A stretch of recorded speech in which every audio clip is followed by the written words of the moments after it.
Lapped up, trying to get my. Get low for me, baby, no hands. Goddamn, like damn. In the ends, I'm feeling like bam. Throwing bands and it's making them dance. Like, do you know who I am? Stick with me, I got a plan. Damn, try to get my van. Lapped up, trying to get my. Get low for me, baby, no hands. Goddamn, like damn. In the ends, I'm feeling like bam. Throwing bands and it's making them dance. Like, do you know who I am? Stick with me, I got a plan. Throwing bands and it's making them. Like damn, stick with me, I got a. Like damn, throwing bands and it's making them. Like damn, stick with me, I got a. Like damn, throwing bands and it's making them dance. Stick with me, I got a plan. Throwing bands and it's making them. Stick with me, I got a plan. Like damn, throwing bands and it's making them.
Dreaming about me. Love is to get lost in the look. Unlimit Love B6 Pack 2 starts at 21.9 lakh. Mahindra Electric Origin SUVs.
Dreaming about me.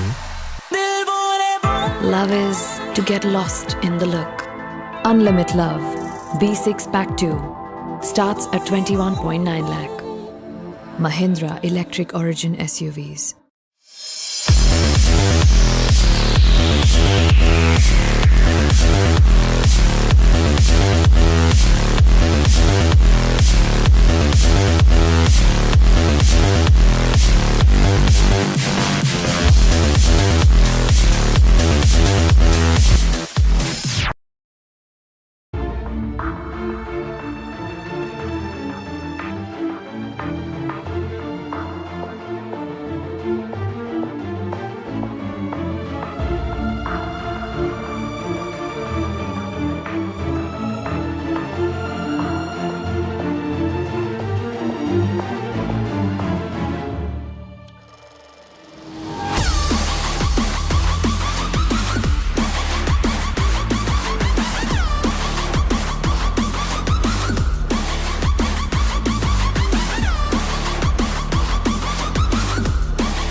Dreaming about me. Love is to get lost in the look. Unlimit Love B6 Pack 2 starts at 21.9 lakh. Mahindra Electric Origin SUVs.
love you a real one. Pull up when the shift done. Roll out, let me feel some.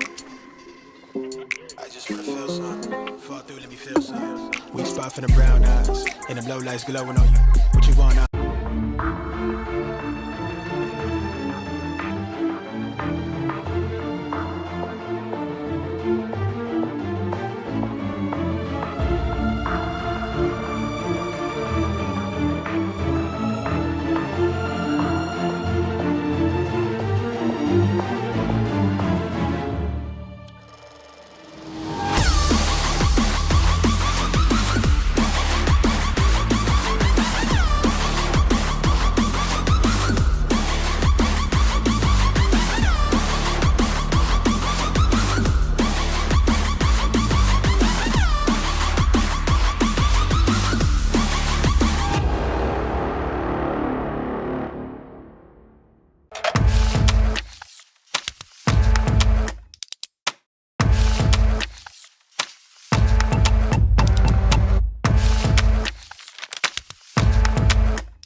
Dreaming about me. Love is to get lost in the look. Unlimited Love B6 Pack 2 starts at 21.9 lakh. Mahindra Electric Origin SUVs.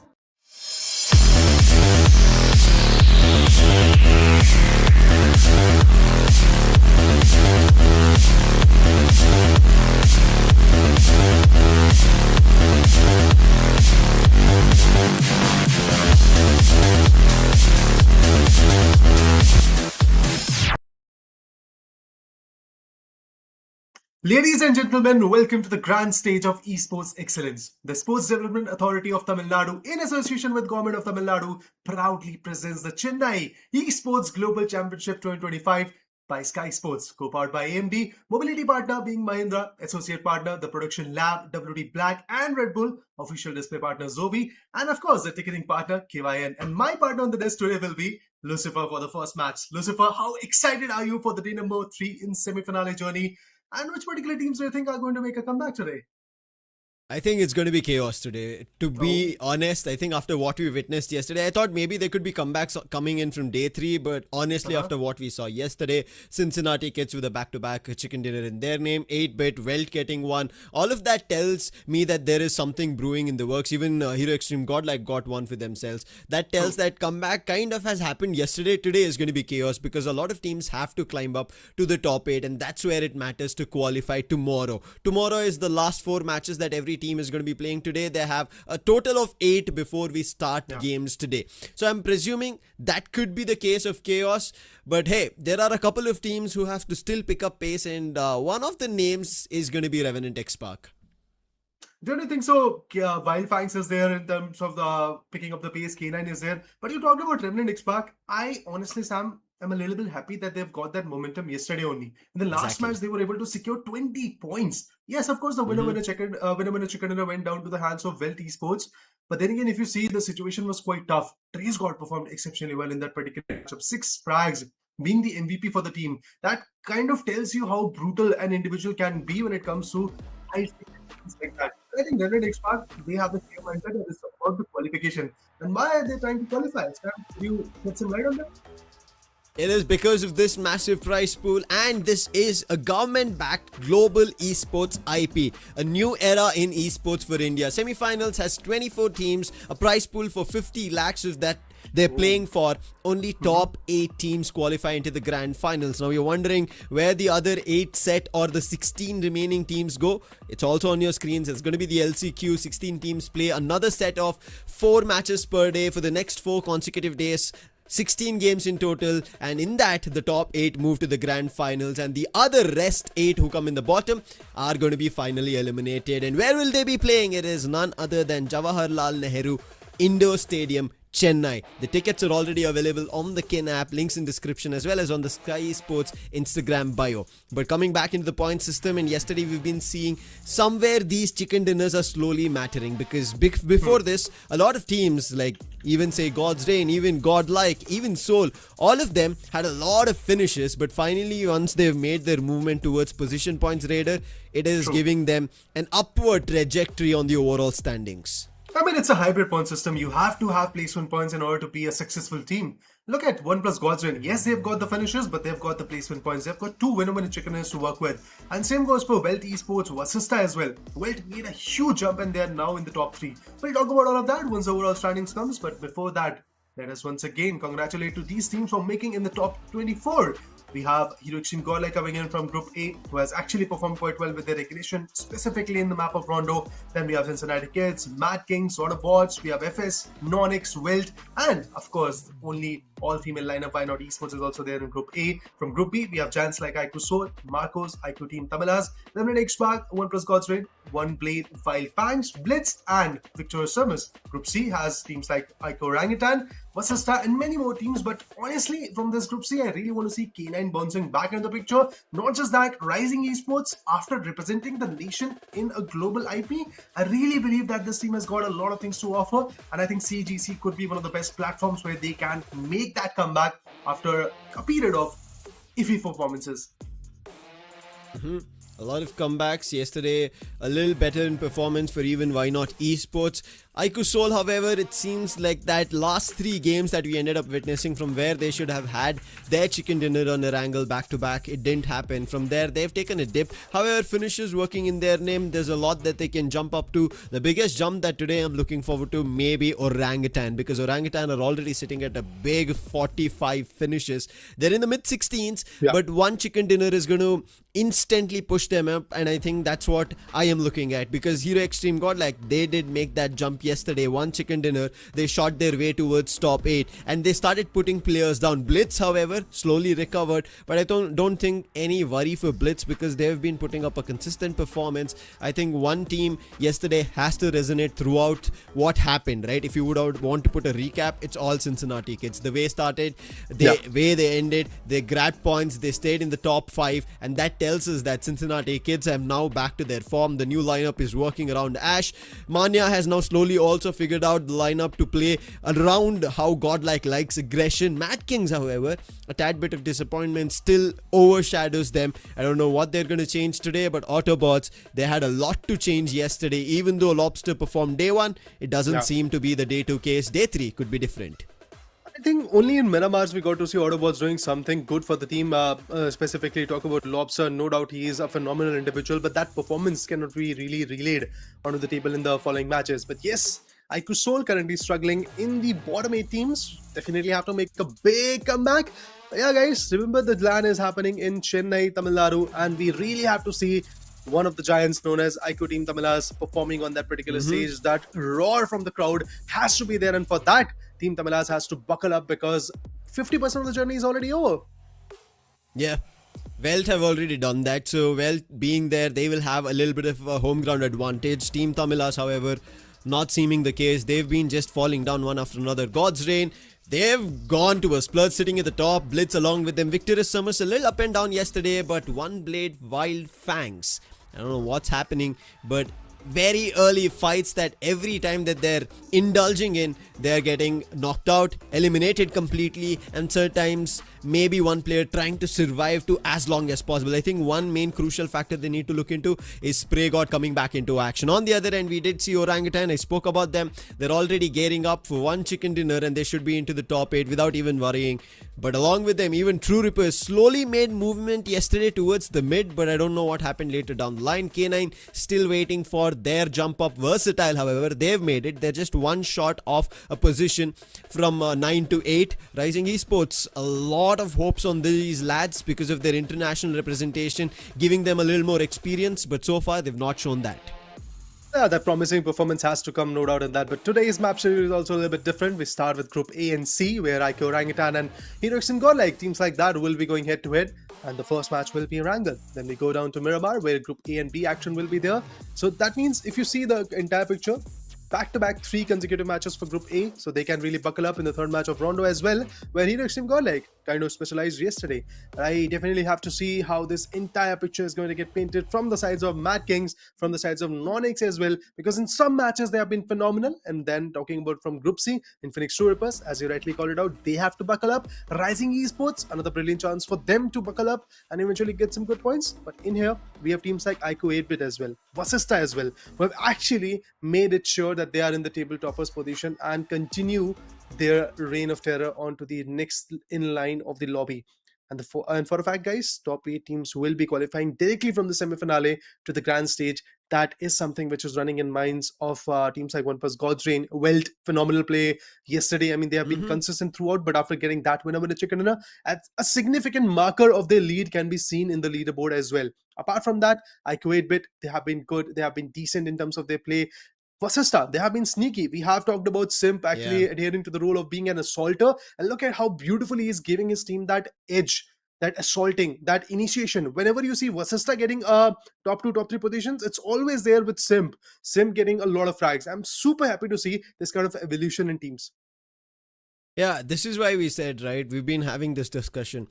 I don't count any assaulter out in any of these lineups. Amazing players we have here for CEGC 2025, and that is one of the reasons as well. I don't know which team is going to be eliminated with this lot of 24 that we have. All of them the best in the country currently, trying to put their best foot forward. A couple of them, yes, made their way through qualification. Some of them were invited, sorry, majority of them were invited. Some only having their opportunities for qualification. And with that qualification, it's time to see at day 3, do they jump closer to qualification of top 8 as we start ERANGEL, a matchup between Group A and C, and the flight path a lot more western, making again a little bit of a tough journey for teams who are interested in going towards Milta, Yasna, Yastalber and all those regions on the eastern edge of ERANGEL, starting from Primorsk, ending at shooting range. Well, I believe this is going to be the problems for teams diving towards Milta and locations like Yasna, Poliana, but Sosnovka military base, Infinix Troopers, they're going to jump for that. And I think they're going to have a safe drop location, but the problem would be the first play zone. Wherever that play zone is going to go, a lot of things can go south for these teams who are playing on the extremities of the map. Apart from that, Welt, a big split from their corner. One of them, Mexi, also going for Primorsk. Proton is going to acquire Quarry. Then Sham going for Isolated Compound. Same goes for Gokul. Big split coming in. Hero Extreme Godlike, they want consistency. Soul, they want to come back, but eventually they have to wait for the second matchup. This is the match where we have to see Aiko Orangutan performing so that they can be back on the charts, so that they can be on a good spot, hopefully not go to the LCQ and qualify right from the semi. Yeah, I think that should be the strategy from everybody. Versatile as well picked up on that yesterday. Welt, the chicken dinner here and there, their performance. They could have had a lot more chicken dinners yesterday, to be honest. But still, I think they've been doing just to give themselves enough space to be in the top 8. FS, however, a little up and down in terms of performance, and I think that should change today. Why not? After yesterday's day 1's experience, they understood how the lobby is, how the players are. Day 2 was a lot better for them. They were able to grab points in their name, because now they're sitting at a total of 11 points, and when we looked at day 1, it was around 1 or 2 points, that's all. So that's a big leap. They've already almost 10 times it, but today has to be even bigger. But let's talk about the circle. It moves completely eastern against the flight path, so that could be interesting of teams who make it very early into their safe spots, not getting into any fights and taking control of compounds, getting the loot ready, and then holding off players from coming into the eastern extremities. I think again we might end up seeing a complete extreme circle towards the edges of ERANGEL towards the end. But we talked about fights. MADKING, Clutch God, he has got the first frag for the lobby. The first blood is already here, and it's of Rising Esports' Cyrex, I guess. Yeah, that was the guy who just dropped in for that vehicle that Clutch God has got right now and got completely annihilated by the opponent. MADKINGs have started. Meta Ninja has started. Ronnie shuts down Atanki. Aiko Orangutans, one of the brilliant minds, have been taken down. That's bad for Aiko Orangutan. They really need to come back into the picture. On the other corner, if you talk about Meta Ninja, they still are looking quite clean and pristine in terms of their standings. Like they're currently at the 10th spot. Ico Orangutan is at 11th, and there's not a very big gap. But these frags, these small differences can make a large difference at the end. But guys, I would like to tell you all, tickets are live now. Don't miss the Chennai Esports Global Championship. Tickets are available on Kin. Just go ahead and download the app and purchase a ticket so that you can see the entire action starting from tomorrow of CS, and then from 14th to 16th, you'll get to see the BGMI Giants facing each other. Yep. This is your big opportunity to be a part of a global esports IP backed by the government itself. That's an interesting standpoint to be at. It is something for that us as a nation to be proud of. It starts off from one state, moves into the entire country, and now it's become a global phenomenon. But now, after yesterday's jump up for Hero Extreme Godlike, they've come into the top 8, but that doesn't give them enough breather that they can stay here all the while. We saw amazing hits coming in from Jonathan yesterday to grab the chicken dinner. His Nate Parade, one of the best that we've seen in the country. On the other end, Admino helping him out on the flank. S-Power always ready as an assaulter for the team. And Manya, the new leader, has finally found control of the ship. And he's surfacing them of all the ways that they've been able to face a little earlier. But today could be even more bigger for them. Is the expectation same in AUTOBOTZ's mind of how they did things on day one? Lobster, come on. I mean, he is the MVP player, right, Raider? And after him doing such amazing stuff on day one, we did expect the team to step up in his direction.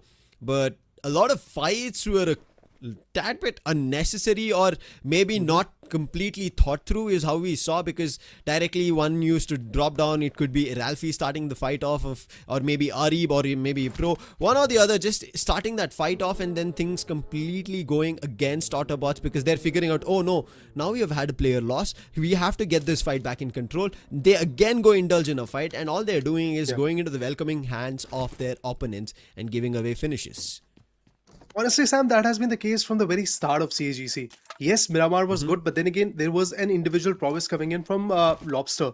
Other than that, if you see, the manpower was never to be seen in that particular match as well. Even in the very next match of Miramar, the 5th one on that particular day, we got to see similar things, that they were getting isolated. Whatever fights they were initiating, it was never really gelling up. But same can't be said for Ico 8-bit. Whenever they are fighting, they are fighting in a sync. They are fighting in a harmony. And that's exactly why they've got some decent points onto the table to prove it. Like, yeah, they have dropped down to the 5th spot, but still, gap is not that much. So Vasista, they have climbed to the 2nd spot, and there is a gap of only 11 points, which I believe Ico 8-bit is capable enough to convert it. My thing is that I'm worried for Blitz Esports right now, because Blitz Esports, they got 112 points in the close qualifier. They qualified at #1 from close qualifier to the semi-finale. They are one of those teams who have qualified, not invited. But they started way too well on day number 1. I think they had around 40-50 points on day number 1. But look at them where they are standing right now at this point. They are at the 6th spot with 73 points only. That means their consistency that was there on day number 1 and in the close qualifier is nowhere to be seen in the following days, which is making me worried because that might push them to the lower bracket. A lot for teams to fight and play for, as lower bracket is something that every team kind of would never want to step into, because that becomes a place of complete unpredictable areas.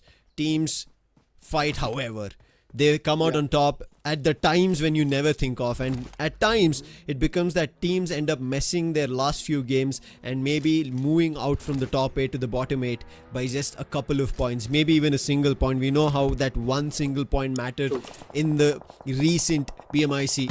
And that's where you know the importance of each and every finish, each and every position point that you get in your name. And that's something I hope K9 start bringing in their end, because they've not had a lot of points. They're sitting in the bottom of the 24 lot. Look at and the they have to pick roster. up big time. And a big difference in roster as well. Omega is nowhere to be seen. Amit is playing. Insane XJD is playing with the team. So yeah, I do believe OnePlus K9, they definitely are not performing at this moment at their 100%.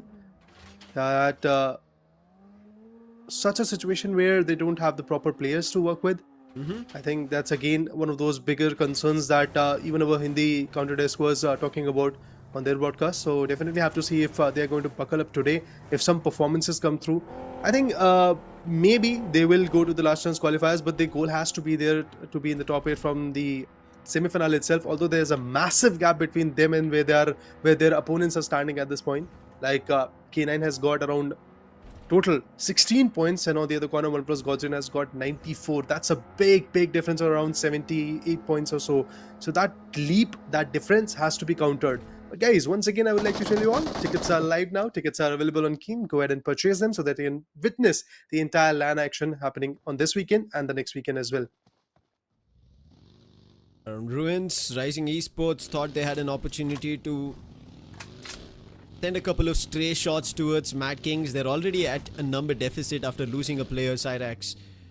And inviting the lot of MADKING, who were the ones to pick that first, might not be the right call. And it looks like MADKING are actually gearing up for this fight. And if they actually convert, if it works in their favor, it is going to be a full team vibe for Rising Esports. And we already spoke about it. Both these two teams need points. MADKING have not had a good run. Rising Esports, after all that everybody is looking at them in terms of perspective, we expected a bigger performance from Rising Esports. But for now, the bigger name being hit with Versatile's gun in Manya, the IGL will be put down to rest. The opening that's been found, that's points again on board for Versatile, and they'll continue this as long as they want. After what Somraj did yesterday, it could be a bigger one. But yesterday, even Why Not picked up a fight with Hero Extreme Godlike, and it did not go in their direction. It was also not a fight that they maybe wanted to, but they heard the shots. They knew they saw something on the finish feed, and because it was very close to them, they decided to take a fight. But once they understood it was Godlike, they couldn't do much with it. It was full-on aggression from Godlike's end once they were able to kind of put up a shield against the other opponents who had started the fight. Let's hope Why Not figure a better opportunity this time. They heard the shots again. They moved in the direction of the shots, and it is Versatile who have already found Manya.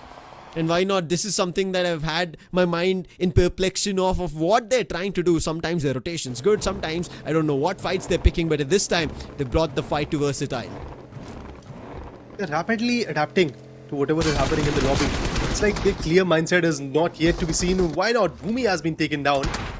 Beautiful spray by Smoker, switches to the pillion seat and then eventually connects. Iris, Pew Pew, Baby Bot, these are the three members who are still standing, and VXC on the other corner has been getting the advantage. Initially by taking down Manya from Hero Extreme Godlike, now by taking down Bhumi. What's the plan at this point for Why Not Esports? Are they going to fall back, which is highly improbable at this moment, because look at the other three from Team VXC, they're just rotating here and there. It's like they're engulfing Why Not Esports as a prey. Just on the backlines, you get to see OnePlus K9's Ninja Boy, Insane as well. So they are just waiting patiently to see if there is a slam on this compound. Then they can build a third party of their own. Like, if you are not playing with your proper roster, with your 100%, you have to wait for opportunities. And then you have to create bigger marks in those opportunities. That's exactly where I believe OnePlus K9 is standing right now. Apart from that, too many different angles to find for Team Why Not. Initially with VXT, for a brief moment, they were having their tussle with Hero Extreme Godlike as well, initially when we were not here on the screens. And then finally, we get to see them fighting with FS as well. So, all those rotations that they were trying to cut are being cut off by their opponents.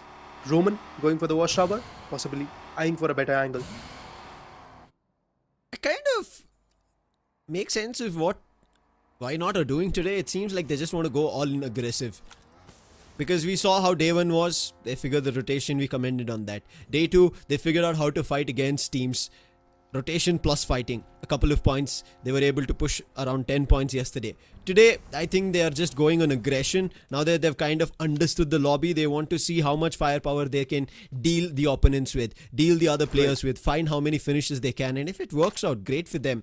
But for now, it's also stage 2. And right at the center of stage 2, you can see it is almost a vertical line that many teams are almost intertwining in. Rising Esports, Meta Ninja, K9, Godlike, Versatile, OG, Why Not, Cincinnati Kids, True Rippers, NONX, 8-bit to the left, FS. So many teams right at the center. And the teams who are out still taking their time. It's going to be on the top left corner. That's going to be Vasista, who might have a fight with MADKING. On the complete extreme position, we saw another one. Iris on the fight with, again, FS. Does find a knock, but gets counter-knocked, and now it is going to be tough to revive her, using the launcher to put down smokes. and see if there's an opportunity to go for a revive. TPU Gaming providing cover fire and helping Iris to get closer to the compound and then go for a revive. But this is a lot of information that CK are hearing. Somraj, he gets taken down by AKOP. Most lethal from IQ Orangutan. That could be the big opening. We really have to see what happens over there. But even bigger question is that revival possible? It feels like that it is. As Iris is already back in the cover, those smokes really worked out. The smoke path was beneficial. Even for FS Esports, the reset has been made. Their own teammate that was knocked out, I believe that was Levi. He's also on the back foot angles, but he's on his feet, which is a good thing. Cincinnati kids, I mean, we can never forget what they started with yesterday. But there you go, Smoker, the one who switches to the pillion seat and damages his opponents. He's trying his level best to fight back, but I feel at this point, Versatile would like to go back, head back to the compound so that they can play a little bit safer. As Irangel, the mastermind, Somraj is down to the drain. AKOP got that finish. Versatile close by, but this is what we also saw that OG also faced very start. I was losing Atanki. So they're also kind of exchanging that blow, bringing the opponent to a 3v3 situation, and they call it evens. They're like, maybe let's look at this fight in another point in time. Because it's still stage 2, there's so much space in the circle, outside the circle. True. CK, however, towards almost the center of the circle again, could start off with a chicken dinner in their name. While all this is happening, you can see how silent K9 is. Ninja Boy, he spotted the opponents. This is just information being relayed. His teammates are also close by, as you can see. Slug, Insane JD, Amit, and holding off Versatile. And this could be a big advantage here, Raider, because Versatile, they're a man down. And if K9 actually play their cards right, it should be them moving and finding a full team elimination, 3 eliminations in their name, and that should give them the next push to make a path for victory. But right now, they have to figure a path in the circle shift. There's going to be the stage 3 movement, and it moves towards the east, pushing out CK, who thought they could have had the circle. And now OG, they're quick to act upon it. Meta Ninja as well. And K9, it seems like Slug is making an early movement, because of which there could be a clash between Meta Ninja and K9. Big possibility. Meta Ninja is the first one to reach out to that southern part of the shelter, where they have the compounds to work with. And Phoenix Troopers, they're also on the move. You can also be on the move towards Chennai, towards Jawaharlal Nehru Indoor Stadium. From November 7 to November 16, the entire action will be there. Tickets are available right now on Ken. Go ahead and check them out. Links will be given in the description. Also, you can just check out the app. But in Phoenix Troopers, yesterday, I believe they were playing in a situation where they had Skillful as well to work with. Some more player changes were there. Jelly was not really being the part of the action for a few matches, but now he's back. When you have such experienced individuals back in your teammate, Skillful, of course, no objections onto his firepower. He's amazing. We'll talk about that, but before that, Welt is fighting back, and Welt wants this frag against Sim. The Salter from CINCINNATI pushes deep, and he gets one. Proton goes down. Maxioso is already done, and it feels like that maybe next up is gonna be Hector getting the knock. Yes, no, Gokul gets taken down, and it's just Sham. Both the players are super low. Simp is low, Hector is low, but Hector will connect. And there you go. Assista survives for yet another fight. They're already on top in the second spot in the leaderboard. And look at how beautifully Vasista counters back. Well, yesterday they finished off with a winner and a chicken dinner. But today, they were able to get just 2 points at the end. Clutch go down the other corner. Will go down up against his teammate, former teammate, should I say, Jonathan. Tough one. I think this is kind of a great sight to see in terms of points. The teams at the top fighting amongst themselves. The teams who are looking forward to points are getting stuck by some or the other team. Hero Extreme, Godlike, if you looked at their picture yesterday, they were not looking great. But today, they are, because they're in the top 8. However, MADKING's not the same case. If this was maybe switched, it could have become a vice versa situation. It would have been better for MADKINGs getting points in their name. Right. But after getting only 1 finish, MADKINGs have also lost one of their player. And that could prove a tad bit difficult towards the end of things. Why not on the other end, where they did initiate a fight? It seems like they've come to a strategy of just holding things off, playing in positions, 1 in tower, 1 in compound, knowing position of their opponents, because they already fought in a long distance fight. And it seems like they're still continuing that distant fight with FS. that could be going on for a long time now.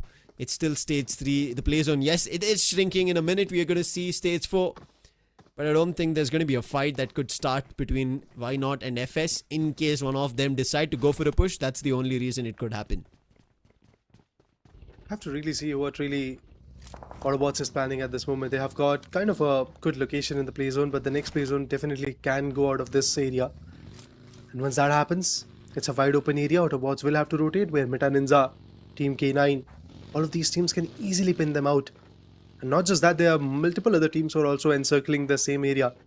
So yeah, it's going to be difficult for AUTOBOTZ to do anything good. But Clutch God, the only one who got the opening for the team, is out by the hands of Jonathan. Hero Extreme Godlike also gets their first pick, so good for them as well. Towards Potato Hill, the zone is running out, and we get to see Team MADKING trying to check out what could be the possible next location. Shadow, the IGL, is already deep in the circle, figuring out where the next rotation could be possibly. But same goes for Hero Extreme Godlike. They are playing on the edges, and that can be a beneficial stance, as there is nobody who's really planning for a backstab. It's Vasista, but Vasista would eye for a northern-western shift. Yeah, there you go, northern eastern shift, sorry, because of the fact that now Playzone is also gone for the eastern flank. So all the teams will be quickly rotating towards that area. AUTOBOTZ is quick for that. Look at that, AUTOBOTZ had that circle already. They could maybe take advantage of the circle, as you could see, moving in the direction of a team who do not have all their 4 players ready. Bot, I think he's trying to retrieve the car and move in the other direction. They're 550 meters away from the circle. And for now, even though Why Not Esports so far have always been in between teams who have been trying to shoot them down, they've managed to get into the circle one way or another. But this time that we're looking at is only one team who's been eliminated. So the other 14, as this stage 4 is formed, it's a cluster. All if they can see, even though FS should be the one who should start a fight, put them down, but CK are also close by. And look at Roman's position. He's in almost a 1v3 split, 1-3 split from his teammates. He's on the flank, and therefore Why Not are almost stuck. They have nowhere to run from that position, and Roman's found the opening on that flank. Babybot is down. Confirmation also comes through, but that's a stolen one. It's from Cincinnati kids. This is what I said. MADKING, they're able to find value on Visista Esports' last 2 players, bringing Hector to his last lonesome survival fight. The IGL has to now push them forward. They're already sitting at the top, but teams like MADKING, they need points, and if they're able to wipe out Visista Esports, that's another additional finish in their name. Not a big one in terms of pushing them on the standings, but something as a building block for them. Definitely, when the top teams falter down, there is a very good space created for the bottom teams to dwell up and eventually get some good points. So I think, yeah, it's a good thing that MADKING are able to shut down players like Simp. But Hector, he's still surviving, might go for the placement point approach, but there's still 15 teams alive. And in Shelter region, we have Rising Esports, we have VXT, Hyco 8-Bit, Hyco Orangutan. 4 teams in a Shelter area, just holding off their breaths and making sure that they get the better results. But Pro has been taken down. I don't feel that AUTOBOTZ is going to push on to MADKING. That is a knockout which is beyond the broken wall. So the revival is. But Ninja Jord and his teammates, what are they going to do? Initially playing with the OnePlus God's Reign, now with the Versatile. Big change for Ninja Jord as well. But to be honest, he's complementing it well. Always quick on his feet, quick on reflex, getting a lot of firepower. But this is the ridge that I really thought that OnePlus K9 is going to have. Never mind. OnePlus God's Reign, they are not there in the lobby, so Vasista was the only team who had a very good chance to buckle up and get the lead, and they've honestly tried their level best to do that. But now MADKING is on the crosshairs of Infinix Troopers. This could be it for MADKING. Stage 5 is here. A lot of problems for a lot of teams, and it continues for Why Not Esports as FS finally find the last few survivors in the play zone itself before making their movement into the circle. That's Why Not being eliminated. However, MADKING, as you already spoke about them, True Rip is right at their helm, at their edge. They've found a counter knock, but is that going to be enough? Good nade, but that's only going to do Sharpnel. Finally, Shadow going down, and now the numbers better. Pro has to find a way out if there's 2 players from True Rippers, but the play zone is right at their edge. Could become a trouble later. A minute is all they have, so they have to continue this fight, finish it off. But if they don't, it is going to be a problem for even True Repairs. Hirsch is on another direction for his team. I think he's looking forward to the flank in case something happens. But while this is going on, it seems like NONX have found a path to clear Orangutan right in this first game, as Hydro with his last nade throws it towards MADKING and completely wipe them out. Shadow went taken down by a backstab by Hector, but eventually the frag goes to Infinix True Rippers. And after shutting down IQ Orangutan, this is a brilliant moment for NONX. But there's yet another team eyeing for that same exact shelter area, and that's of course Team FS. Cincinnati Kids yesterday started off well with the winner with a chicken dinner, but can they repeat that past into the future, into the present as well, by getting the very first winner with a chicken dinner of this day? It is going to be difficult, but they do have the manpower, so cannot take the credit of that. They have been playing patiently. They have been hunting for the third parties, as we got to see them getting frag of Bhumi as well. I think that was Flock from Cincinnati Kid who got it. But Hector, what is he doing? He can see everything happening out here. Okay, he was in the shack. Yeah, he was just holding off in the shack. He was just patiently playing on the edge. And I think that's a good approach, because his teammate and his entire team went down pretty early by the hands of WELT, and then eventually we got to see Simp also getting taken down. So only viable option that Hector has got is go for third parties, go for quick frags, or go for the survivals.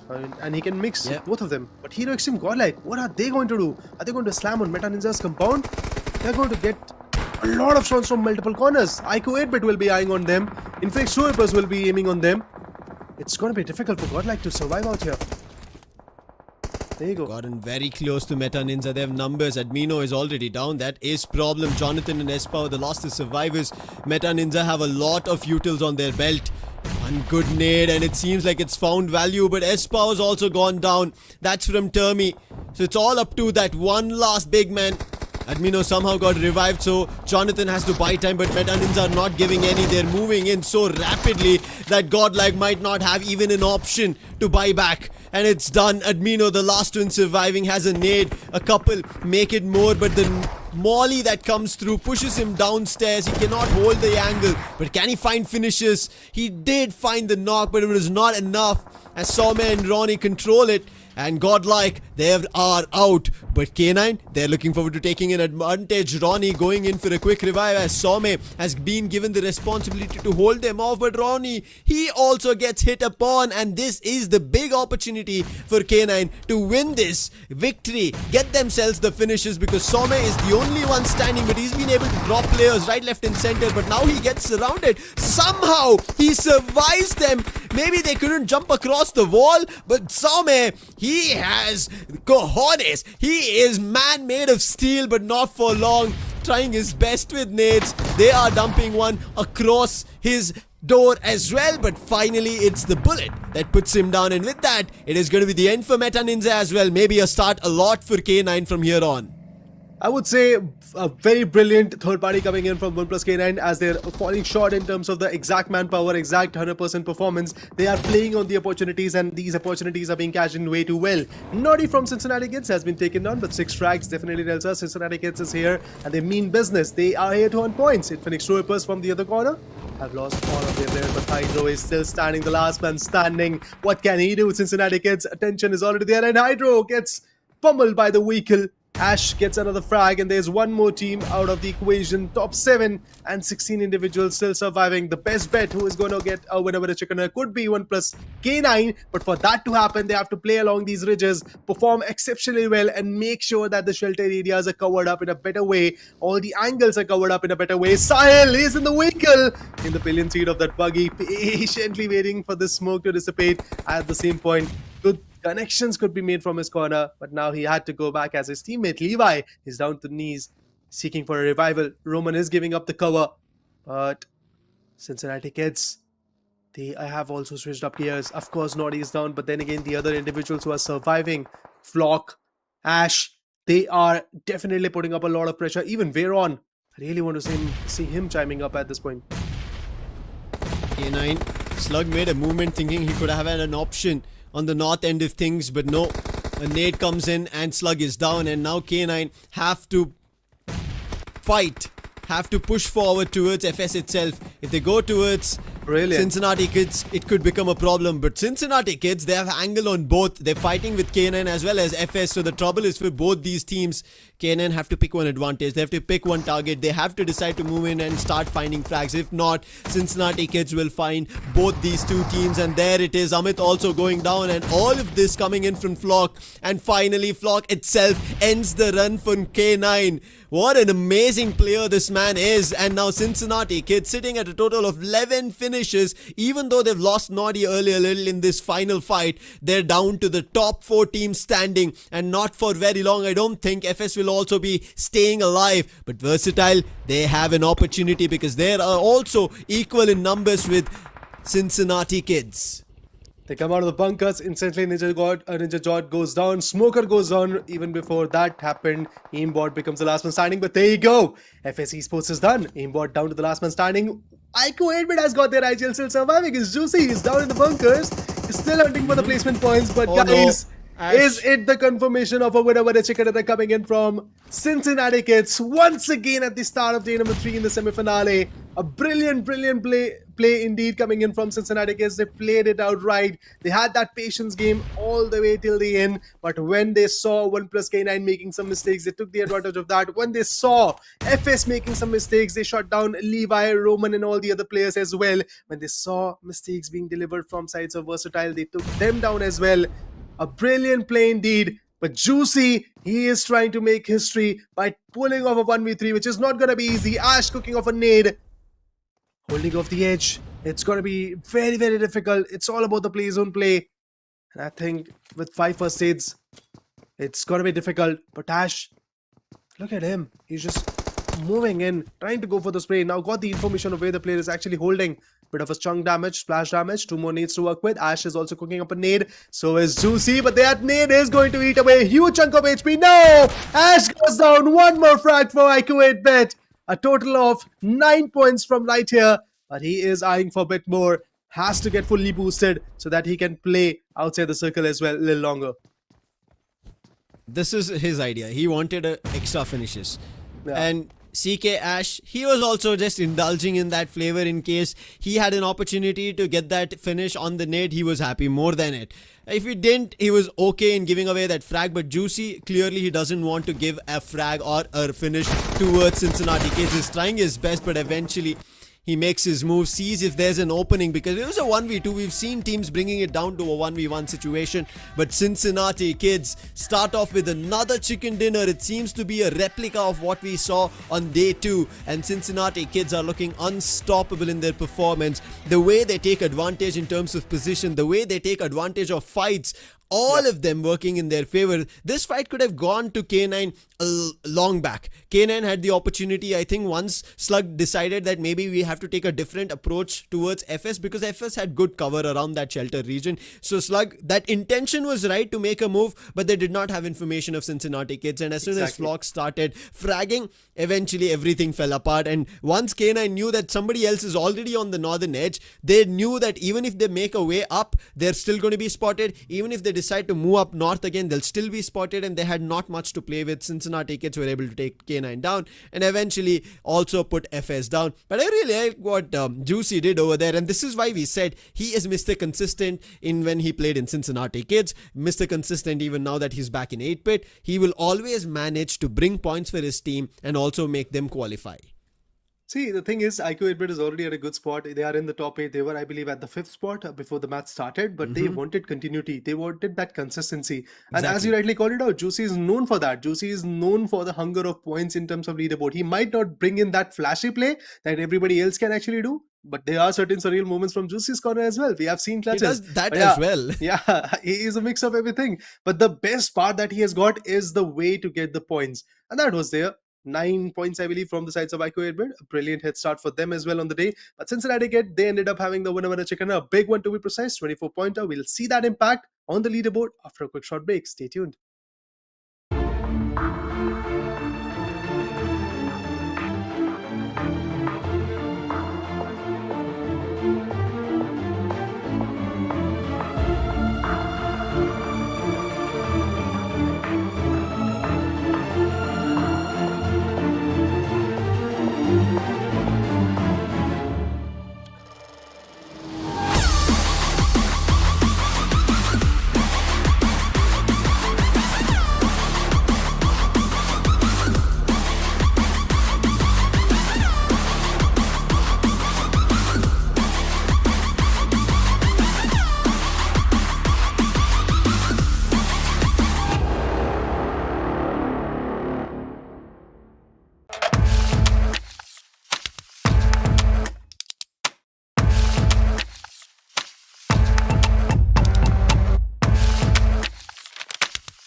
dreaming about me.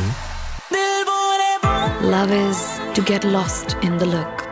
Unlimited Love B6 Pack 2 starts at 21.9 lakh. Mahindra Electric Origin SUVs.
dreaming about me?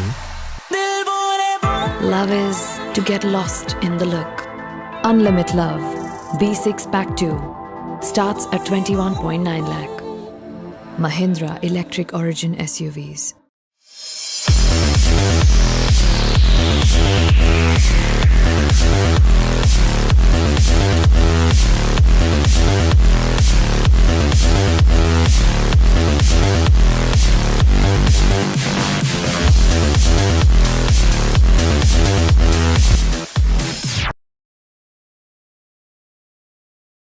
As promised, after a quick short break, yes, we are back on the desk of the Chennai Esports Global Championship 2025. And so far, we have seen Cincinnati kids doing something wonderful. They have got the highest amount of winner chicken dinner so far in the semi-finale, to be precise, 3, 2 yesterday on the opening matches, and yes, one of that today as well on the opening segment. It was amazing the way they got that 24-pointer bomber, and I do believe that there is a very good chance that they've taken at least top 2 spot in the overall starting, which can be the confirmation of them maybe going to the grand finale right from here. But yes, guys, we are back on the desk, and so is Recorexia back on the desk. How are you, man, and what are you expecting today? I mean, generally, see, I was seeing the last game and the way how 8-bit and CK played. Genuinely speaking, it was fun to watch because at the end of the day, you know what are they trying to do. CK or Cincinnati kids since yesterday have been on this run of form, which I don't know from where did they get. I think so. They must have heard something, they must have realized something, but something has finally clicked for this team and clicked in a way that they're like, okay, chicken dinner after chicken dinner after chicken dinner. They started yesterday, the first game, chicken dinner, second game, chicken dinner. Today, same thing. First game chicken dinner as well. So, I mean, the Steve is not holding back. And now, if you take out the MVP, it's none of the Hydro from True Rippers with 8 finishes to his name. Oh my God, getting all the finishes for his team. Reader, Yeah. this is a one-man army right here. Not just the finishes, but also the placement points. Whatever placement points Infinix True Rippers has got, I believe 1 or 2 points, is because of this lad known as Hydro. And yesterday as well, when the team demanded the most, when the team really needed the points, it was Hydro only who was able to pick up the banner and eventually move forward.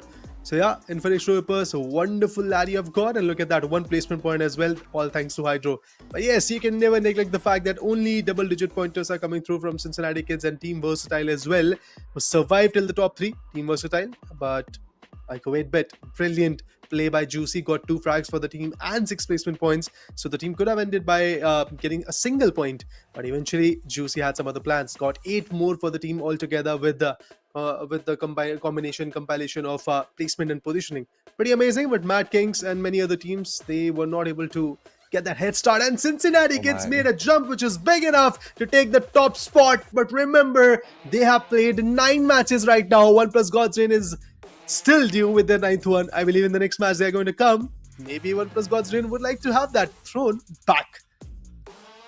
I mean, absolutely. They had a cushion of 10 points going into day 3, and now they are now in 2nd place. Cincinnati kids have been just slowly yesterday getting up. And we had talked about yesterday, the benchmark being 140 points, 150 points to just qualify to get into the top 8. And that top 8 is getting crucial for the teams who are in the middle 8 right now. Teams like Orangutan, teams like True Rippers, FS Esports, Meta Ninja. No, literally one thing I want to mention over here is 2 teams that I want to talk about, and as you can see right now, and they'll be playing right now in the next game of Miramar, and that's Aiko Soul and that is Aiko Revenant X-Park. 2 teams, what can they do? Can they do something different right now? Because it is not looking good for them when they're in 16th and 19th spot, Raider. Yeah, I mean, it's a tough call for them to like really buckle up, like really figure out what is going wrong with them. I think for K9 and even IQ Soul, Miramar has always been a blessing in disguise. They have performed exceptionally well in these maps. Even in Rondo, we have seen them performing. Here, Extreme Godlike, they found their form back in this particular map of Rondo. So I'm definitely looking forward to see if that is going to happen, if they will get that safer cushion in Miramar and the upcoming Rondos as well. But yeah, guys, Group A and B, that means IQ Soul and the other teams like OnePlus God's Reign will be playing their first matchup today of the semi-finale, day number 3. It is going to be a tough call for both the teams, for both the sides to like really get some good points. Even Revenant X-Park, for the same sake, I would say, have to buckle up, get some good points. Yes, they ended up getting our close to winner chicken and type of performance yesterday at the ending mark. But yeah, guys, with this match number 14, day number 3, Miramar is up on the screens. 16 teams, 64 players, they are getting ready to drop in and cause some chaos. But the flight path is already chaotic. It starts from El Pozo, from the northern western corners to all the way central southern corner of Parthona, Los Leones. And I think Parthona could be the home for Welt once again as they played yesterday as well. Yesterday, if you remember the two teams who were there at the very end, it was Revenant X Park and it was Welt. And Welt had a very interesting split. If you remember, Proton was in the Proton. northeast, complete northeast. The rest of the team Yeah. was in southwest. Like it was a split. Sadly, couldn't make it to the team, but the team still as a three-man squad went on to get the winner chicken dinner.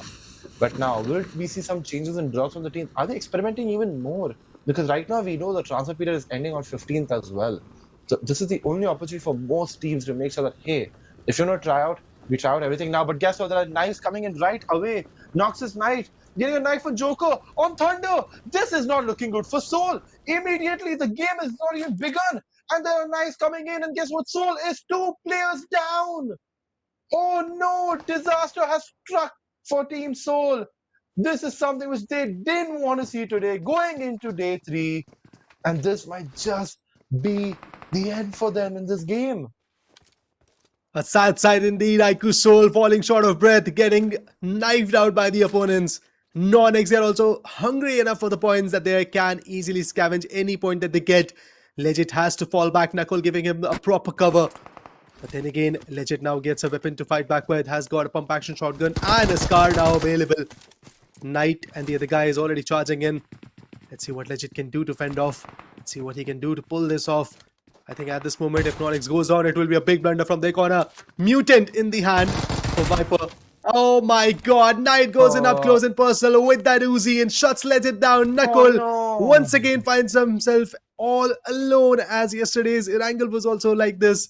He's all alone. Has got nothing to really prove at this moment because they do not have any points. 29 points is all they have got in the leaderboard, and they have been at this spot for like last 3 to 4 games. 0 points is where Team IQ Soul is standing for the last 2 to 3 games that they have played onto the CEGC platform. This is bad for all the fans. This is bad for the entire team. This is bad for them because if they drop down to LCQ in such a situation, in such form, it will be a big problem for them. Those Mews. This is something which Soul fans could not see. But on the other hand, Nox is now bursting forward. They know that Soul have lost players already. And now Knuckles' position has been spotted. All he can do is run and maybe, just maybe, isolate these faces that he have. But he's getting tagged left, right, and center. He tries to spray. He's trying to spray and pray. He knows that the only thing he can do right now is just believe in himself. Believe and have confidence that maybe he can find an opportunity to create Anonymous. chaos. But guess what? Anonymous just jumping on top of him. And that will be that. Viper shutting the dreams of Team IQ Soul. And they have been sent back home. This team.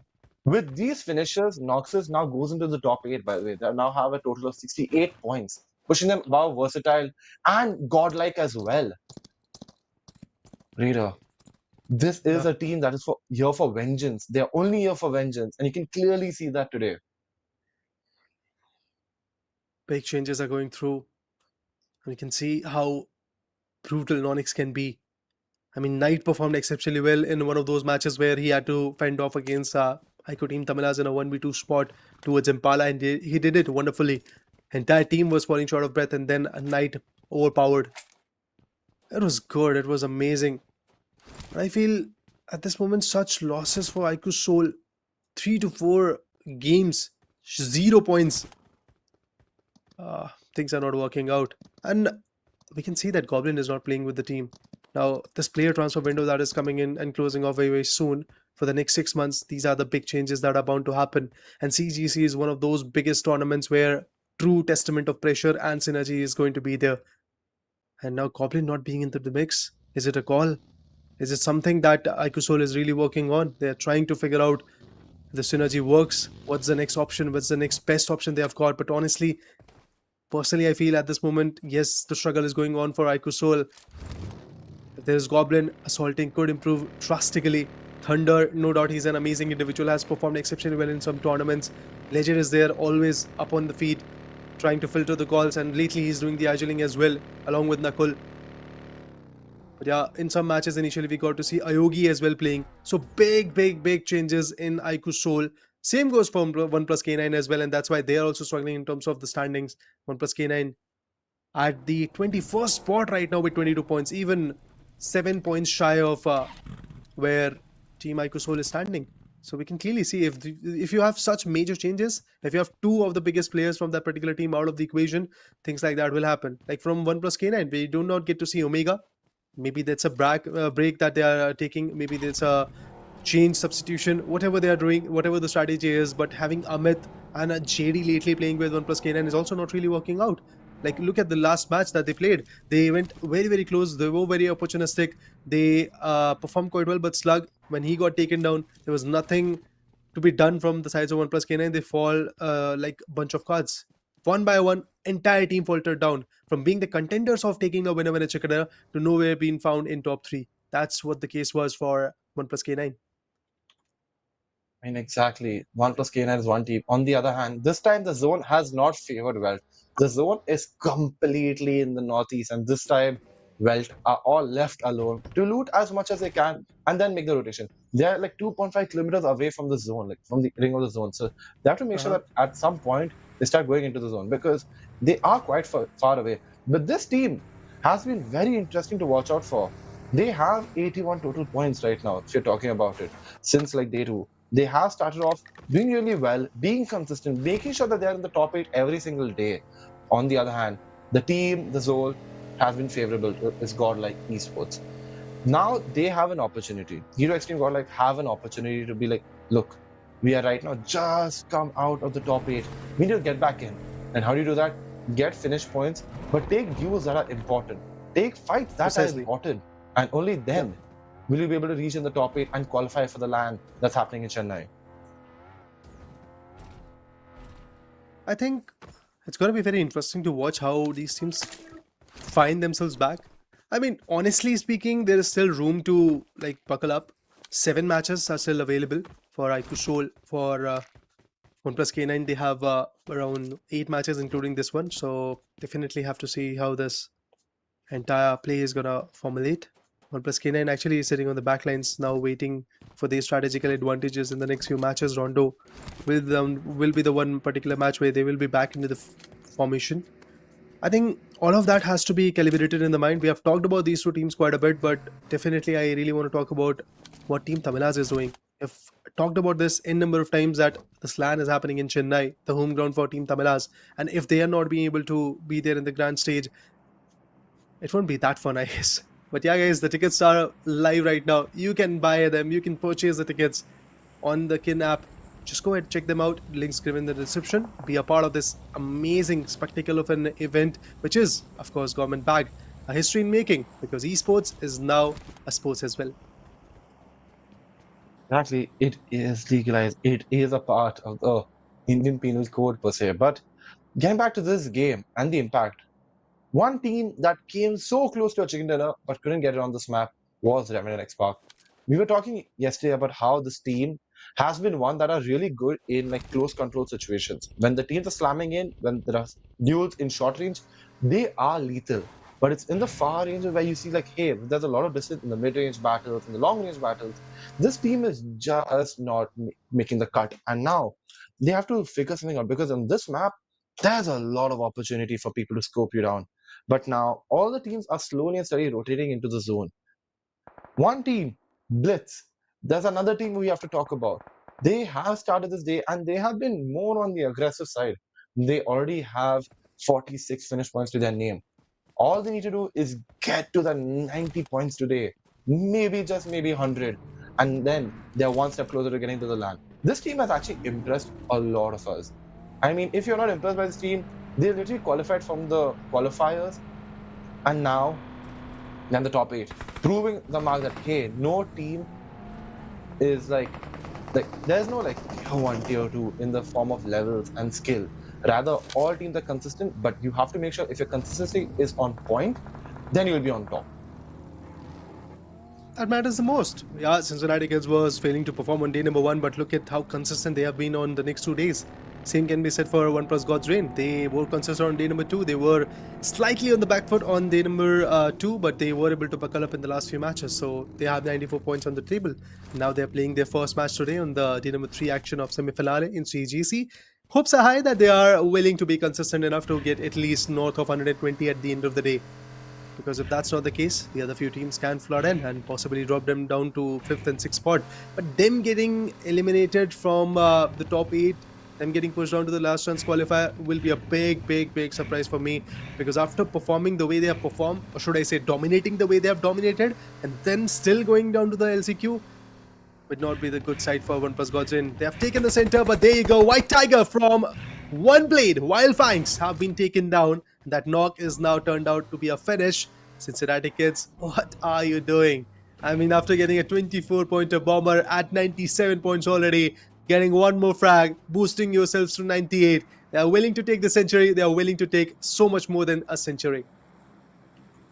I mean, you should be able to take all the points that you have, right? Like, if there's an opportunity, why not just make the most of it? And one team that's trying to do that against Godlike is OnePlus God's Reign.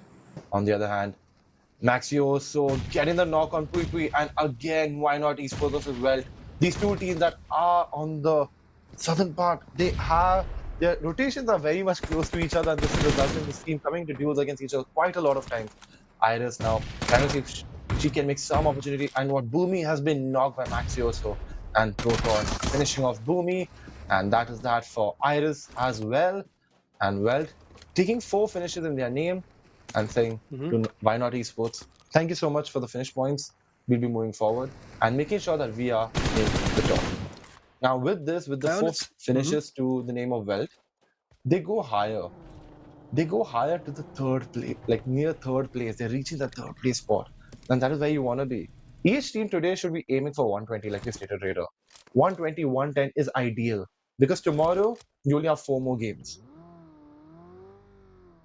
It is an ideal stance to take, but eventually for those teams who are still stuck at 20, 16, 10, 11 points, like close to 20 points, for them taking 120 is a big ask. They have to take 4 winner chickens, that too with the north of 25 points in every single game, which is again not at all practical and possible. But guys, it's possible to get smoother gameplay through AMD Ryzen AI. Check that out in the description. But I really want to see XTREME Godlike also buckling up. Their Rondo was good, but apart from that, they have been just consistent enough to get average points onto their table. Manya, he got taken down in the last match pretty quickly by the sides of, I believe, MADKING. Or was that some other team? There was someone who got Manya taken down, probably FS or MADKING. Out of these 2 teams, they were... Oh, actually, it was VXT, Versatile. They were able to get the first pick, and Manya got taken down. So it was a bit of a trouble for XTREME Godlike for the entire rest remaining game, where we got to see Jonathan and Mino holding up the corners. Never really worked out. They didn't got the winner chicken run, but this could be it. This could be the match where they can come back. This could be the match, but another team that has been playing quite decently, like if you take a look, and I think so we should go back to them and we should talk about them, is Noxus. And right, I say, as I say that, they're in front of us, and the team against them, Team Tamilas. Now, both these teams have a point to prove. They have to make sure, on one end, one team is trying to make it to the top 8, on the other one, Team Tamilas trying to just make it close to the top 16, because tomorrow is the day that it all matters on. They got 4 games. Right now, most of the teams have either 3 or this is their first game of the day. So they've got quite a lot. But guess what? The knock coming by Neo on Manya. And the finish as well, the confirmation. My oh my, I must state this. Manya is always going down first. Reader, this has happened multiple times. Even if you remember the game where the chicken dinner was there, Manya was down and out. It was S-Power, Admin and Jonathan. I'm trying to understand what is happening here, that Manya, the IGL, is the first player to get knocked down. And is there some form of strategy happening that if our IGL is knocked, we can spectate and give us information? What is happening over here? I am very much confused and baffled. I mean, that's your perspective at this point. I truly believe at this moment, Manya, there's nothing wrong with him. He is trying to push and he is trying to find information and at the same point get a safe compound for the team. And while doing that, of course, there are quite a few teams in Miramar and very low compound ratio as compared to the circle that has currently formed. So what really happens is that whenever he pushes, he gets caught off guard, isolated, because the call is pretty much accurate that I'm going to be the one who is going to push, who is going to find an opening, not just opening, but eventually information regarding which compound is better into the circle or which angle is better into the circle, where are the teams relying on, and then the other three follow up. So now Mane is taken down. Of course, the team is on the back foot, but as an IGL, he can still give her the callers properly by spectating his teammates, so validating your point as well. But I do believe that the only reason why Mane is getting picked up early is because he's the one who is pushing first. He's the one who is getting the information first for the team by diving deep into the circle and eventually trying to find a compound. So unfortunately, he becomes the first target for every opponent. Makes sense. Truly makes sense. The analysis was on point, and right now Team Tamil is now facing against another team. One great one time. A team and Aqua getting a knock on S power. It feels the split of GODLIKE has not worked in their favor, and now God's rain. And the finish also coming from Aqua knocks on S power, and all Jonathan and Admino can do. This duo that ripped the stage during BFPS 2024 can now just wait and watch. Even during BGS 2025, these two players were the MVPs. Meanwhile, Dragon getting the knock on Kana, OP. This face-off between Wild Fangs and Team Tamilas is causing casualties left, right, and center. Kana getting finished. Neo spotting. He's not letting go of them. He just doesn't want to leave them. He's like, we have wanted to, we want more. And that comes the finish confirmation as well. And now Dragon observing attempts by the IGL. He is trying to get some form of cover. He does get it, and Dragon decides to get the smoke down and does his teammate. Meanwhile, Baba realizing that Sensei might be low. He has taken a lot of damage. There is an opportunity to make the most of it. And with the hovercraft going ahead as well. Wait a minute. That hovercraft is for Welt. When did Welt come over here? Good party, welcome to MIRAMAR. Look at that, Welt in no time will be taking down bunches from IQ Team Tamilas. Poker goes down, Rico is done and dusted, Baba is out, Dragon becomes the last man standing. And it's not Rondo, there are no second chances, you have to run for your life, you have to try to get as many as placement points as possible. What a play from Welt, they timed it out correctly and now their eyes are set on one blade Wild Fangs. So many advantages that Welt really wanted. Oh my god, they're fighting with Cincinnati Kids as well. The former winner chicken taking team in the previous matchup. They really want to reclaim the throne of being the Miramar Giants, as Welt was able to get that previous winner chicken yesterday at the ending remark. And Dragon also goes down, so IQ Team Tamilas. Adios. Adios, amigos. That is what they like to say. But Welt now on 87, 86 points. They are closing in this 100 point we're talking about. None of the teams, I believe now CK may have just hit it. Yes, they have. If I'm correct, according to the numbers, they have touched the 101 total points. Now, Jonathan and Admino. These two players, there is a lot to talk about because we know that they have fragging power. Both of these players have proven on a LAN stage, in an online stage, in many situations they're proven. But how does this duo now face off when teams are there? The remaining teams are just 4-4-4-4-4. And they're the only two. So they have to make sure that they are not getting into duels that are not required. Have cover and make the most of it. On the other hand, the team of MADKING, close to victorious Summers, the team of OAs, Mafia, haven't had the ideal tournament. Currently in the middle 8. They are in 14th place as well. They have to get higher. There are expectations from this team as well. No doubt in that. I mean, expectations are always going to be there from such amazing teams. NONX Zen, after taking down IQ Soul, NONX has found their own momentum and they are putting a pressure on many teams. Sahil goes up close and personal. Victorious Summers, they have their eyes set. They have seen that fight happening. And if there's a moment where there is a third party, I think Victorious Summers could be the first one to act on it. But Shadow, Apollo, already with the backup, even from FS. We get to see another vehicle chiming in. Sahil OP tosses a nade. It was a low toss one.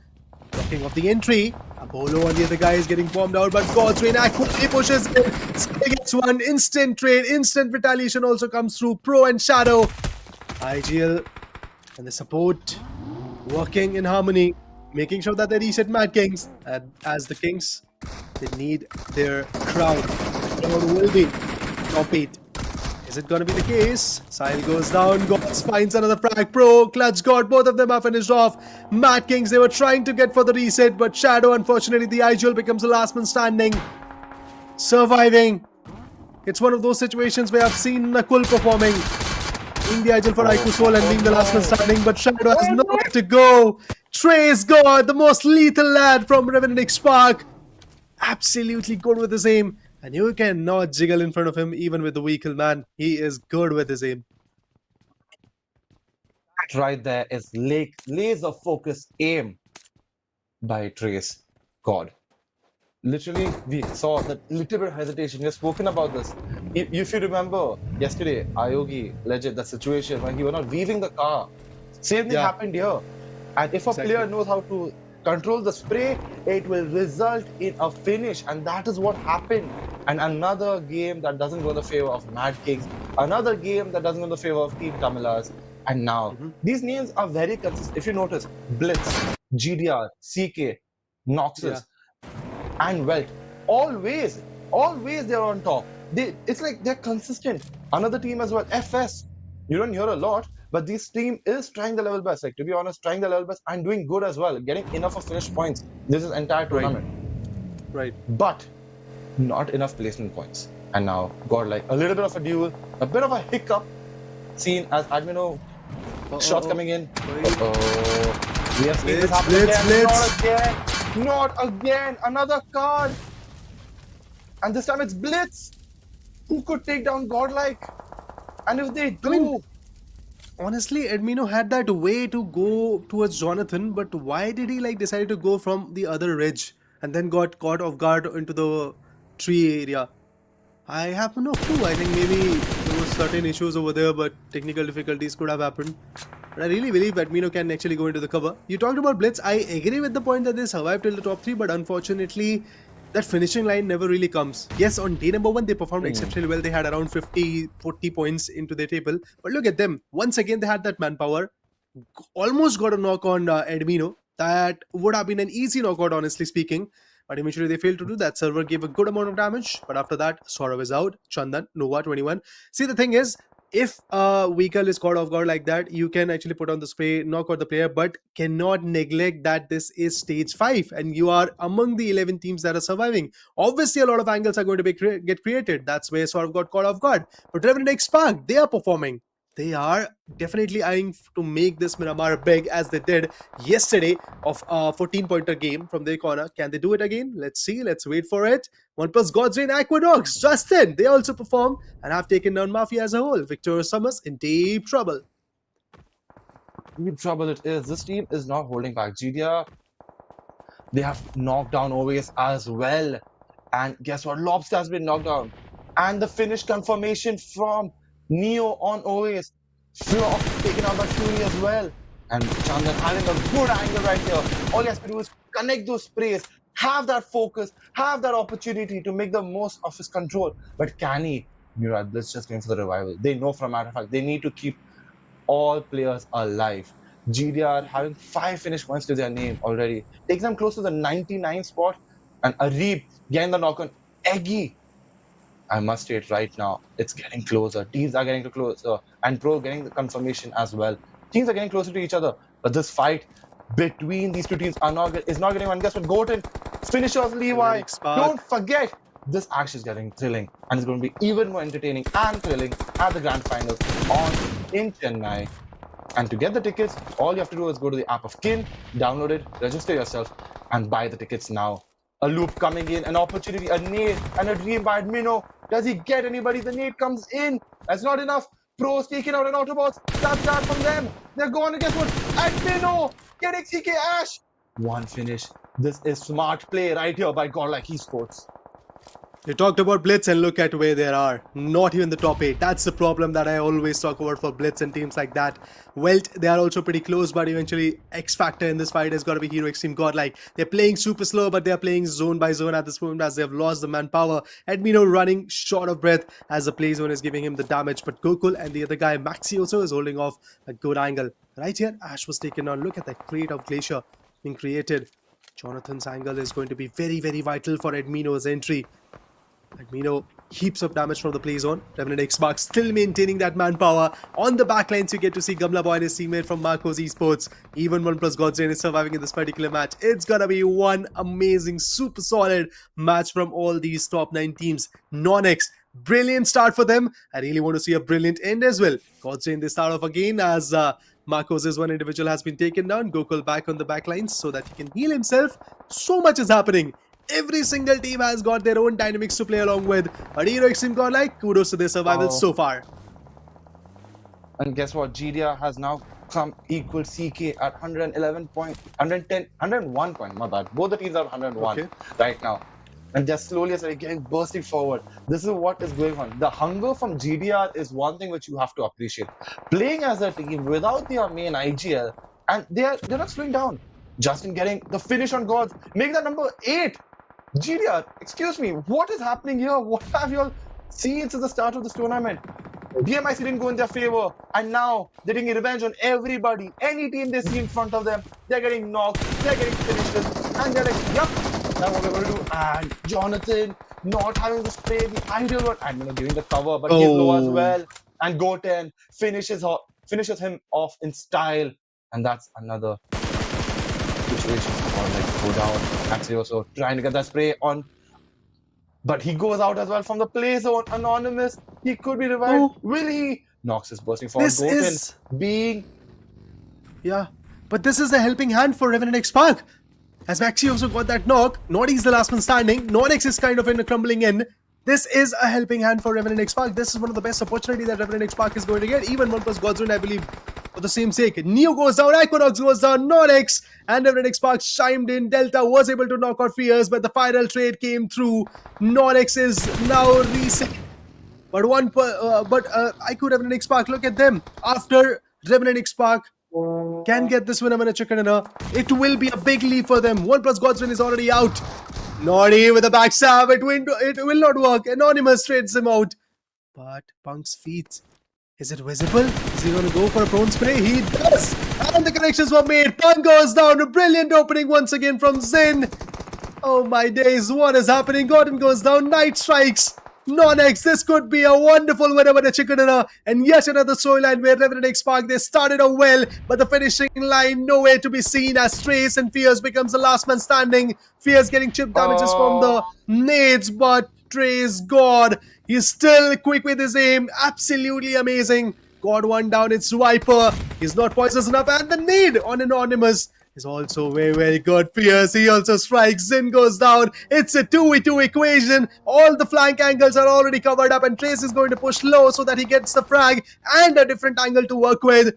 It is going to get difficult from here for NONX. Definitely it's going to be difficult. Fierce, he has the long angle in the close by angle. Face God is already performing. It is now looking like a match where things will change, but Knight, the best from NONX, also strikes. Trace God goes down, and it's just Fierce up against a 1v4 equation, because look at Knight, he's resetting the entire fight. Yes, and Fierce, a Molly coming in, and that will be that. A winner chicken dinner in the favor of Noxus Esports. What a game. What a game by this team. They have literally made sure that, you know what, we are going to play good, we're going to play fine, and we're going to be consistent. And another game, another Miramar, where Revenant X-Park finishes in second place. It's like history is repeating itself. Another day where they could just jump up, get that winner chicken dinner, get that momentum. But no. Last time it was WELT Esports, and now it is Noxus Esports. Honestly, even yesterday I had no complaints from Revenant X-Park after seeing a WELT getting that winner chicken, and today as well against NONX I have no complaints, honestly. Yes, Trace and Fierce did what they could have done. Punk's angle was something which was pretty obvious, and Zen got that opening onto him, and then eventually Gotten also got taken down. And after that, in a 2v4 fight, getting the fight down to a 1v1 or a 2v2 situation was, again, kudos to Fierce and Trace. The way they played in the final circle was pretty amazing. Only thing that was wrong for them was again the zone placement. Yesterday the zone went down towards the down ridge where Welt was already holding up, and Punk and the other guys had to push in. Punk over there got a beautiful knock, and today again, if you see, it was a zone where NONX had the comfortable spot. That's why Trace got, after getting those two knocks, I think Zin and the other guy was knocked out. Then Zin and Viper, I believe, these two members were knocked out. Then Trace got pushed low because he knew that the zone is there. So it's better to get those frags and at the same point get the zone control as well, so that NONX is going to push onto him, not the other way around. But it never really worked out. The planning was there, plotting was there, but just as I said yesterday, execution part and the luck part was not really in favor of Remnant Spark, but consistency is there, and for that reason, I believe their boost in the leaderboard will be very, very clear. Exactly. You have to take one step forward in improvement. At the end of the day, Of these course. teams are fighting for the top 8 spot. That is the goal. Make it to top 8, qualify yourself for the grand final LAN. You don't want to be in the LCQ, because once you're in the LCQ, the pressure increases immediately. And teams like Revenant X-Park, Soul, Godlike, they have to face this pressure from the fans, because there is the expectation. It gets as high as it can be. And fans want Yeah. to see their favorite players at the LAN. But right now, we'll be taking a short break before we go to map 3. So be right back.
Dreaming about me. Love is to get lost in the look. Unlimit Love B6 Pack 2 starts at 21.9 lakh. Mahindra Electric Origin SUVs.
sun is hitting my face, I'm unfazed, I need this.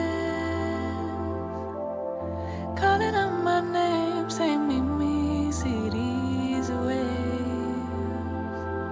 Now I go under, hold my breath and flow. Trust the current takes me safe for sure. Now this is my remedy, remedy. Let the seas sway with me, with me. Regaining my energy, energy. Let the seas sway with me, sway with me. My remedy, remedy. Let the seas sway with me, with me. Gaining my energy, energy. Let the seas sway with me, sway with me. I would try to hold on, treading water in this big storm now. Try to swim away, crash just like a tidal wave. I go under, hold my breath and flow. Trust the current takes me safe for sure. Now this is my remedy, remedy. Let the seas sway with me, with me. Regaining my energy, energy. Let the seas sway with me, sway with me. My remedy, remedy. Let the seas sway with me, with me. Gaining my energy, energy. Let the seas sway with me, sway with me.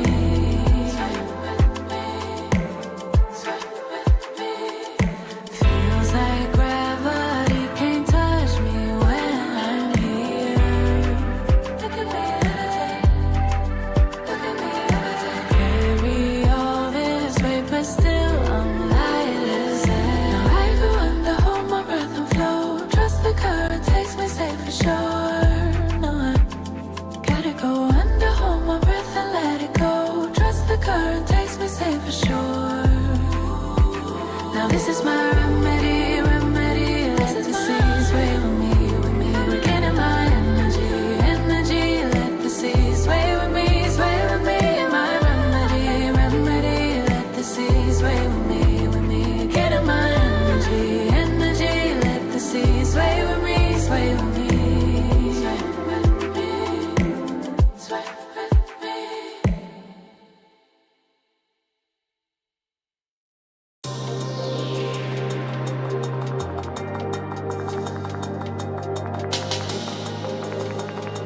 dreaming about me. Love is to get lost in the look. Unlimit Love B6 Pack 2 starts at 21.9 lakh. Mahindra Electric Origin SUVs. And we are back at the Chennai Esports Global Championship, day 3 of BGMI action. Genuinely, this day has been quite incredible. Lucifer, the last game. Any takeaways from that game from you?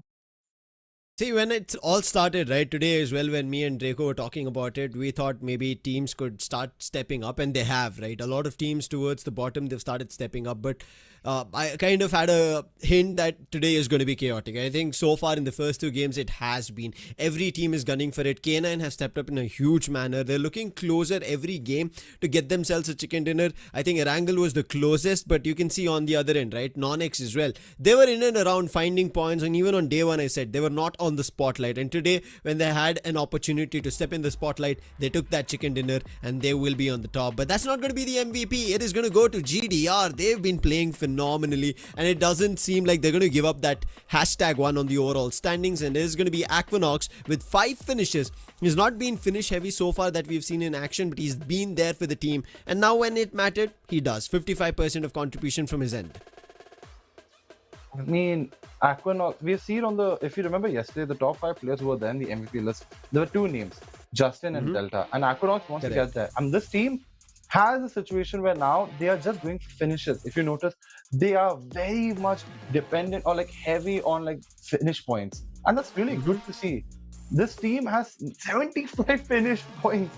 But getting back into the previous game, the team that finishes on top, Noxus, with the winner chicken dinner and 12 finish points. In second place, again, it was I2 Remnant X-Park. Second place again on Miramar, but this time with 15 points. GDR with 13, Welt with 12. CK, after the chicken dinner, going a bit down to 8, but godlike. I mean, this is a team that, Lucifer, we want to see perform really well. And they have an opportunity now in the next game. Yeah. Everybody wants to, and the upcoming one is going to be Rondo, but along with them, a lot of teams have not been finding much value, even Seoul, for the matter of fact. I thought maybe today could be different, and how yesterday, towards the end of the games, of what Seoul had going on for them, it seems like it's repeating today in their game 1 of Miramar. Today, it did not work out. GODLIKE, as you already said, sitting on the top, even in a difference in finish points itself, around 22 points of a difference from the second position team. Cincinnati kids on a splurge and a run for just chicken dinners today. They get 1 to start things off. Welt as well, playing really well and getting their chicken dinners. Versatile, I think maybe a little push off today, but still will have an opportunity to climb up. Hero Extreme, GODLIKE, they are the 8th spot. Revenant X-Spark, this is why I said, I think today they will have an opportunity to get to the top 8. FS, day 1, amazing. Day 2, they've been up and down. And day 3, I'm not yet sure. Let's hope they find some value. Meta Ninja, they've always been in the radar, but never getting the chicken dinner. I don't know what they'll do to change that. Let's hope they do and go into the top 8. I mean, exactly. But one team, we talk about Noxus, and Noxus got the first squad wipeout on Team IQ Seoul. This team has not had a great start to day 1. It has not worked in their favor. Immediately at the drop, players were going down and out, getting knocked and finished. Something has to change. But what will happen? But right now, we're going to map 3, and it's none other than Rondo. An opportunity for every team to focus on those finish points. Get and secure as many as you can.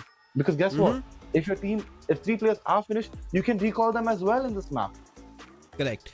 And going towards Group A and B, meaning Group C teams have played Rondo twice already for the semi-finals. So it's Group A and B who will be finishing their last Rondo today. Yes, today is not the last day for semi-finals, but it's going to be tomorrow. And tomorrow we are not going to see any Rondo games coming through. So Groups A and B have to understand the amount of finishes that they could grab, which could be big here in this game. Maybe a highest of chicken dinners that we've seen so far should be targeted here, should be planned here. And if they do so, they'll be more than happy. And especially teams at the bottom, it's their opportunity to get themselves a chicken dinner. And when we talk about the groups, let's talk about their teams.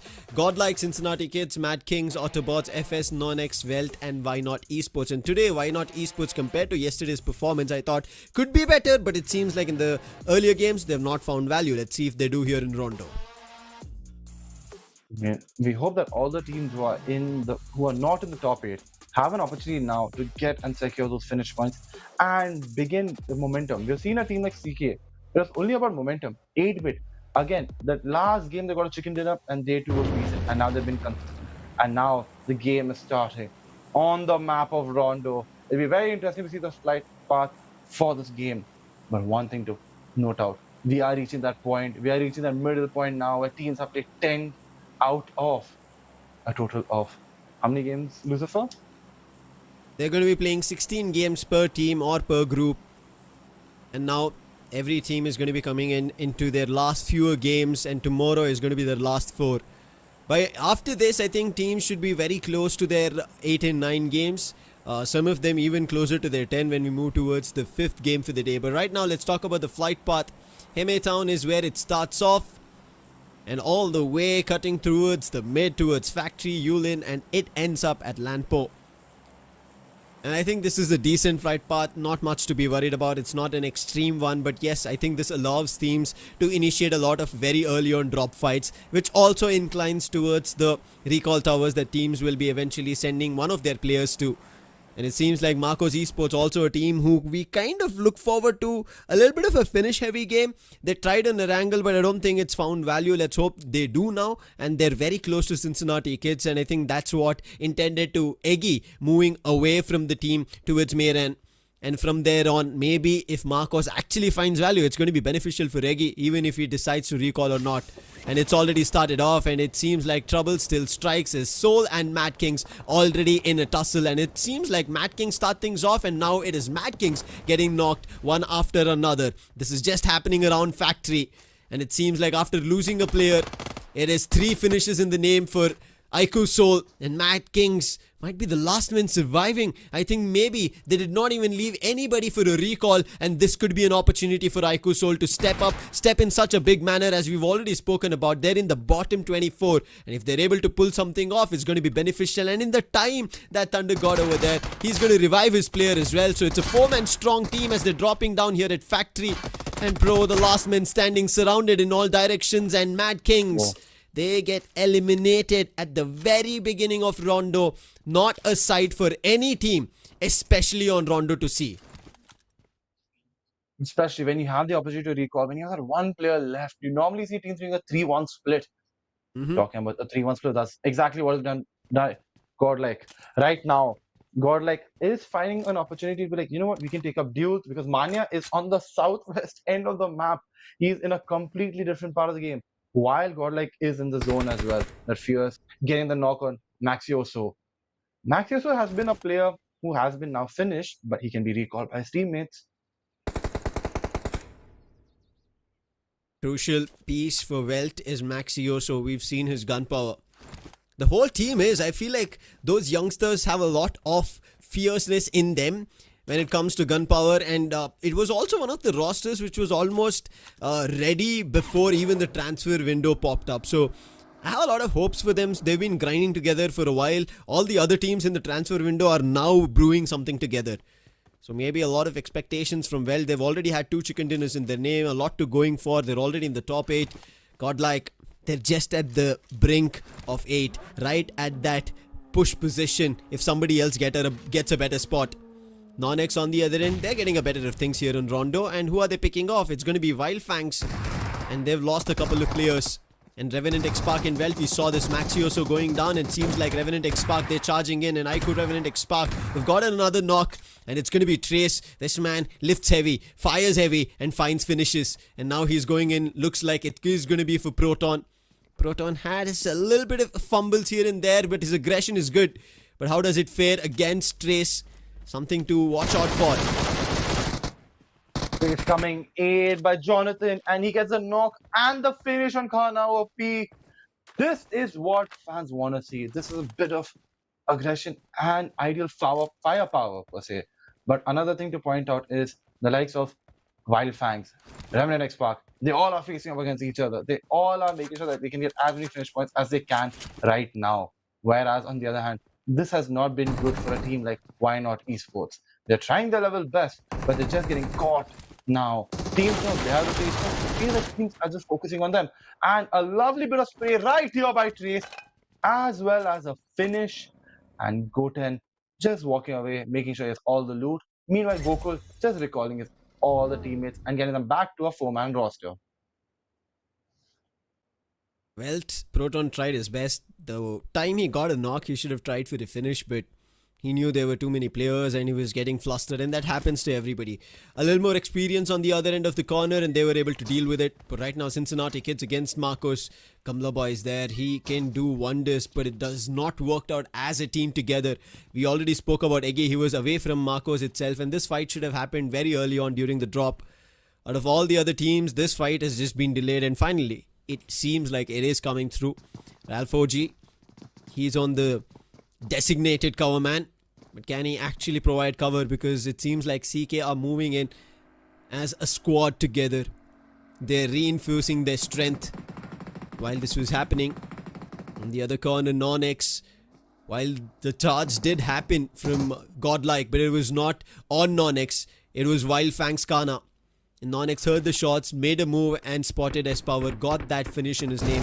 He will soon be revived, not much to be worried about, but Iris, we already saw the sides of Why Not who were at the corners between NONX, between Wildfangs, between Godlike, and we thought maybe there is another opportunity, but it did not happen for now. However, Godlike seem like they are picking up another opportunity. Jonathan himself finds the second frag. Manya making a move. NONX could actually be in trouble. They're out in the open and it's only two players. None of their other teammates are close by. I'm pretty sure one of them would have already gone in for the recall tower.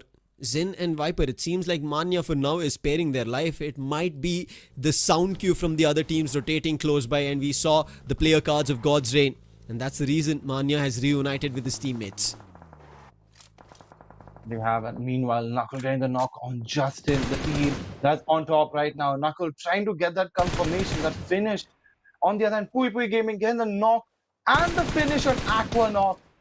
Why not Esports not holding back, showing that they have the sheer gunpowder and the raw aim. Meanwhile, Anonymous takes down Pui Pui Gaming. Will he get the finish? And yes, he does. And this is something that Pui Pui Gaming and the rest of our team have to think about, of how they can sort out the situation. On the other hand, Knuckle just knowing where Justin is, making sure that, hey, if there's a revival, that I'm making sure that I'm getting some shots in to take some damage. And now the damage is coming onto Neo. Noxus on the other hand just going away, but falling into the trap of Aiku's soul. And guess what? We've seen this happening. Admino goes down, so does Anonymous. Manya praying, getting two finishes to his name, and finally the IGL is stepping up for his team. But who does he face? This could have been a big opportunity. Lucifer? Who does he face? Yeah. Like a soul. They could have made a move. They did find a couple when the fight was happening, spotted, but now they're not as free as possible. We spoke about this. God's Reign at the corners of these ridges, and it seems like trouble's brewing. Joker's down. Thunder is also super low, and Godlike there deciding to charge, and Jonathan spots Knuckle. Big damage, unfortunate, caught on the reload. And he seems like he wants to make a move. Manya might have given the call. All the players are ready and ready to power through. Admino spots in. Should be a free finish, but he's waiting to see if somebody else is looking forward to grabbing that. Manya checks it and he picks it off and makes sure that Godlike do not have any other trouble pointing at them. Knuckle somehow, thankfully to a boulder, will be able to patch himself to good health, pink of things. But can he keep going ahead? It's trouble. Aiku Soul split in different directions. Knuckle moved in another. It could be a flank that he could start brewing up. But Joker, he has to play together with Thunder. They're trying to get away with the vehicles. Jonathan, will that be allowed? Did not spot a great spraying angle. He couldn't track them. But on the other end, Knuckles' flank actually works. S-Power has to push up further. But Admino's confirmation comes way earlier. And Aiku Soul and Hero Extreme Godlike seems like this fight is going to continue. But Jonathan finally puts a stop to that flank of Knuckle. Thunder and Joker, they're not going to get back into this. That's going to be a finish given away. And that'll push to total of 7 finishes in name for Godlike. Impressive. Truly impressive from Godlike. They made sure that they're going back to their fundamentals. Team game. That's it. It's all about playing as a team. And Jonathan already has 4 finishes to his name. Manya has 3. And now Aiku Soul are just wondering what can they do. Can they figure opportunity out? Because if they want to, I'm not so sure if both the recalls have been made on Nakul. Has it? We did see Thunder make one revive very earlier, but I don't think everybody's made that and they have enough to get their teammates back. Thunder is back, sorry, Knuckles back in action.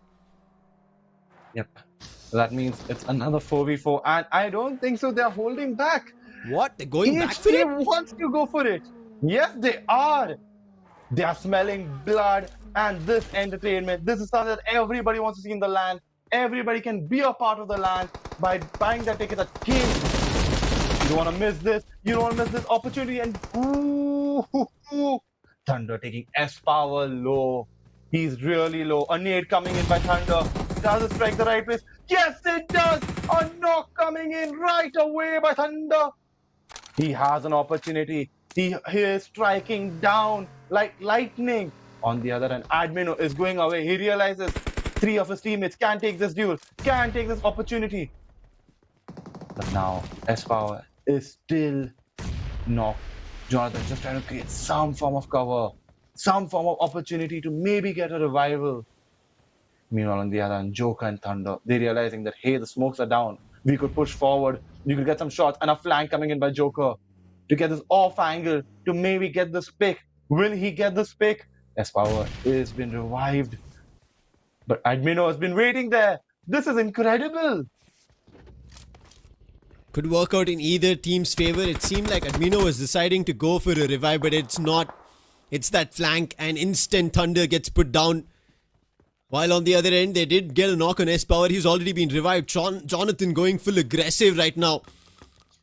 He is feeling it. He's already had 4 finishes. It's still stage 2. Joker's been pinned down. His teammates are nowhere near. And it seems like Jonathan might find another in his name. But Joker, he's taking his vehicle, making a run for it. This happened previously as well. It was Joker and Thunder who had to revive each other. And once Thunder was back up and it was instantly them retreating. And it's again the same decision coming in from Aiku Soul. They were the ones to start the fight off. They did not manage to finish it and now they just back off from it. Hero Extreme Godlike will be happy about it, but they see a sight of another finish that they could pick up. Jonathan's called for it and I'm pretty sure everybody else is also seeing it on their left hand side on the screens and they might push for it. It's going to be Why Not Esports. Why Not have picked up one finish for the day. This is their first one. The game is not number 1 in their end, but they've picked up the first. They're looking forward to a lot more. We spoke about them being a little aggressive, Draco, but I think once they started getting aggressive and saw how many fights were being hit against them, they decided to play back in their usual form, and it's for now not found much value. It's not found much value, but going back to the duel between Godlike and Soul, a rivalry in this game, but a duo in another. It feels like we're in the new generation of Indian esports. And guess what? The BE6 is right here by Flock. They are our mobility partner for this event.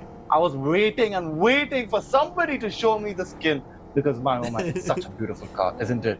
Isn't it, Lucifer? Be honest. Honestly, I mean, I think when you come into the new age era of vehicles, I think BE6, by all standards, all check boxes, fills it all in.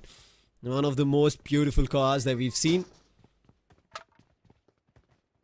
Just Amen like performance coming through, it seems like Revenant X Spark are also now slowly climbing the ladder. Today has been better on their rung. And they've kept it going, Jaco. They've started slowly climbing up. It seems like very soon they should be in the top 8 and could mean a chance for them of how things started on day 1 to be a complete different picture on day 3. But a similar picture for even Aiku Team Tamilas. They need to find a different way and approach, an opportunity to find points. They need to make a move in that direction, but it seems like it's not happening. Baba is down, Poco is down, and that's Joker jumping across their screens and still finding value even though he does not have enough health nor reinforcements. Nade tossed from Rico, but I don't think it hit Joker. It was just in the boulder where his teammate was. Dragon going for a flank while his teammate is going in for a revive. This could be the option, but Joker's understood it. He's behind the boulder now and he's running left, right and center, but big shot and not much cover from here on for Joker. That finish will be acquired from Team Tamilas, but that's just their second finish that they managed to grab because Joker got another before going out. He did get another while going out, and now we are having a look at Godlike Esports over here. Meanwhile, Eggy getting the knock on Delta. Mania going forward, and which team is in front of them? It's none of the Noxes. But guess what? The knock coming in by S Power on Anonymous. Meanwhile, Aqua has been knocked as well. Levi getting finished, and the confirmation by S Power on Anonymous. S Power feels like, hey, look, my teammates are getting finishes. Why can't I get some? And he's doing just that, getting the knock, getting the finish to himself. And now Nox is after a good game. They have to try and make something out of it. And what a spray right there! Laser aim right on player of Dragon. Dragon, the IGL. Pui not holding back, getting another knock as well. Why not Esports? Getting another finish point. And Knight confirming finish on Dragon. And just with that, that's Team Tamilas out, Draco.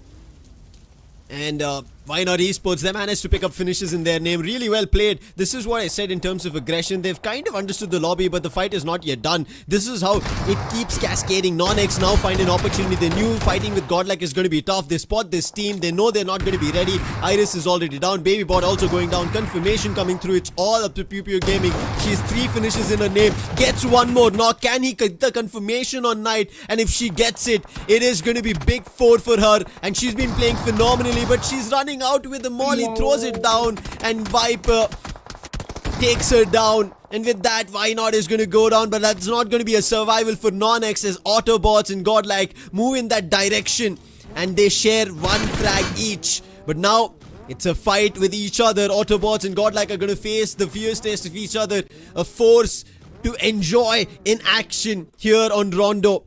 And a team who grab finishes in their name at the highest amounts at all times when it comes into action. And Godlike have done it. They're sitting at 10 total finishes for the game. 4 of it for Jonathan, 4 of it for Mania, S-Power and Admino sharing 1 each. And they're going to look forward to a lot more. They're still not inside the circle. They're 500 meters away from it. But it's the zone now shrinking at stage 4. So now they need to make a move. They cannot keep playing in the edges of the play zone or tank the damage of the play zone, because they will run out of utils towards the end. They will run out on utils, but right now they are getting the finish point that they wanted from this game. And now it's all about the placement. Which team can get that winner chicken dinner? Which team can take that bump into the top 8 and solidify their spot? Because at the end of the day, the recall has now been disabled, and CK after chicken dinner, the day has gone a bit in a downward direction. A spray coming in by Flock on Ralph. Soham taking down Spray God. Ash having an opportunity to just go forward, to be like, I know my team, I can trust them, but they have to get this finish. They need to, because they're slowly and steadily losing their position on the table. After an amazing start to the day, they have to make the most of the opportunity that is in front of them. But going back to this team, Marcos Esports, getting 5 to their name, but they're still trying to go for more. They need a lot more, to be honest, Draco. They've just had 5 finishes. Their all standing position is not that great. However, Godlike, they understand that they're very close to either qualification or being pushed out, and they do not want to be in the danger zone of it. They're still moving in other directions. They've spotted players from various different teams, but they want a safer spot to fight from. Pro on the other end, very close to Godlike, gets knocked. That should be an opportunity. That should be information. But seems like Godlike are spotting players from WELT. Not much in terms of a knock, but they're just shelling bullets out. WELT on the other end, trouble for their concern. They've not even found a single finish in their name. A very early fight with Revenant X Spark. All they were able to do was knocks, not even a single finish. And that's going to be trouble. And trouble is going to strike hard. They're under the bridge for now. Thankfully, there's no water under this bridge. It's just the track. But can they do something about it? Because they're surrounded by Revenant X Spark once again. Once again, these two teams. And who are they facing off against? Godlike, looking at their former IGL. Punk. The memories. All those events, those podium finishes. Will it come and haunt them back? But right now, as you can see the zone, we are into an open area and most of the teams are out of it. So now they have to focus on rotating in. but there isn't a lot of cover there as well for these teams. So how are they going to burst forward? Meanwhile, Ash is just bombing forward. You can see him making that push into it. Eggy is the only player right now who's there, and Ash is getting close to him. And he spotted him. Maybe, on the other hand, AUTOBOTZ coming from the west into the zone. And Godlike taking the southern rotation, going from southwest to south, and then coming up. Gamla Boy being taken down, and now Godlike going past FS and Soul. But guess what? It feels like the call of duty has come in the comms of Soul and Godlike, and they are not holding back. Every other getting up in it, and a knock. Thunder taking him low. It only takes one bullet, and guess what? Jordan has been taken down. Thunder getting his man, and it's all left to Admino. Thunder was Admino, two players who we know, and guess what? Thunder, another one. Make that back to back to back. Knockouts and finishes, and guess what? Soul, you have just taken Godlike apart. Domination right here by this team. Espoir, the last man standing, trying to throw some nades to get some distance between Aiku Soul. But it's not happening. They're rushing forward with all the strength that they have, with the position known. A corner spotted, but S-Power trying his best to fend off their bullets, to find an opening knock, to at least bring it down to a 1v1. A lot more teams surrounding him as well, but thankfully they have a compound to fight this 1v2 situation. A better off position for Soul, but the knock comes through. S-Power deals it. It's down to this 1v1. A nice molly, making sure Thunder doesn't get closer, but Thunder was the reason that 3 of the teammates of Godlike were down. But can S-Power change things? 12 elimination is in his name, but he gets spotted out from somebody else afar, and that's going to be Blitz. Their run of those big 12 eliminations comes to an end, and it's going to be now Aiku Soul leading that charge. They have 11 in their name. We are down to the best 5 teams fighting here on Rondo. The strength better for Blitz. We already saw them on the map. Cincinnati kids, they should have had an opportunity, but their movement inside the circle and then Marcos chiming in, finding the finishes, has given options for Marcos as well. But Marcos' strength is not that great as Blitz, and Blitz have this option of getting a chicken dinner, getting their position towards the top of how it seemed on day one. Truly, Blitz, he finishes it in. What a spray coming in! He's trying to find out some form of damage right here. Fang getting another knock to his name, but can he convert that into a finish? Blitz with 3 finishes. Right now, again an opportunity to maybe get another winner chicken dinner. And guess what? Soham gets the knock on Thunder. The car is blasted, and Legit is walking up and away in the open. If he's spotted, that would be that for the dreams of team Aiku Soul. Blitz bursting forward. Goten! What just happened right there? Blitz is taking down. It's in trouble. Server is down. Yes, exactly. Chandan, Saurav. They are spotting players, but they have to find value. Now Thunder going down. That puts an end for the run of Aiku Soul, and we are down to the last 3 teams surviving as Welt's last player also goes down. Marcos trying their best, but they also get hit with Revenant X Spark, and that was a nice run coming in from there, and this is the opportunity. Aiku, Revenant X Spark, they were looking forward to this, the slow and steady climb that they had today. But it could come to an end. Blitz are also hungry for the chicken dinner. They've been waiting from day one, but Chandan goes down. That is what Aiku, Revenant X Spark needed. Soham going down, and it's down to the last man standing. Saurav, position known, and then fierceful frag coming in from his end to land the last blow. Aiku, Revenant X Spark get their winner chicken dinner, and now push their team forward to the top 8. Exactly. Beautiful, beautiful game. It's all about the team play at the end of the day, the coordination. We're talking about momentum. I feel like synergy and momentum is the name of the game during the semi-final. Every team we have seen, when they have the opportunity, when they get that momentum, somewhere or the other, they're capitalizing it. They're realizing their players, they're realizing the play styles, and guess what? Making the most out of it. Revenant X Spark, they tried last game, they failed. But this time they're like, nope, not happening this time. We are getting this chicken dinner for ourselves.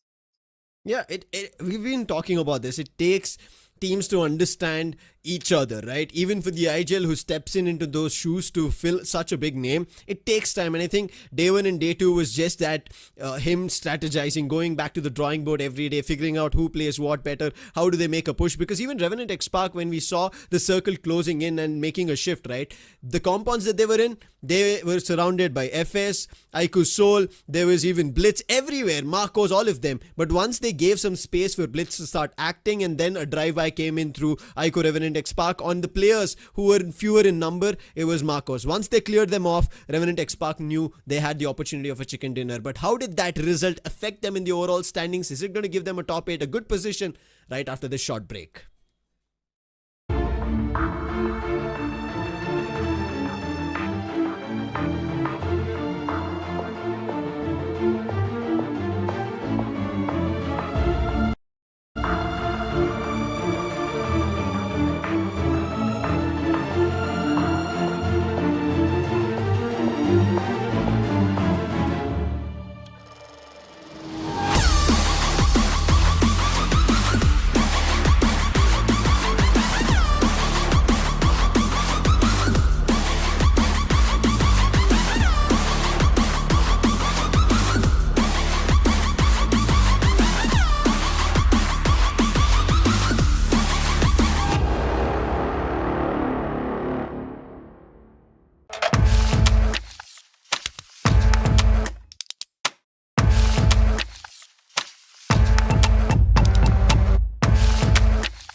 तुझको जो मैं हो जाऊं पागल boom boom मेरे सीने की धड़कन को सुन मेरी सांसों को तेरी ही धुन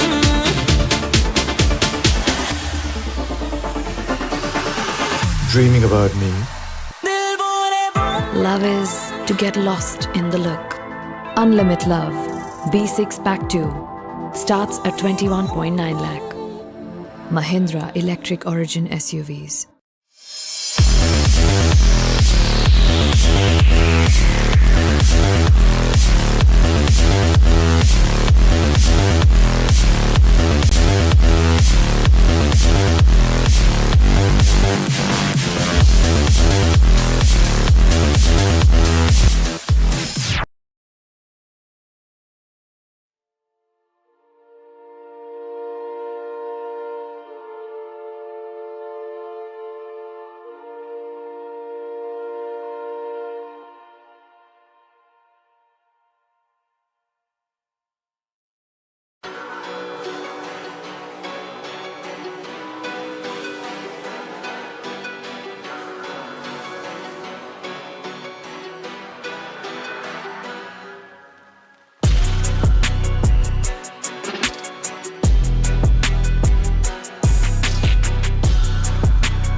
Sun is hitting my face, I'm unfazed, I need this.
तुझको जो मैं हो जाऊं पागल बूम बूम मेरे सीने की धड़कन को सुन मेरी सांसों को तेरी ही धुन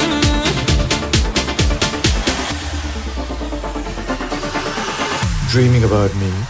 दिल बोले boom Love is to get lost in the look.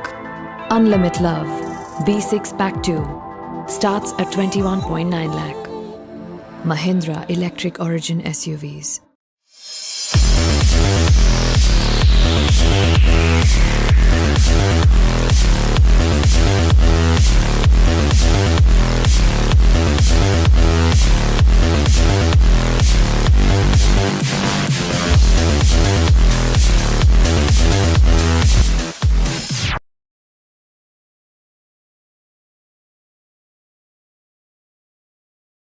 Ladies and gentlemen, we just had 3 amazing games and a game on Rondo to end, and what a game it was. Completely lit with sparks and thunders. This is STAT in association with Government of Tamil Nadu presents the Chennai Esports Global Championship 2025 by Skyesports. Co-powered by AMD, mobility partner Mahindra, associate partners the Production Lab, WD Black and Red Bull, official display partner Zoe, ticketing partner Kin. My name is Lucifer. With me on desk now is going to be Raider and Raider.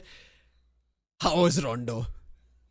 Oh, I missed one of the best matches, I would say, of semi-finale, honestly. Hero Extreme But you Godlike gotta watch popping off it. the way they did. Yeah, I did watch it. And those 12 frags from Godlike, absolutely amazing. Team Soul, they made one of the comebacks. And even, I believe, before the start of this match, when I was discussing all these things with Draco, I talked about this, that Rondo is that particular map where Godlike found their footing, and maybe Soul is going to do the same. Yes. Look at that. Soul got their footing. But the best part is Revenant X-Spark making a huge comeback into the leaderboard, where they failed to perform in the first 6 matches, I would say. But in the remaining 9 matches, out of 9 matches, remaining 3 matches, the way they played last 3 matches are absolutely amazing. Surviving till the top 2 in the previous 2 matches, and then getting a winner chicken dinner. What an arc coming in from Revenant X-Spark. Truly performing like the team who has ignited the spark and now building a fire in which maybe the bottom 16 teams are going to get burnt. The Wolves are howling right now, and they're howling for finishes, howling for chicken, and a lot more. Let's jump into the MVP, and it is going to be Trace. He started off, and I think that start with the fight with Welt is where this all started on Rondo, which worked for Aiko Revenant X-Spark. 6 finishes. He's not climbed the ranks of MVP because this did not happen from the very start of things on day 1. As we said, the reconnaissance from Revenant X-Spark after day 1 has slowly given them steadfast climbing opportunities in points, and the 40% contribution from Trace tells us that this was a team victory, not an individual one. No doubt in that. I mean, whenever you get to see Trace God performing the way he does, it gives the teams a boost which actually pushes them quite a bit. And we can clearly see that 40% contribution. That means there were so many more frags that we have to talk about. But star of the match, in this particular match, going all out was Trace God indeed. From the other corner, his teammate Gotten, and eventually the newest addition on in this lineup, IGL, was the finisher Punk, who got 1 assist, and travel distance is also pretty amazing. 7-10, of course, pretty similar to each other. But yeah, Gotten, I believe even in Miramar, was pretty amazing. The way he was popping off players, specifically against, I believe, OnePlus Godsrain. It was amazing. He showed his true testament of skills. And again, Gordon is also a new addition to this particular team. Trace God has been the part. Trace God and Fierce, they have played along with each other for quite a few matches, for quite a few tournaments to be specific, like under Sensei. Now there's a new IGLing, there's a new support in the team as well, but these guys are still performing. Yes, of course, they took their own sweet time of 6 matches, but look at the way they fought back. 25 points over winner chicken dinner. Yes, Rondo could have been bigger, but then again, no complaints from 25-pointer winner chicken dinner. But along with that, I think somewhere we have to shed bigger lights on Marcos Esports. They also had a big finishing game, 11 finishes in their name. But the reason we did not see much was their action was cascaded in a lot of teams while they were fragging out, because Ico was finding value, GODLIKE was finding value, we saw NONX finding value. There was even Why Not having that almost resurgence in points, and that is all thanks to Pew Pew Gaming. She played really well. And that has to happen a lot more quite often for them. There is not going to give them a big jump on the overall standings yet, but individually and experience in this lobby matters a lot. But let's talk about the overall standings. Cincinnati kids, they take up the top spot from God's Reign at a difference of just around 5 points. WELT climb up the triple-digit mark. NONX are at the 4th spot. Vasista coming in the 5th, and Vasista have not found a lot. But Revenant X Spark, they've jumped to the 7th. But they're GODLIKE. We thought they'll be the ones who'll get pushed out, but no. Because of their 11 big finishes game that they had, they will still stay in the top 8, and it's going to be 8-bit who get pushed out. Yes, definitely that's a bit of a problem. Cincinnati kids, you're talking about them sitting on top, but remember they have played 11 matches, or one more for the day is left for them. But yes, 8-bit still has to play a lot of matches. They are at 9 matches right now, so I think they can easily buckle up. But Team Ico Soul could jump from their corner, substantial one I would say, because they were sitting at somewhere 19 to 28 spot, but there was a gap, there was a decent gap between them and their opponents. Right now they are slowly creeping their way up onto the leaderboard, and I'm absolutely happy to see Revenant X Spark being there in the top 8 as well. But teams like Minority Esports, despite of the fact that there are individual promises, good uses of util, and Pew Pew performing the way she did against NONX, overall complete package is still missing. Same can be said for One Blade Wildfangs. They're also struggling at this moment, sitting at the 23rd spot, not at all where you want to be. But then again guys, map 16 will be between Group B and C. Back-to-back consecutive matches for Hero Extreme GODLIKE are over. They will be back on the last match of the day. That gives the chance for all the other teams to buckle up and eventually perform.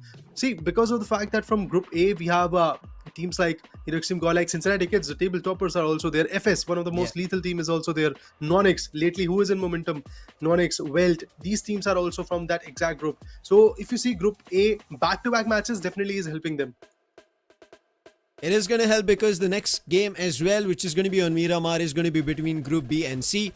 So a back-to-back game while Group A are sitting out, as you rightfully pointed, is an opportunity for everybody to start getting points. 8-bit who got pushed, this is their opportunity. Meta Ninja, who've always been close, but they've not made their mark. Orangutan, we've been talking, 1 chicken dinner is all they need. True Rippers, not the greatest today, but they've still been averaging on points in every game, and they're just at that mid-16. K9 on the other end, they had almost a big game on ERANGEL. However, they couldn't close because of Cincinnati kids. Versatile, not much seen today. And out of all, I think Rising Esports, a team that everybody's thinking they're going to do something, because that's what they did even in the bigger games, even during BMIC, towards the right end of it, how to qualify all of it. I think Rising Esports have kind of jotted it down, nailed it down, but they have to do it here in the semis as well, because today, as we are now slowly moving towards the last few games left, as we've already finished the 3, we have come down to the next 3. Now Group B is going to be playing their 9th and 10th game for the day, their 11th and 12th game for the day, whereas Group C, they're going to be playing their 9th game now, and then 2 more games after that. So a lot more for Group C, as they will have 3 games on a stretch that they'll be playing on, whereas compared to this team of Group B, the whole sort of it, it's just 2 games, and that is going to give them their 12 games that they'll be playing, and their next 4 happens tomorrow.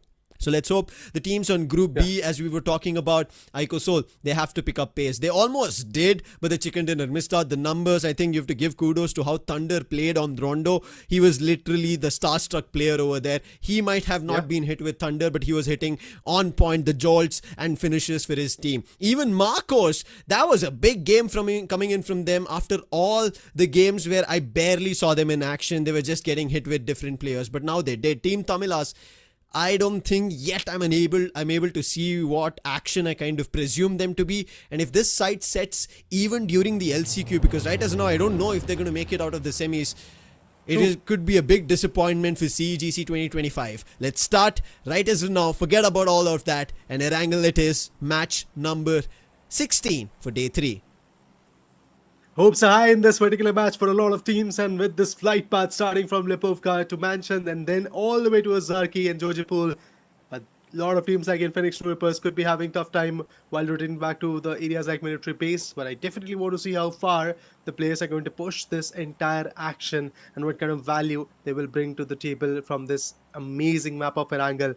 I think Aiko Team Tamilas, their chances are looking very, very low at this point for securing the top 8 at the end of day number 4 of semis. But then again, they can try their level best to find that momentum which can help them in the LCQ, because there is no break in semi-final and LCQ. I think we are ending the LCQ, ending the semis on 7th. And eventually we get to see the LCQ from 8th. So there is no such break coming through. You have to find that momentum. And lobby is going to be pretty similar. All these teams who are there in this current lobby will be fighting. Out of these the 8 teams, out of these 24 teams, 8 teams are obviously going to go for the grands, but the other 16 teams are same. There is no new addition. None of the teams are going out. So yeah, that will be very interesting to watch how Tamilas finds their own comeback into the picture. But Aiko Seoul, they've gone for school aparts, but there's a wreckage coming through. One of the players have already been taken down, and that's for Aiko Orangutan, I guess. No, it's Revenant X-Park actually.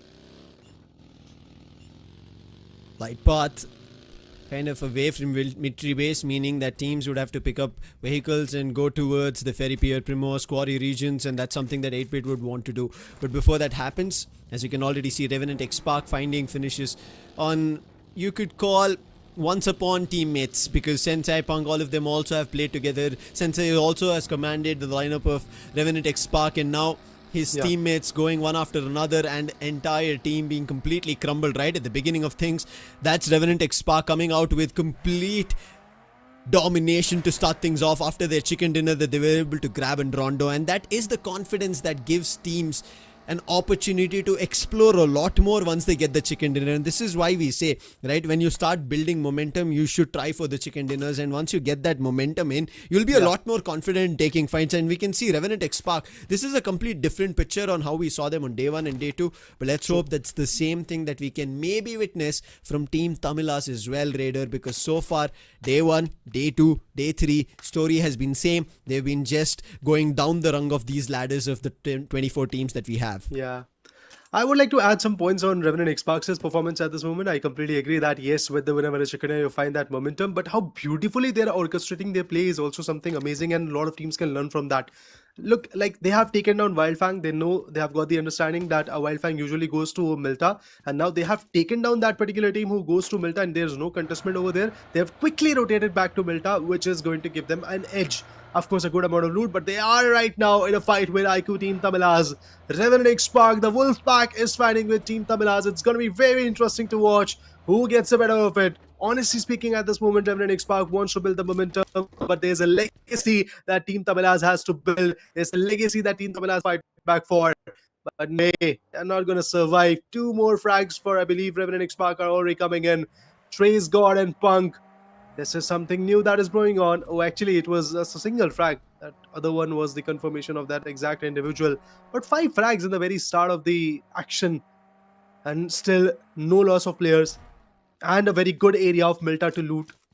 I think this is yet another match which can boost them quite a bit in terms of leaderboard. Leaderboards is what matters, and it seems like Seoul are trying to figure a way to top that. Not been working out so far. Thunder had a big game. Legit commanding this lineup. And I think a little change in role that's happened to Nakul while he had to command it, and now that it's legit, he's kind of in, I would say, switching in between those positions, in between those mindsets, and maybe that's why we've not seen Nakul, because we remember, right, when Mania was in the squad, Nakul was known to be the clutch master. He was the Batman. That name came because of that he was always there to rescue his teammates. But so far that's not been the case. It's been thunder in those shoes right as of now. Let's see if that finally gets back where Nakul is like, okay, now I know where I'm back at. I don't have much to be worried about. And if that helps out, I think very soon Iku Soul should be towards the tabletop, because that's what their fans are looking forward to. A trophy as well in their name. A lot of changes that this squad has gone under. But True Rip is a squad after their changes, and they get a chance to finish on a podium. And after that, they get a slot to be representing India on a global stage. I'm pretty sure they're also prepping for something. So I don't have much doubts on True Rippers, because whenever they wanted, they've grabbed points. Whenever they were trying and experimenting, they've gone down early. But they've been around that mid-16, right? Every time on the overall standing. Nobody's been pushing them out of that. The thing is, they're working on their aggression. And in the last 2 days, we have seen that a lot of changes in True Ripper were there with regards to their roster. Skillful was some matches, there in some matches. But today, to see the entire lineup that is actually the former lineup, the main lineup, the OG lineup of Rippers at this point. So I'm definitely rooting for Infinix Rippers that they're going to do something magical. How far they're going to push themselves, that's a bigger question at this moment. Like, honestly speaking, fragging potential is there. Every now and then, whenever Infinix Rippers has done something good, Hydro is always on top. He becomes the MVP of that particular match. As an entire team, Jelly, the zone placement that he gets for the team is always amazing to watch. Harsh has to perform for sure.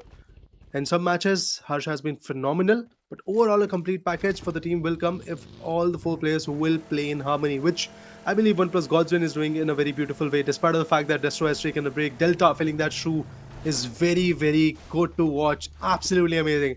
I have one complaint from a particular team, and that's Team Blitz. They started off way too well. They came into the semi-finale with flying colors, 112 points onto the leaderboard from the close qualifier, sitting on #1 of that close qualifier stage. But what happened after day 2?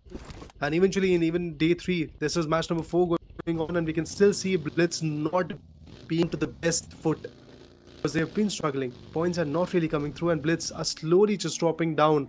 And they are right now at 6th spot. They started with, I think, 73 points or so. Right now they have 85 points after playing 11 games of their own. So yeah, Blitz have to buckle up. Otherwise, teams like Remnant, X-Park, Hero Extreme, GODLIKE, they're already eyeing. Even WELT today came in. I think Cincinnati Kid, massive jump for them after that winner check on NONX. They are in the top 8. Many teams are there who can easily push Blitz out if the consistency goes out. I mean, while I'm looking at all of this and kind of understanding an average of how many points it could be to maybe start the discussion of what could be the cutoff to qualification in the top 8, right? And I can see an average of around maybe 8 points per game from every team so far, because 16 games are there for every team to play. And now when we kind of calculate the cutoff which might come to it when it's 16 games, I think somewhere on an average of maybe 120 to 130 is the cutoff. So teams who are not even closer to 80, I'm a little worried for them. But teams around the 50, they still have a chance. But teams who are below the number of 50, they've not even reached the half century, I feel troubled. And that starts from the team Victor Issamus, who are right at that 16th position. And from there on, it cascades to True Rippers, Iku Soul, Rising Esports, Madking, Team Tamilas, K9, Wild Fangs, and Why Not.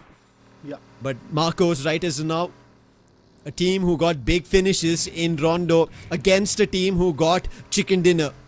And Marcos, if they're actually able to fight this team off, just like how Revenant X-Park have made a climb, Marcos can now eventually do it.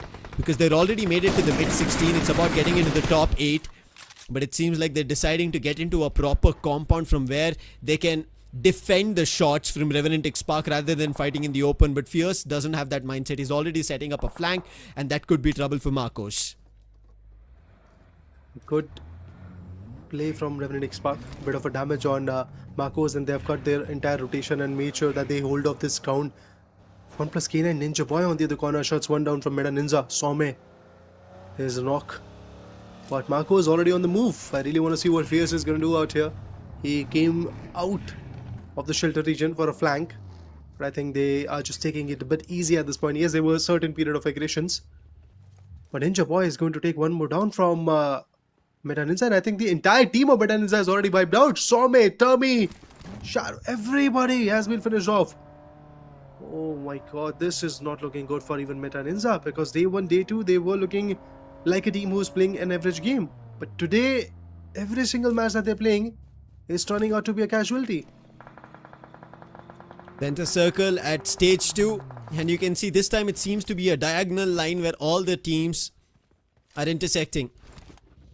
Almost a cluster in that diagonal line from west to east. God's Reign, this team has been fragging heavy in their department. Might have not been in the tabletop now when we saw the previous overall standing, but before that they were #1. They kept it for a very long time at the end of day 2 to right now starting off midway day 3. But on the other end, Marcos, it seems like, yes, they were able to move away from the fight with Revenant X Spark. However, with Infinix True Rippers, they are the ones grabbing the eliminations. However, a third party seems to be the stealer here. They're getting the frags. K9, they also need a chicken dinner. They were close on the previous day 3 match 1 ERANGEL. But is that going to continue? Kyo is super low. K9 have decided to slam in. Marcos are now stuck in the compound. The compound that we were thinking could be their safe haven. Answer back on Ninja Boy is the one that will help them to buy some time. But is that going to be enough? Slug, a nice gap and a nade should find value. He's moving in. Players are low. Players are knocked. He's grabbing the eliminations. He wants to finish the whole squad and he does so. Slug with that aggression ends up with 6 total eliminations for his team. No casualties and a total of 10 as they eliminate Marcos. What a big leap right here for OnePlus K9. They really need it. They really needed this kind of daring whenever a chicken dinners type of play. And the way they have started out with 10 frags, it feels like that they're going to play quite aggressive and quite tactically, because even in this particular fight between Marcos and Infinix Troopers, they came in a little late and then eventually cleared the angles on the edges. Specifically talking about Infinix Troopers, they got them out and then eventually pushed in. Now Troopers is remaining with the last man standing. Revenant X Spark, they saw entirety of this action from the Potato Hill, never really jumped on it. Of course, they thought that they're going to spray down, get some third party frags. It didn't happen. But in the previous match, even IQ Soul came very close to up, and the chicken and Revenant X Spark, they snagged it out. Oh my god, one more is going to get taken down. It's going to be Joker. In the previous matchup, he was chaotic. He was amazing. But this time, Joker went down. Unfortunate that in a particular vehicle, there were 2 players playing. One was driving, another one was shooting, and that's exactly what costed Joker's character alive. But now, with 3 men standing, the bigger question is, what will IQ Soul do after finding such a good match, after finding their biggest match so far in CEGC semi-finale? Are they going to go down that easily? That's the big question, because on the other corner, Revenant X Spark is just building up momentum. Now they are eyeing on OnePlus K9. And Ninja Boy is already down. Slug with 6 frags. Even after getting such stats under your banner, it's just not easy to fight back against Revenant X Spark. They have the full 4-man power and their angles is unknown to OnePlus K9, and that's why they decided to take a step back. I think this was just happening after K9 concluded the fight. Revenant X Spark around Potato Hills grabbed the opportunity, saw a lonesome player, and Ninja Boy was swept out. K9 big 10 finishes, and they finally end up losing 1 player, 1 casualty they have. I thought maybe another chicken dinner was maybe close for them, at least this time as a 4-man squad. Previously it was a 4-man squad. However, CK had a better position. CK is not playing in this group at all. So this is an opportunity for K9. Revenant X Spark, now that they've made a climb, they don't need much. Orangutan, they do. They do need a chicken dinner. Something that we started the day with discussion. They have only 6 placement points. Their position in grabbing those points has just been them in and around, in somewhere around maybe the top 5 or top 6 teams. They've not come down always towards the top 4 or the top 3 to grab big points. And if they did, they would have already had more than 6 points in placement. Right. And they need just 1 chicken dinner. And if they do that, they will also start jumping closer to the 60 and 70 mark, and maybe even 80 after the finishes add up. I go 8-bit, encircling around, figuring out what could be their next target, but they have always been on their toes, despite the fact that they play a passive game for the initial circle. I've seen some aggressive stances from them as well, but then again, look at this. in the previous match of ERANGEL today, Juicy went down into the shelter region, survived till the end for the team, and got 8 extra points for the team, where the team could have got taken down with just a single point. This guy was able to get a total of 8 more points for the team. Such credibility, such perseverance for a good game. Indeed, he's a IGL that Ico 8-bit can trust. But now, I really want to see OnePlus God's Reign. What are they going to do? They're now on the edges. So Circle could actually come to the edges of farm, or where OnePlus God's Reign is holding off the 6-pack houses of Military Base Bridge. That's exactly where the Prison could actually take a shift. But Ico Orangutan, high stake match for them as well, as they're playing one of the last matches for the day, and eventually number of remaining matches is running super duper low for them as well. A good impactful performance is very, very important so that they can be there in the top 8. Although there have been some moments where they've performed quite well, but this particular play zone is a blessing in disguise for Somraj and his lads. He loves to play in Pochinki. I've seen him performing in Pochinki, and if they can control it right, this could be their games. A lot of teams are trying to control ERANGEL, especially that it has a central circle. A slam in coming in. Versatile did spot it, but they were unable to stop Orangutan from the slam in. However, with the guns, he takes on one from Ico Orangutan. Baba goes on from Remnant X-Pac. So many knocks and finishes are coming through at this moment, but Ico Soul, the way they pushed in and the way they are clearing the edges of this Pochinki region is pretty amazing. Orangutan, trouble. If they keep running around like this, already one of the players were gone to Ico Soul, and it seems like it's going to continue. But this time it is Versatile. A bit of an overcooked nade, I guess that was it. Not too sure, but now Visgot going down. It's up to Atanki. And it could look even more tougher. AKOP, okay, it was AKOP's nade on Ninja Jod. He took up damage, and there's more coming in that direction. Ninja Jod, can you throw anything inside? Big damage. Ninja Jod barely survives that bronze sharpnel hit. But for how long? He has an opportunity to patch himself up. There are 4 more nades, but AKOP, the way he's dodging the nades from Ninja Jod, he's barely even been scathed. That tells that not much problem, but I think I spoke a little too soon. I was complimenting on his invulnerability, and finally the nade hits him. Does the damage. A molly as well, but AKOP is dodging it. Like he's in a matrix. He knows when and what is happening. Another one doesn't hit him. Puts down a molly so that the other players from Versatile don't rush up on, because Atanki has gone to a floor about closer to the roof, and AKOP is trying to create an artificial cover around him.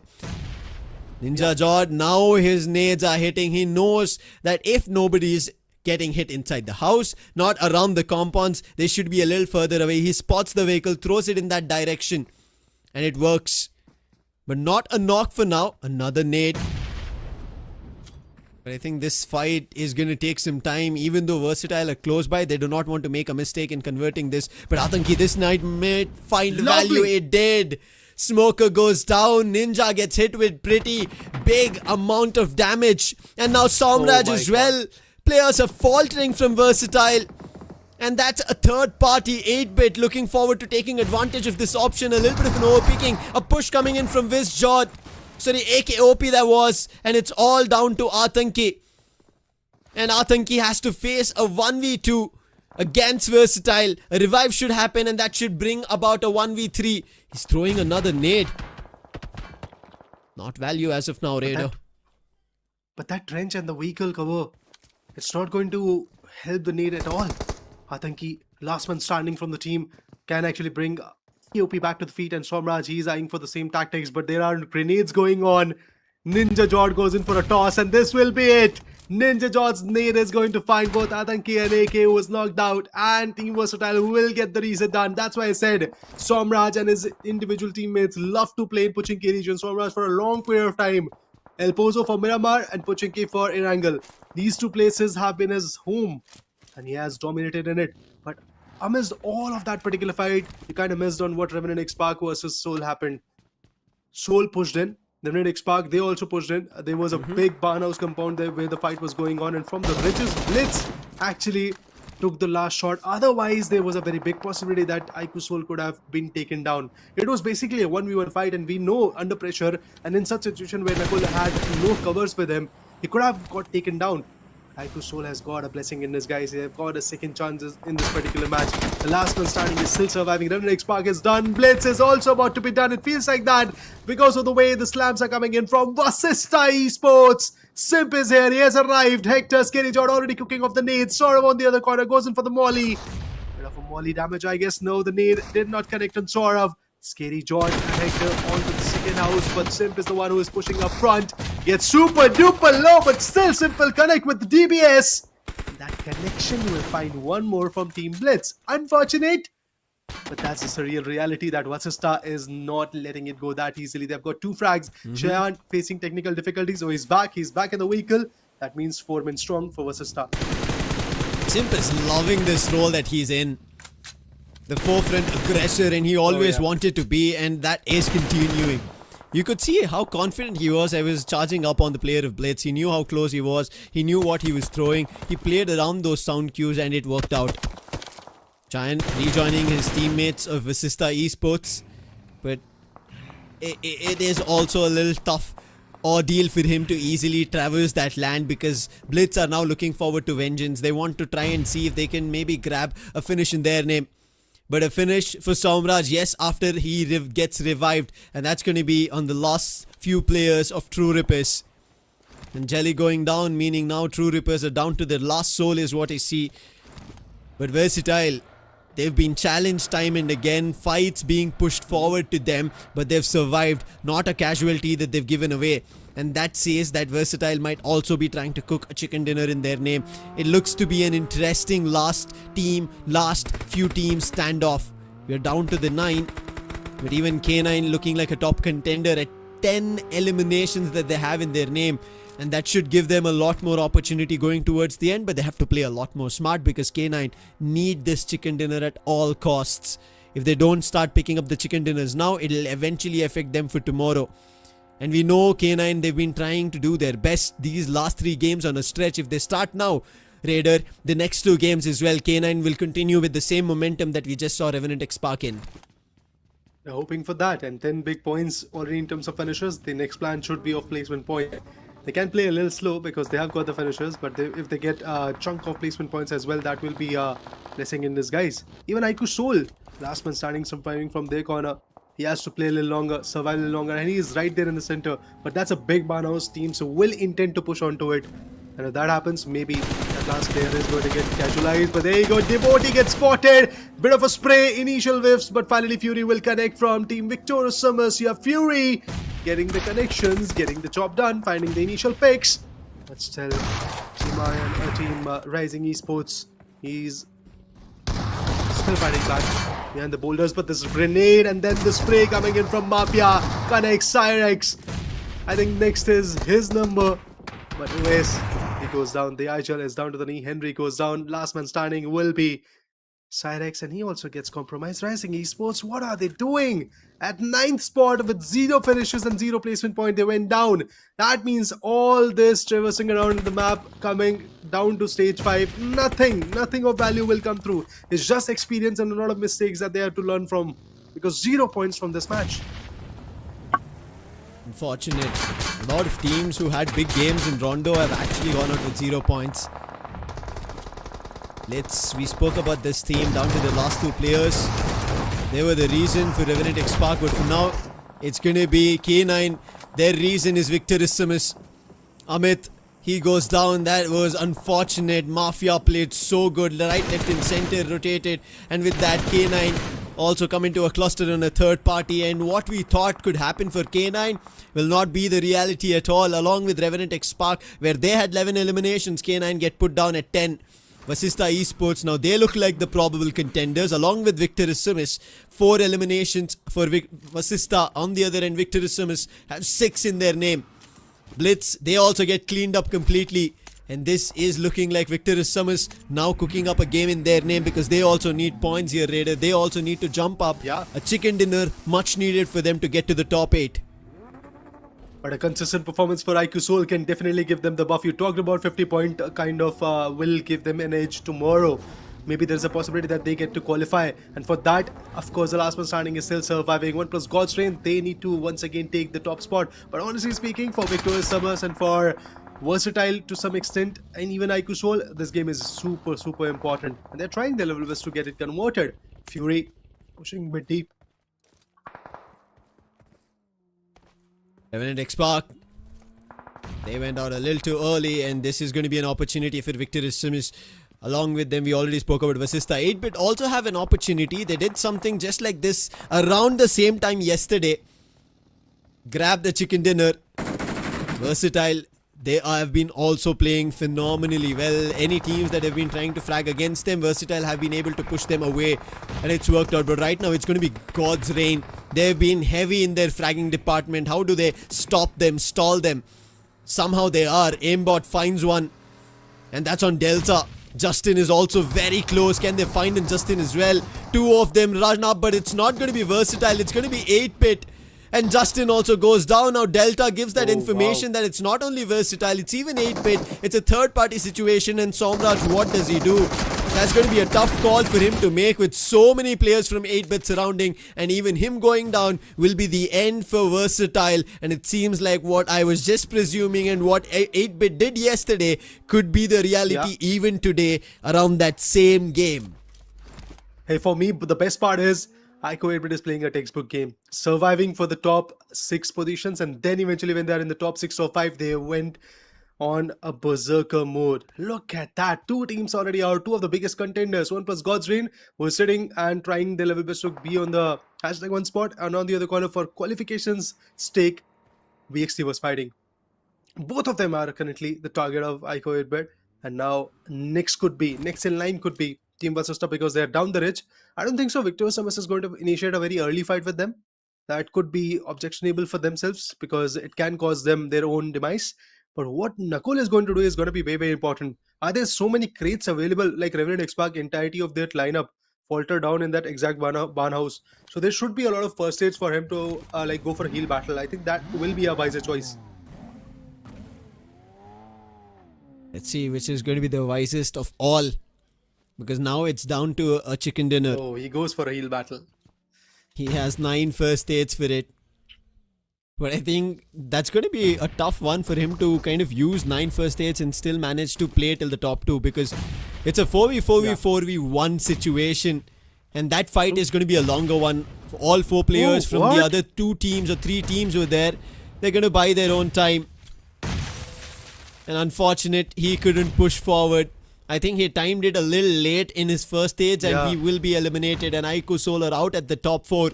Now it's down to a 4v4v4.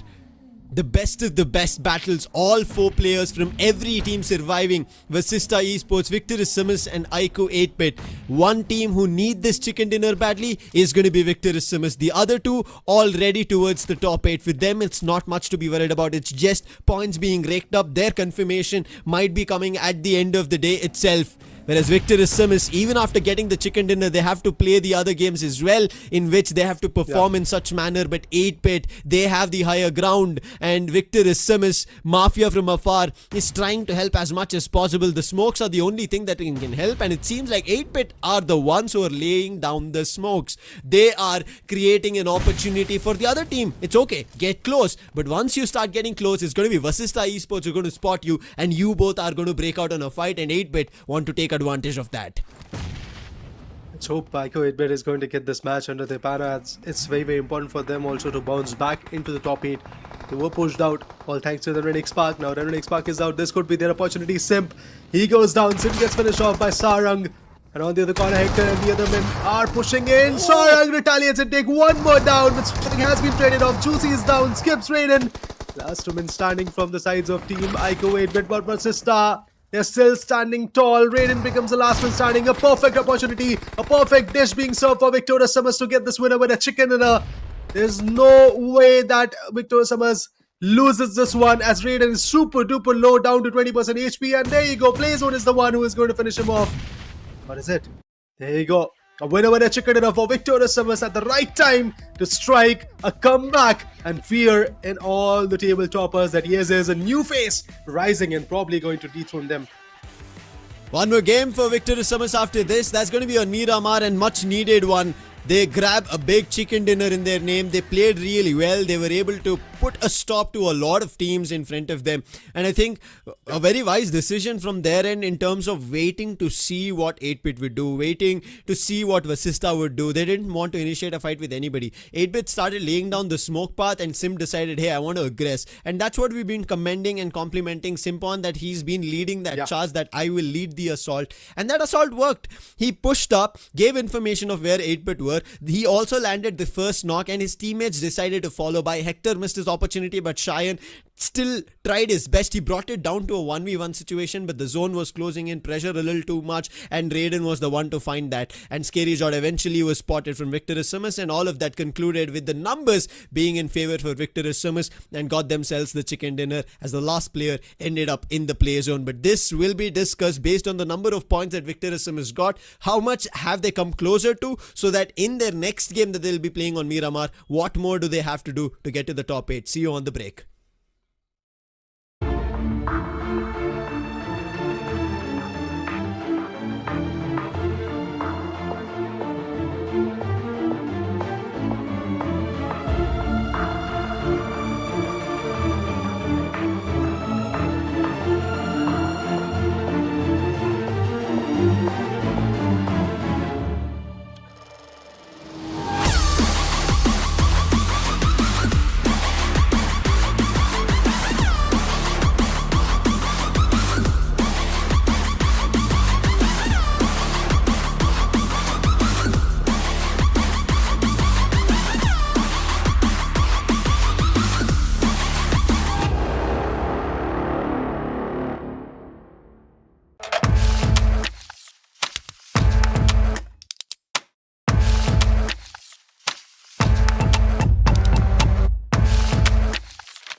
Dreaming about me. Love is to get lost in the look. Unlimit Love B6 Pack 2 starts at 21.9 lakh. Mahindra Electric Origin SUVs.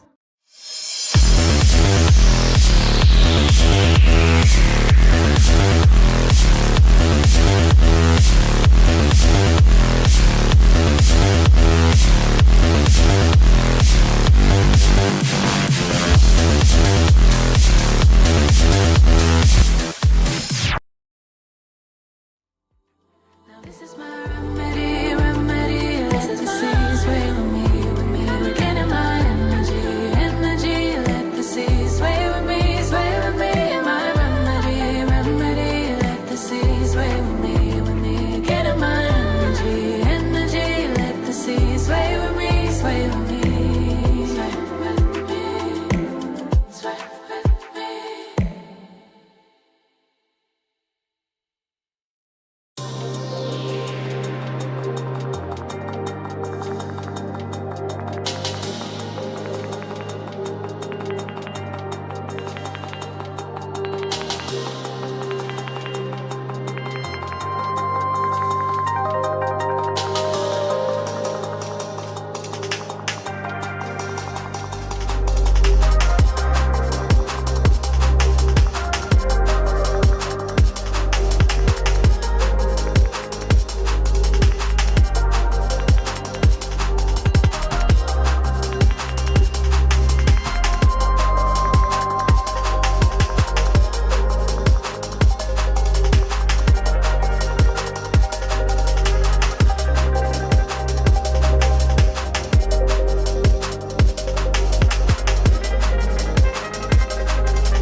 dreaming about me.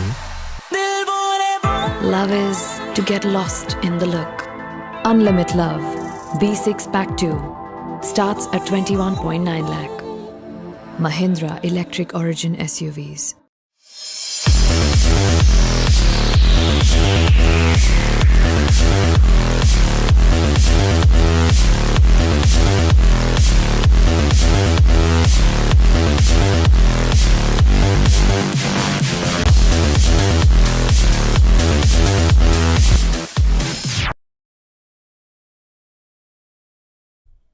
Welcome back, ladies and gentlemen. After an amazing game and where we said chaos is what is going to be sticking today, it is so far sticking so far. Welcome back to the Chennai Esports Global Championship 2025. My name is Lucifer. With me on desk is going to be Draco, and we just witnessed Victorism is finally jumping, and Oasis is going to be happy, but it's not going to be enough because next game is going to be their 12th game for the day, and that could be the conclusion whether they're in the top 8 or not. What do you think, Draco? Generally speaking, it is a very funny situation over here that we are seeing teams, every time they get a chicken dinner, the day continues to go well. But right now, they've got it like, only in the case of CK, we're seeing like the trending a little bit downwards, but still you're seeing the team perform quite well. 8-bit as well, getting 7 finishes. It was so close at the very end. You didn't know which team was going to win it at the end. Vashisha, was it 8-bit? Was it Victorious Sims? Only time it up. But at the end, Victorious Sims gets a winner chicken dinner and pushes them forward. But now, as you get ready to see who the MVP of the game is, because there were so many names. One team who literally like caught everybody off guard, I feel, was K9. 10 finishes out of nowhere in the beginning. And I'm like, what am I watching? You look away for a few minutes, and next thing you know, the 10 finishes their name. Yeah, I think personally somewhere in the first game and this game, I was kind of rooting towards K9 getting the chicken dinner because they're playing that early game so very well, even towards the final, right? It looks like they have all that information and you have to give that MVP to Slug. You could see even in this last one, they were getting up for a fight, but then instantly Vasista Esports made a dive and they did not have much to go about with. 8-bit were getting hit with, and there was so much happening for K9 to unable to hold things off for. But hey, I think nice try is all I would say for now, coming in from K9. Maybe a chicken dinner very soon, hopefully in the upcoming one. But 6 finishes, Slug, not the ranking that I would have seen in an MVP. But hey, we know day 1 and day 2, they look like they were not much completely diving into fights. Rather today, it seems to be a different picture. Maybe it was kind of a different picture. And right now, if you see the stats on this game, Slug with 6 finishes, Trace God with 6, Scare God with 3, and Mafia with 3. Highest total finishes, Aiku, Revenant, X-Park, K9 on 10, Victorious on 8. Best contributor, Soul Nakul got the most amount of finishes from his team. But the best rating team was none other than team that got the winner chicken dinner, which was Victorious Summers. In second place, team Aiku 8-bit. Now, Aiku 8-bit has slowly and steadily getting forward. Like they've been slowly and steadily creeping up into the top 8. And guess what? Right now, it looks like after finishing and getting 13 points under them, I feel maybe they have now hit the point where they have reached the top 8 spot. What do you feel, Lucifer? Yeah, we'll see the overall standings very soon. It should be enough. That's what we were talking about. 8-bit, Vasista Esports, not much for them to be worried in terms of the points. Day 4 is where it actually matters of where they end at. But K9, I think 11 points. Still not big. Look at the position points. They're at only 1. If they got maybe even 3 or 4, they would have been surpassing the second position team. Unfortunately, that'll not happen. They'll not get on towards the top for now. But 8-bit, they do make their entry. However, who gets pushed out? It's going to be Hero Extreme Godlike out of the top 8 for now. Vasista Esports, they keep making their mark. Welt at that 3rd spot. God's Reign, we already spoke about it. They were not playing in this game as well. CK as well. And therefore, God's Reign were actually playing in this game. But there was a push and a fight that happened between 8-bit, K9, all of that cluster. And that's where God's Reign did not manage to grab a lot of points. Because if they did, for sure, they would have taken away the #1. I mean, exactly. If they had made the most of the opportunity that they had, they would have they needed just 2 more points. But now, they've let go of the cushion as well. 11 games played, they've got 1 more game to play. Meanwhile, the other hand, teams like Vasista Esports have got few more games than them. So it's going to be very interesting to watch out what happens right here. But as you can see, the bottom 8 are teams who you'd be kind of surprised to watch. That going to 3, they're still in the bottom 8. Teams like Team Tamilas, MADKING Esports, K9 Esports, True Rippers, and Team Aiku Soul. it just doesn't look good. I mean, Ikusol has seen a lot of more flair from them. We've seen a lot more aggression, but it has not been ideal, it's not been enough. But right now, game number 17 is none other than in Miramar. It is between teams of Group B and C, and finally Group A will be playing the last game in ERANGEL. I'm very much interested to see how the teams perform now, because now teams have an opportunity. A last game here for day 3 in Group B's name. That's going to be Ico Soul, Marcus Esports, Ico Teen Tamilas, Ico Revenant X Park, OnePlus God's Reign, One Blade Wild Fangs, Blitz Esports, and Victor Simmers. And Victor Simmers just grabbed that chicken dinner. And this is why I was saying if Victor Simmers are able to get momentum, because Revenant X Park, after they got their chicken dinner, they've been able to move in momentum, and on ERANGEL they were able to get 11 finishes. So I hope even if Victor Simmons doesn't get a chicken dinner here, I'm pretty sure they'll be good on finishes, which should get them closer at least that they're ready towards top 8 from day 4. But on Group C, here I kind of only think about Meta Ninja, K9 and Rising Esports, because even Versatile have shown prowess and aggression in terms of finding points, and even chicken dinners, even in this previous game they were. Let's go into Miramar and see if that's the case as we are heading into the last game for the day for Group B teams in Miramar, and it's going to be just starting a little ahead of Puerto Paraiso and going to be ending just above La Cobreria. And in between, let's see if there is going to be again a drop clash. I think this time it could be a lot lesser compared to the other lobbies and matches in during the flight path. I mean, exactly. Like drop clash, I think so. Right now, teams will be like, okay, they've reached that point where we've got around what? Either schemes or 5 games to play. And do you really want to risk it by taking a drop clash? I believe not, because right now you have to go for position points. If you notice that the team at the end, that's Blitz, they've got 88 total points. And going into day 4, the final day of the semi-finals, you have to make sure that you are touching 100. 4 teams have already done it. 2 are very close. 8-bit is just 5 points away. So I believe none of these teams will take a risk. But one team that I feel who has to take a risk, maybe now, maybe later, or the earliest the better, would be Team Versatile. Let's see if it is going to be Versatile. They've been also close in the previous map. They will try to do it here as well. True Rippers, however, I think today I did kind of in the previous map speak about them that they are not looking in a spot that we should be worried. But however, looking at the overall standings, now worry starts creeping in my mind as well of what True Rippers are going to be trying to play around for. Are they inclining for a semi-finals, or are they looking forward to an LCQ? Because now they're slowly getting pushed out, because even Victor Simmons, they've made their climb up on the overall standings and will be looking forward to a better game. As you can see already around the Puerto Paraiso, they've grabbed vehicles and now they're moving in the other direction. They don't want the early on clash, but Los Leones seems to be a cluster where Blitz, One Blade Wild Fangs and Ico 8-bit are together. They are together. On the other hand, you can see the split by the team of Ico Soul. Joker being completely in the north. Meanwhile, the rest of the team are going towards south. They're going past water treatment. And now Legit trying to go close to his teammate and making sure that, hey, look, last time we didn't have a good game. This time we can do much better. And that's a goal. But that's a goal because they want to reach the Grand Finals, the LAN in Chennai. So don't forget, fans, that if you want to be a part of the LAN, experience BGMI action in person, as well as CS2, go on the app of Kin, download it now, book your tickets, and join us all. It's going to be starting tomorrow for anybody interested and looking forward to a lot of CS2 action. Book your tickets on the Kin app right now, and the next weekend, as we said, is going to be BGMI action. And I think right now it's not going to be a thing of interest. It should be that you should be in the Jawaharlal Nehru Indoor Stadium watching CEGC, and you should be, at the end of the day, as we said, an enthusiast for esports, because this is a government-backed global esports IP that we are seeing for the first time ever. And let's hope, as we said, this is a start of a new era for Indian esports. And Blitz, all the way from the qualifiers, are writing their own era here in CEGC.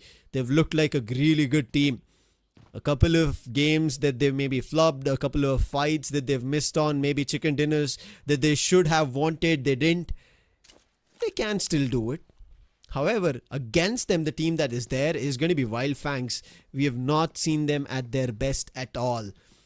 Individually, as well as a squad. They've been just faltering, and every time they end up losing a frag rate, Draco, we've seen that it is a full team wipe that happens very soon, because they instantly try to see if they can trade things out, and all of them try and slam in, and eventually Wild Fangs are completely out of it. They're barely even grabbing points in every game that we've seen so far. 1 or 2, I don't even count much, and that's how much. They're sitting at a total of only 16 points. There's 16 games and they're at 16 points only. No, it's not ideal from a team that you expected a lot from. Like, having a IGL like Sensei in your team, having players who have that impower is just not something that you're happy about. You're not happy to see it, being honest. But you feel like, okay, this team, again, new roster, taking the time to synergize. Some have realized, like Revenant X-Park, if you're being honest, that's one team, or Ico Revenant X-Park, one team that we have to talk about and give them their dues, as they are on our screen right now. This team has had like a slow and gradual progress. From yesterday, they had good games, but they were slowly, steadily getting forward. And today, they are not holding back, finishing in runner-up and then getting a winner-winner chicken dinner in their name. And now, they've literally comfortably made their spot in the top 8, close to 100 points as well. But since I goes down, this is what we were talking about. When it is one blade Wild Fangs, it's one person going down, and then it feels like the house of cards is just falling down one after the other. Not a sight I would ever want to see, but I think Wild Fangs, they've not found their playstyle yet, and that's usual. That happens to every team. But right now, Kana, he does slam in, and server instantly goes down without retaliation. But thanks to Chandan, he answers back, puts down Kana. But it's not done for Wild Fangs yet, and this is what I said. As you can see, Wild Fangs are again deciding to strike back, but this time they have an opportunity to revive their players as well. Kana has 2 of the finishes of his team opponents, and because of which he's bought enough time. Spray God on the other end, he's not on that Spray God performance that we've expected, but he lands the blow. Soham is down. Chandan trying to jump across the window and find an opening, put Spray God down. But it seems like that's not going to happen. Spray God playing very smart, moving in the other direction. He'll try to see if he can get to another window where he could peek from and find value. But 8-Bit are trying to get closer, but the mistake happens from White Tiger. And this is what I said, as 8-Bit were getting closer, now this becomes a 3-way fight, which is even more troublesome. And as he did drop down to a window, which they did expect, and Spray God gets taken down, and Chandan will be confirming that finish in his name. That is going to give Blitz their first. They did have the knocks, but only one finish to answer or say for. Exactly, one finish and 2 teams are left. 8-Bit on the other hand have just come slowly and steadily. They're like, you know what, okay, can we get an opportunity here? And they make sure that they make the most of this opportunity, because right now, Kana taking down Sarah, while Sensei is down his IGL. He's actually finished as well, so it's all left on Kana. Kana OP. Can he do something for Wild Fangs? Can he do something? Create an opportunity for himself, isolate these fights, maybe prove why he's there. Get a finish point. The door has been cut close. It is interesting. He's been spotted, he's been seen. Shots coming in. Juicy has been knocked. Radiant has been knocked as well. Kana. The dreams, the hope, the belief. Can he just maybe nick it close? He's waiting. He has to wait for the right time, but it isn't enough. It truly isn't enough. We saw that magical moment from Kana. He tried getting 3 finishes for his team, but it just wasn't enough, Lucifer. That little bit of luck, that little bit that he needed, the support, he didn't have that. And now Could have been a big out. Big 1v4. Unfortunate. True. That was so much inclining. I thought that would actually happen. Kana didn't even have the position, but it's the pump action which proves better and deadly than the DBS. And it's kind of working out. The recent update that's been there, a nerf for both the shotguns and even the AR rifles, has kind of made players to even use a lot more different weapons, which helps them out, especially on Miramar. And you can see that pump action still singing songs of death. As K9, they're losing players. JD is already down. It's up to Ninja Boy and his Amit, while Soul are finding these frags. They've gotten one. They did lose Knuckle in that onslaught with K9, but they grab another. And that's going to be Thunder getting 2. And now they look like they're on the chase for K9. We already spoke about it. Ninja Boy and Amit, the last two survivors. And they're in the right direction, right trail as well to find K9. And how far can K9 run? I think they spotted the glimpse of the vehicle, and now Soul have decided they're not going to let K9 go. Amit being hit, pelted with bullets, a lot of health lost, and the chase is on. This is the cop and thief, the cop and robber chase going on, and it's going to go wide as much as they could, but Amit eventually gets taken down. He was not a man invincible. And with that, that's going to be 3 finishes. And Aiko Soul, for a casualty worth giving away Knuckle, I think 3 is at least enough for now. Exactly. 3 finishes for them. It does feel like the hands of the law are truly long enough, and once you are in their radar, there's no stopping you. But right now, Raiden was knocked previously by Chandan. A team that had a duel in the beginning against Wildfangs. 2 people, 2 players still alive. It wasn't enough. And right now, Chandan taking this higher angle, trying to find area. But guess what? Soham finds Juicy. This has not looking good for 8-bit. Last game, they were consistent. They have been consistent. Soham gets the finish confirmation on Raiden as well. With this off angle, 1 shot, 1 kill, 1 opportunity. And Soham getting another finish. This is going to look good. Skips. He's all alone now. 1 finish under him.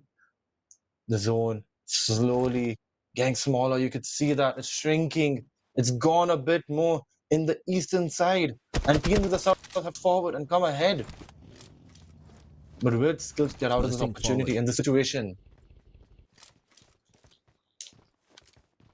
I think Esports in a situation that they have not been able to climb upon the overall standings. Aiko Soul right next to them, who have gotten a compound a little afar on the player card that we can see is Marcos. And who are they taking down? Team Tamilas.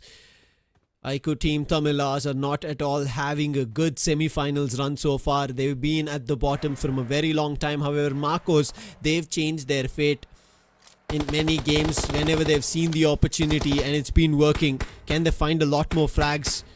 And it seems like even Aiko Soul, they're joining hands with Marcos Esports to help out and eliminate Team Tamilas. And Team Tamilas, this is not an elimination semi-finals, but it is something that we expected, your fans expected a lot from. I think there might be something later down in LCQ, because for now I don't see them or their hopes pushing somewhere around 80 plus points, because we kind of did think that the cutoff might come down to 120 or 130 for qualification at the end of our 24 games tomorrow. Really, I mean, I think it's going to go higher than that. I believe we might just touch 130, because right now the team in 8th position, as you're talking right now, is Blitz with 88, and then it's a jump of 7 points with 8-bit on 95. Now, obviously, 8-bit can get some more position points, maybe some finish points as well to just take them higher. But taking a look after the finishes, 8-bit are already on 98 points. So it feels like the top 8 will need to be in hundreds. We are seeing like the either 105, 106 today after all teams are done playing. But if you have to talk about right now, Soul, they are 3 men left. It's a 3-man roster right here. They have been wounded, but they have been performing better than the previous days, if you notice. It feels like the players have got some form of motivation right now. Some fire has been lit up in them. Let's see where those flames take them. OG Vizjord, what a position for him to be at, and he's called in his teammates. However, cover fire is better from Revenant X Spark, and even AKOP goes down. Their sleight of hand intentions of pulling the cards under the rugs of Revenant X Spark worked against them, and it seems like it's going to go further as the confirmations are falling. Revenant X Spark grabbing a finish. I don't know if there's a revive, but somehow they bring Vizjord back to life. But Revenant X Spark, they're slowly encompassing the opponents. And now Orangutan are going to be in deep troubles. And Revenant X Spark, once the momentum has been built, it's unable to stop. They've found double-digit finishes in every game. They're already at 2 right now. Nade now, connection for now. But Trace and Goten so close. Fierce with his Mini 14 ever so ready to provide the cover fire, but Fierce, it's going to be tough for him because another team starts pushing, and that's going to be Infinix True Rippers, and now is the opportunity for Orangutan to bag few frags in their name, work on the casualty that was dealt upon them. Enemy of my enemy is my friend. And that is what we're seeing right now between Orangutan and True Rippers. But don't forget, you can watch all the action of the Chennai Esports Global Championship at the LAN that's taking starting from tomorrow with CS2 action. And if you want to be a part of this event, go to the app of King, download it now, and book your tickets there. But right now, two teams, Ico Orangutan and Ico Remnant X-Park, going bursting against each other. This duel is not ending. They are trying to get as many picks as they can. Orangutan with an opportunity. Aru bursting forward, but what a flick by Fierce with the shotgun. And Hydro, meanwhile, being a bit sneaky and getting the finishes. One finish goes in the name of Kyo. The other goes in the name of Fierce. True Rippers are being knocked and Punk takes Kyo. Ash getting the finish on Wisgod, and that is the story. And that's the chapter of Orangutan done. Meanwhile, True Rippers and Revenant X-Park are still alive and fighting. Big game which is necessary for True Rippers and a big nade. Punk, he's the last man standing and he's making sure his every bullet, his every util is worth it. And he's putting them down to dust one after another, and he's brought it down to a 1v1. This could be a brilliant 1v3 that Punk pulls off. Shots being heard, and Hirsch is quickly rushing with a S12K and lands the blow right across the vehicle. And now Punk has to wonder what can he do. His health not that great. Hirsch is better, but however, health on Hirsch in terms of him being boosted is not there. So it could be an opportunity for Punk. Punk has somehow little bandaged himself up for this last and final fight. And Hirsch, he says that's not going to be enough in health, and he puts him down. And Infinix True Rippers, they survive a little longer here on Miramar in a game where they need points, but it's not going to be enough. Vasista Esports, they've heard those noises that's happened, and now they're trying to move in, and if they do, it could be an opportunity for them to convert the frags in their name. And it's a lot of finishes that True Rippers after their fight would have to give away. It could become a problem. Vasista slowly moving up, and they have spotted, I think, the idea, but Vector is going for the crates. That could become a problem on the TPP. The nade gives away the position, and now Hector is going to give a call to surround True Rippers, and there it is, the shots. They can't even peek for it. They can't even peek for it, but Hector has come here to spoil the party for True Rippers. A nade coming in, it's not enough. The connection has not been enough. Meanwhile, Somraj is finished and taken out by Devotee. Devotee even finishing off Ninja Jord. This is not looking good for Team Versatile, a team that we had just spoken about at the start of the game. It is not working in their favor. Meanwhile, Aimbot getting a knock on none other than the team of Team Versatile. Meanwhile, Rising Esports rising up from the ashes and finishing off Team Versatile, telling them thank you, but this is not your era. Meanwhile, Team Versatile, oh my god, Kyo is on minute HP. Do you see that, Lucifer? Yep, I don't know how, but he survives that. He will have to give compliments and go wishing that his helmet and vest, they're the ones to hold off, but it's not going to be enough. Simp, this is the one that we spoke about. His aggression, it's on top form. He is the player that maybe Vasista needed to carry them towards a lot more victories from here on. And now they're pushing towards her. His position is known. Sim's flank works out to brilliance as Sim finds the last player Hydro in the other direction. The others push forward to end True Rippers' run on Miramar. And with that, True Rippers, not much in terms of points. We thought they could find a lot, but their run comes to an end. However, they do have one more game to play. So True Rippers could maybe go towards ERANGEL, the last one, as they're going to be facing off a new group then, and figure out, is this the best approach? Is this the points that we needed? Because in this game, at least, it looked like they were getting closer. But it's just that the time was not given from Vasista Esports, the time they moved in. But same thing was done from Rising Esports. A lot of points which was necessary, and they pulled it in their favor. But it's just 4. And 4 is not the average that we've talked about. It has been somewhere around 6 to 8 on a given map. And that's something that they should concentrate on. We're down to our 10 teams. 6 have been eliminated. 6 have been eliminated. They have been shown the door. But right now, all the other teams hungry for this opportunity. And one team is none other than Rising Esports. After that duel versus Team Versatile, they came out on top. proving that why they were known as the champions, or they were the champions of an event. But now the times have changed. It's a long time ago, and now this team has to rise up again, rise up in new colors, and prove why they were one of the teams to reckon with. Meanwhile, a bit of spray coming here from Henry on to Legit, giving away his location. At the same time, you can see the rotations coming in by Team Soul, but they know from Mad5 they have to get into the zone just a tad bit. The zone is in a very interesting shift right now. Legit, knowing that he's out of the zone as well. His team has to push forward in. But how do they do that? They don't have enough of cover now. Miramar. That's the lay of the land. That's the name of the game. There's not enough cover anywhere. Exactly. 3 finishes. Soul so close to Rising Esports. Rising Esports, after laying a team flat, they will be looking forward to finding finishes. But it seems there's a split between the players themselves. The last 3 are in 3 different directions, and one I saw who was close to even Visista Esports. Maybe the player cards were twining between, but could be the case that that one player might even be caught off guard. And you can see Legit, Thunder. I was right. They're in 3 different positions. And Rising Esports have spotted 2 of them, trying to spot one more. But in that meanwhile, there is one lone survivor from K9, Ninja Boy, who somehow managed to get away. But he's not in the circle. He's around the lads of Rising Esports and IQ Soul, and that is not a great position to be at. And Henry says, irrespective of who it is, I'm going to put a knock on them. And he finds Joker's down. Now Thunder and Legit have to retreat. Joker was not seen. It was Thunder and Legit's position which was seen from Henry. But now he's unable to put a stop on that vehicle. He does the damage, not enough to land another knocking blow. Therefore, the revive will be done, and Rising Esports, they cannot make a move with another knock, which they've not gotten.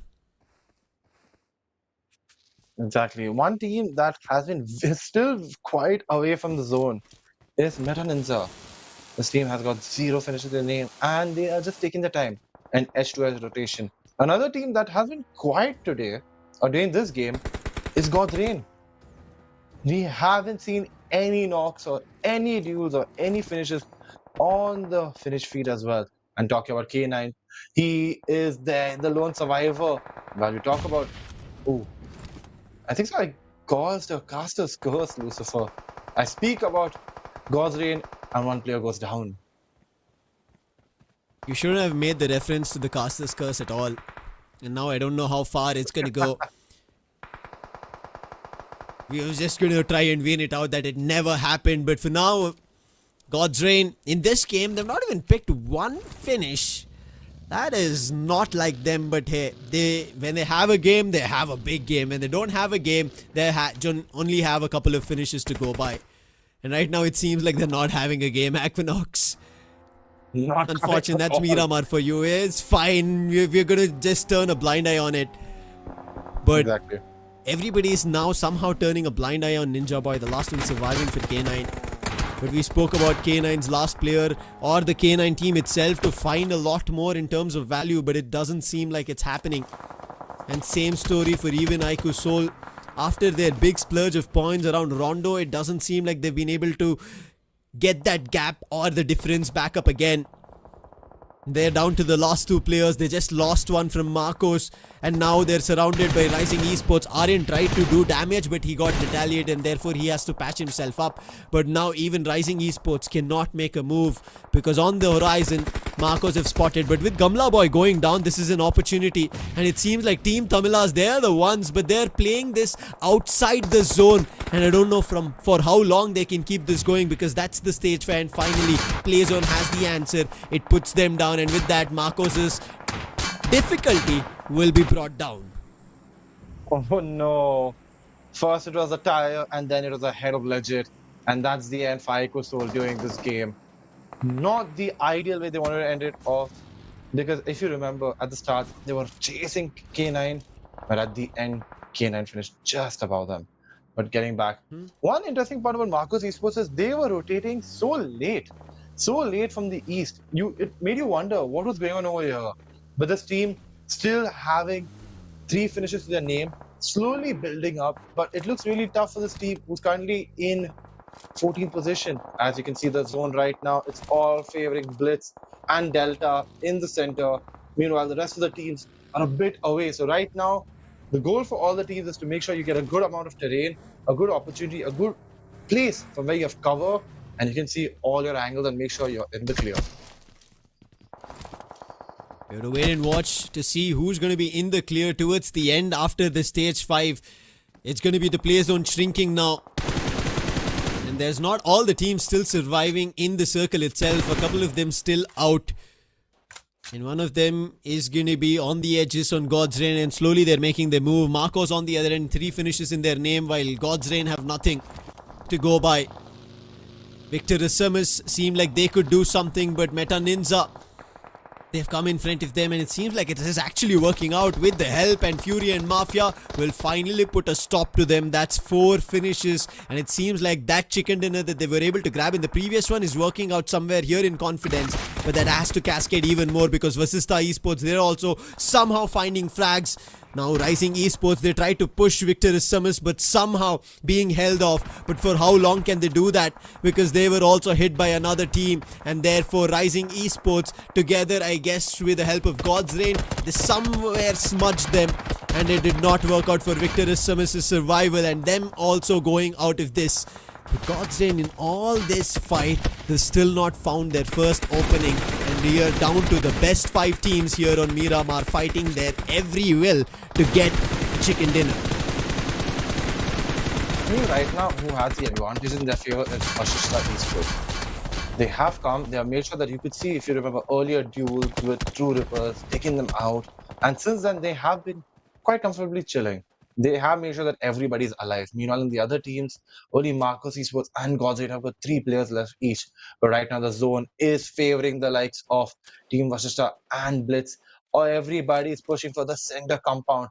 That is going to feel like a place where we're going to see a lot of bloodbaths. I am thrilled to know what happens now because everybody has to slam in. But guess what? Shots coming in by Aquanuts on Ralph. It feels like things are already firing up.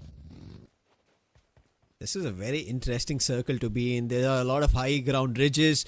There are a lot of players, different teams, all of them fighting in various different directions. None of them in a steadfast position to call that they are in a stronghold. Maybe Vasista you can say, because they've been firing on all cylinders and against all teams. And seems like there's a slam-in.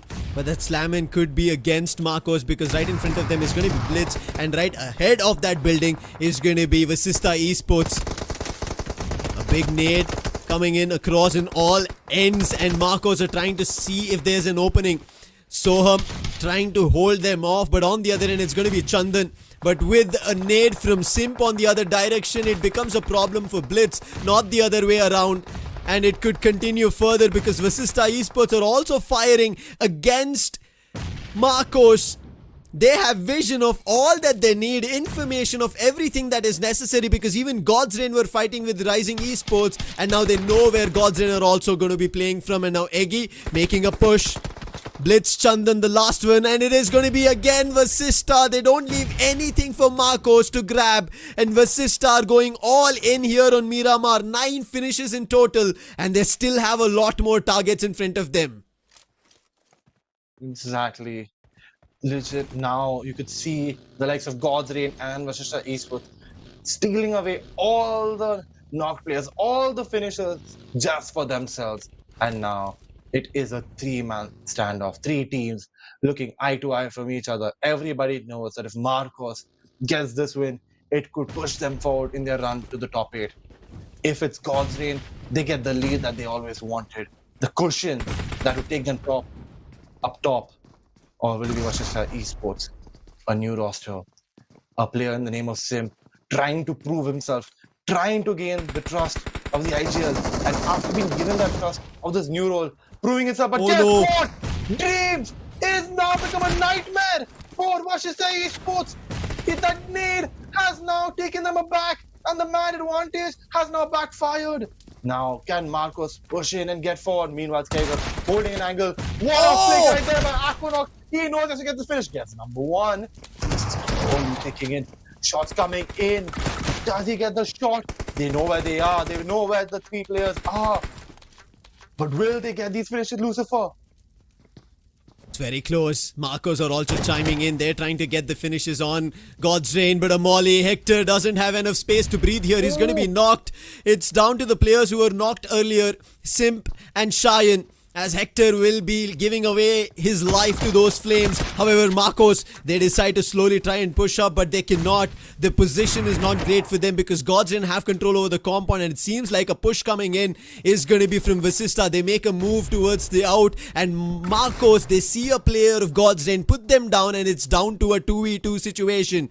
Dreams and Eggy, a team whose finishes, the opponents were stolen from Vasista Esports, and now Vasista Esports, they were also one of them who did damage to Marcos, trying to get that back in action. Vasista Esports want a chicken. They're already in the top, but Marcos, they would need the chicken. There is no more want that they could be with. They have to fight for it. They have to get this need fulfilled. Otherwise, Marcos' chances towards the end of the day will come to nothing. And what a position for Vasista to hold. They've decided we're going to climb on top of the roof, and from here on it is going to be Marcos' trouble because they have to climb up another floor and they have to push up to spot them, and that is going to be a better position for Vasista to play from. Position, this hill angle. Guess what? Now the shots are coming in. Eggy sees one. What a... My God, what am I watching? Paco galore! Eggy's taken away, and guess what? That is a winner chicken dinner in the name of Vasista Esports. Lucifer, this team, they don't fail to surprise us every single time.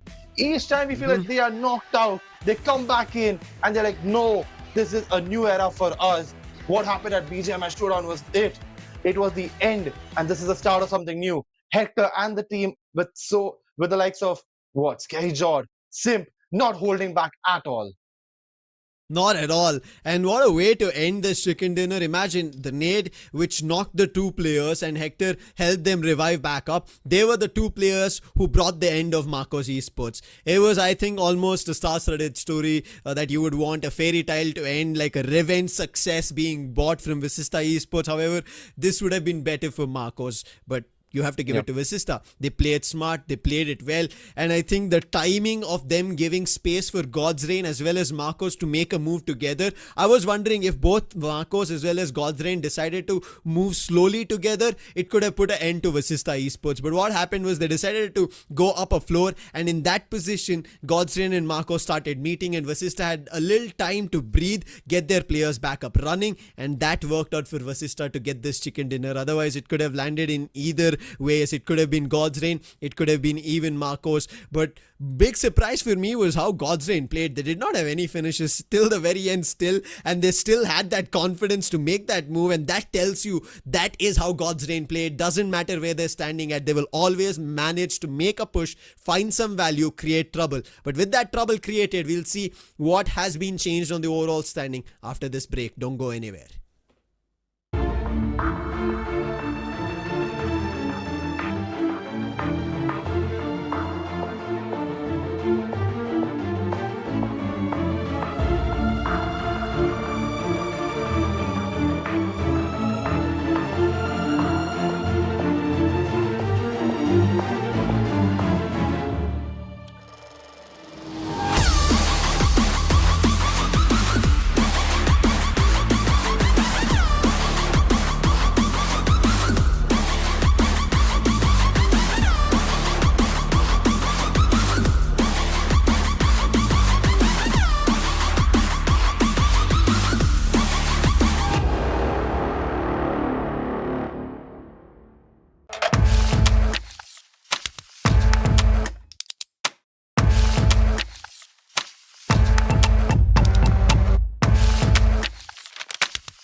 dreaming about me. Love is to get lost in the look. Unlimit Love B6 Pack 2 starts at 21.9 lakh. Mahindra Electric Origin SUVs.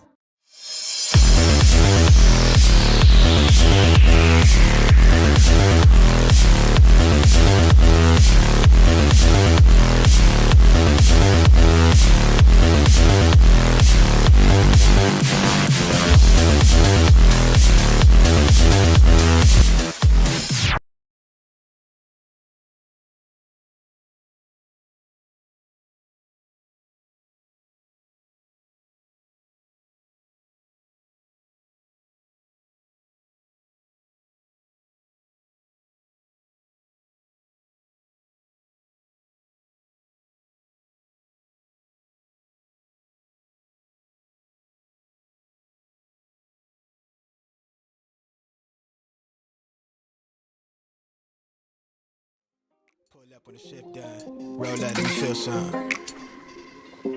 I just wanna feel some. Fall through, let me feel some. Weak spot for the brown eyes. And them low lights glowing on you. What you want, I'm outside. Spin the block on the downtime. Hold me down, don't fold on me. I'm him to the gravestone. Church say 6, I'm a ghost son. God. You let her post for the camera. I like you better than cameras. You left the city that gave you the head on your shoulder. You got an advantage point. Jump on my line when it's PM, I give it the stamina. You fell in love with potential before me, somebody that left you for damage, huh? Well, bless your heart. Hey, go and protect your heart. 10 down, I'ma hold that line. Only know how to play my part. Say so when I make that mine. Hold on, let me take my time. Take my time. Take my time. Take my time. 10 down, I'ma hold that line. Only know how to play my part. Say so when I make that mine. Hold on, let me take my time.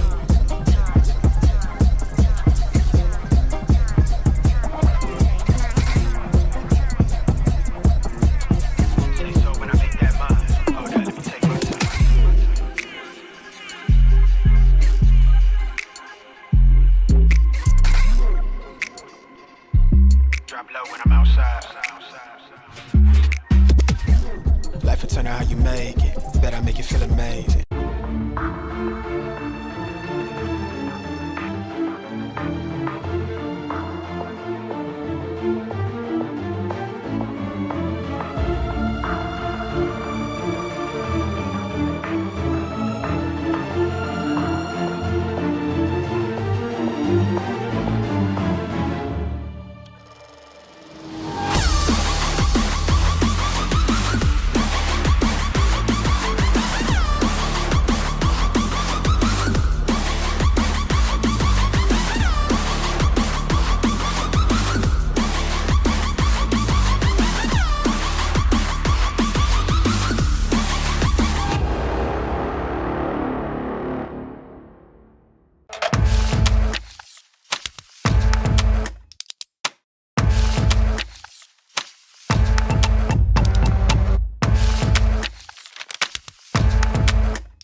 तुझको जो मैं हो जाऊं पागल boom boom मेरे सीने की धड़कन को सुन मेरी सांसों को तेरी ही धुन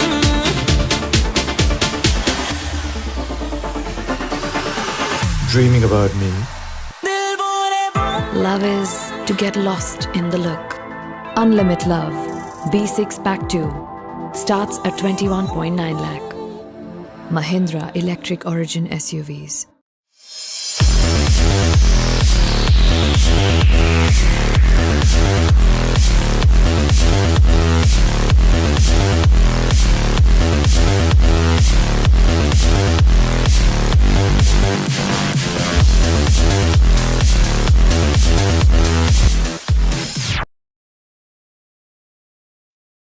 And we are back at the Chennai Esports Global Championship 2025.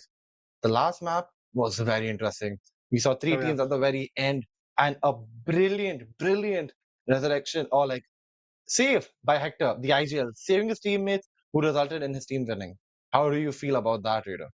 Vasista, they were not really in that big need of a winner chicken dinner or eventually a big game, to be honest, because they're already in top 8. They're trying to be consistent, and it's a good thing that they Yeah. got a winner chicken dinner. So kudos to that. But eventually, Marcos, them getting a winner chicken dinner will breathe a new life in them. Probably, probably if you talk about, they will culminate some good plays tomorrow, maybe. But today, it's Yeah. again very important to end that last match in a momentum-filled game, so that they can again at least get in the top 3, get some good points. And I heard the conversation as well that Blitz is yet another team which is trying to be consistent with average amount of points. But honestly, if you see, they started with the hashtag 5 position today at the start of day number 3, and now they have slipped down to hashtag 7 or 8, I believe. So that's a major dip that is happening. And yes, they are maintaining their average, but there are teams like Godlike. There are some other teams who are on the back end trying to perform, trying to buckle up and eventually boost themselves into the top 8. So that is something which Blitz has to be worried for. I mean, exactly. I mean, teams like Blitz, teams like Noxus, but they will have to make sure that they're consistent. But right now, the MVP from this game is none other than Cyrex, Form, Rising Esports. 6 finishes to his name, providing 6.66%, 66% of finish contribution. That means his team had a total contribution of 9. Decent performance by Rising Esports. Not the best. The team tried, but this has not been working out for them. This has not been working out for them. They currently aren't in the ideal spot. They're in 19th place as well. But if you take a look at the start of the match, it's none other than Cyrex. Once again, he went all out. 6 finishes to his name, 621 damage. On the other hand, even providing 3 rescues for his teammates. Simp, on the other hand, with 5 finishes. This man has taken the trust shown by Hector and just proven why you could have given me this opportunity. And maybe I would prove you right. And he's just proving every single doubter wrong now. Honestly, it was basically a situation where he was not in a very comfortable spot in the prior team, and eventually he had to play a different role. He had to adapt to it. And there are a lot of situations where you see adaptability, it does not really work hand in hand with a top tier performance. But as he has gone back to his natural play, we can see 22 points of a winner a chicken for versus now will be a big behemoth of a jump coming in. And I think top 3 is where they're comfortably going to sit after this particular match. And I think it's a very, very big jump from the sides of Assista. But Rising Esports, they have been hunting for a good game. Marco, same goes for them. One plus God's Rain trying to be consistent. Blitz maintaining their average. Victor Summers, after seeing them in the match number 4, really had high hopes that Victor Summers once again will be consistent, and they were. But yeah, guys, the match summary is here. The highest finishes and the best contribution done by any particular individual is going to be Cyrex from Team Rising Esports, and eventually the team with highest finishes and best rating with regards to the performance in this particular match will be Vasista. Vasista have been spot on. Need I remind you all that once you see the points table, you all will realize what is actually happening. This team is cooking something. After the not so ideal performance during BGMI Showdown or BMSD, it was one where people were not happy with this team. Many wondered like what is happening to Hector, what is going wrong for him. But now with this team, he's proving that no, wait, I'm not done yet. The IGL proving why his team is right now on top of the table with 11 games played. Need I remind you, the final game he's going to play as well. This team in second place, it's God's Rain with 120. They've come to second and they've finished all their 12 games. So this is now an opportunity for Vasista to take an advantage and create a buffer. The same that God's Rain had done for the past 2 days. On the other hand, a team like GODLIKE Esports, 83 points to their name, but very far away from the team in 8, that's Noxus. But now it's not over yet. GODLIKE have 1 game as well. See, NONX every now and then is performing, no doubt in that. They have been consistent. Some of the fights that they have taken up were absolutely amazing, like the one up against Ico Soul as well in match number 4, so match number 3 I believe. So yeah, there were certain moments where in Rondo we got to see NONX proving quite lethal, but then again against Pew Pew they went taken down. So there are certain moments where they're weak, but there are certain moments where they perform, and that's exactly one of the reasons why they're at hashtag 8 spot at this point. But the teams who really have to buckle up will be Team Tamilas, MADKING, and all the other teams who are there in this situation of bottom 8 teams, because yes, top 8 will go directly to the grand finale, but the bottom 16 will go to the last chance qualifier. The LCQ is where tough competition is going to evolve to even more tougher battleground. Yeah, last match, Group A and C, Extreme GODLIKE, Ico Orangutan, these 2 teams will be going head to head up against each other and trying to get the best value for themselves. Honestly, If I talk about teams like Wasista, Ico 8-bit, and including with them to some extent, if you talk about Versatile as well, they have done good from Group C. But at the same time, if you talk about Group A teams, Hero Extreme, Godlike, they are coming back super strong. Cincinnati Kids is already there in top 3 spots. So there's that.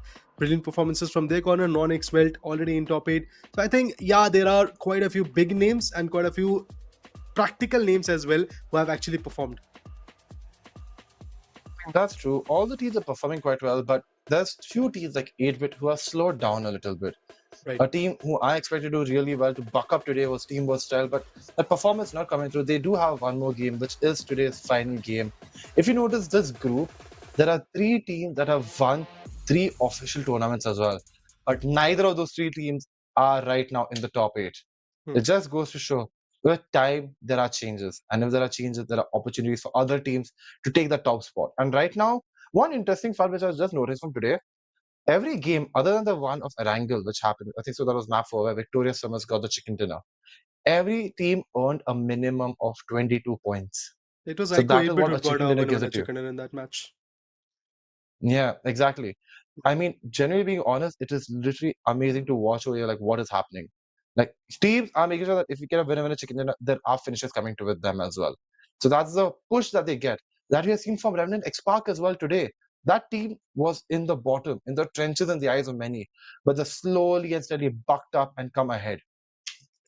I mean, 3 back-to-back such matches where they were able to be in the top 2, and eventually the third one manages to get them the winner chicken dinner as well. And it was a big winner chicken dinner.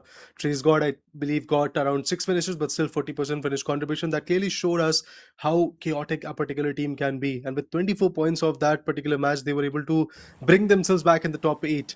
But never mind, guys. Let's talk about this one. The match number 18, or should I say the ending remarks for day number 3 in the semi-finale are coming in front of our screens, hoping that the teams will do the best. This flight path is a horizontal one, starting from Primos, slightly horizontal one to be honest, starting from Primos, going all the way towards Milta Power, where I believe teams like Infinix Rovers will have their own fun run.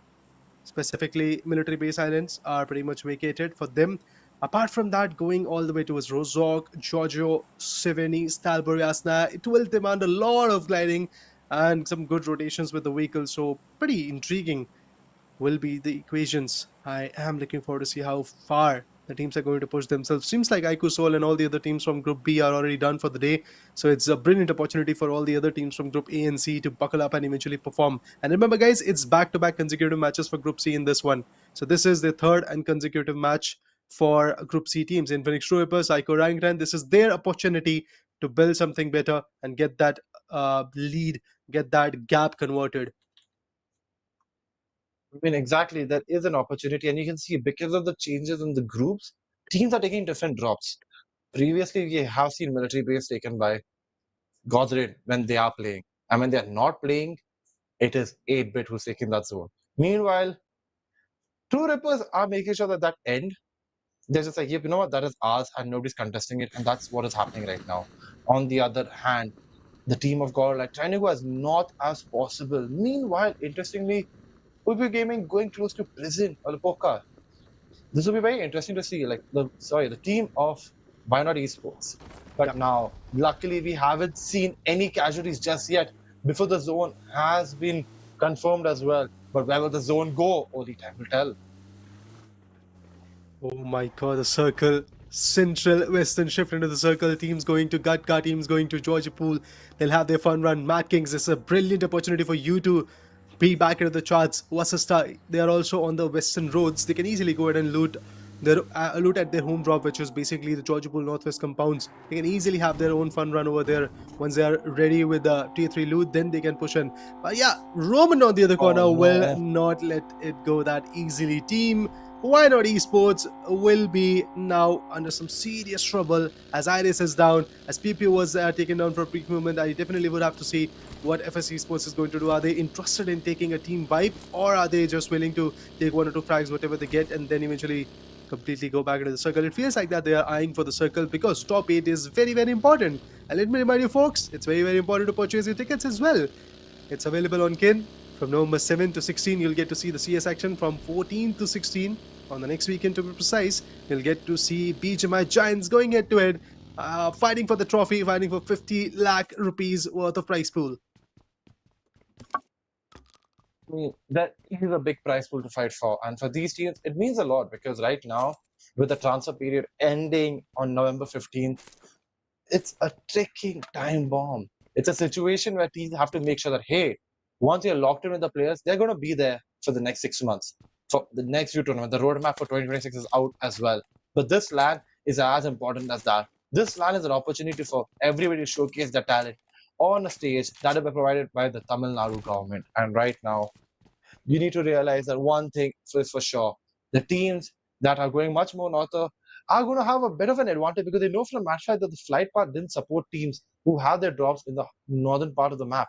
So they know from match fight all they need to do is scout, get loot, and then come back and get ready to fight. It's an interesting approach to the game. Hero Extreme got like north of 80 points, being a little bit passive initially, and then eventually they go all guns blazing. It's a good thing that Hero Extreme GODLIKE is playing with the roster that they are building momentum with. Pew Pew once again goes down.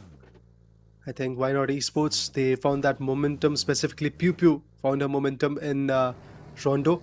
But after that, there's not a lot of things being offered from the sides of team why not esports. Vixen, Baby Bot, last remaining. Iris already been taken down. Pew Pew seeking for a revival won't happen because she's stuck at a very bad spot. FS is completely engulfing the barn houses where Pew Pew was looting. Levi, he's gonna finish her off, and Vixen also goes. Baby Bot goes in for the spray, misses a few of her opportunities. Should have taken down the player because now there is no chance that she's gonna get a knock. And there you go.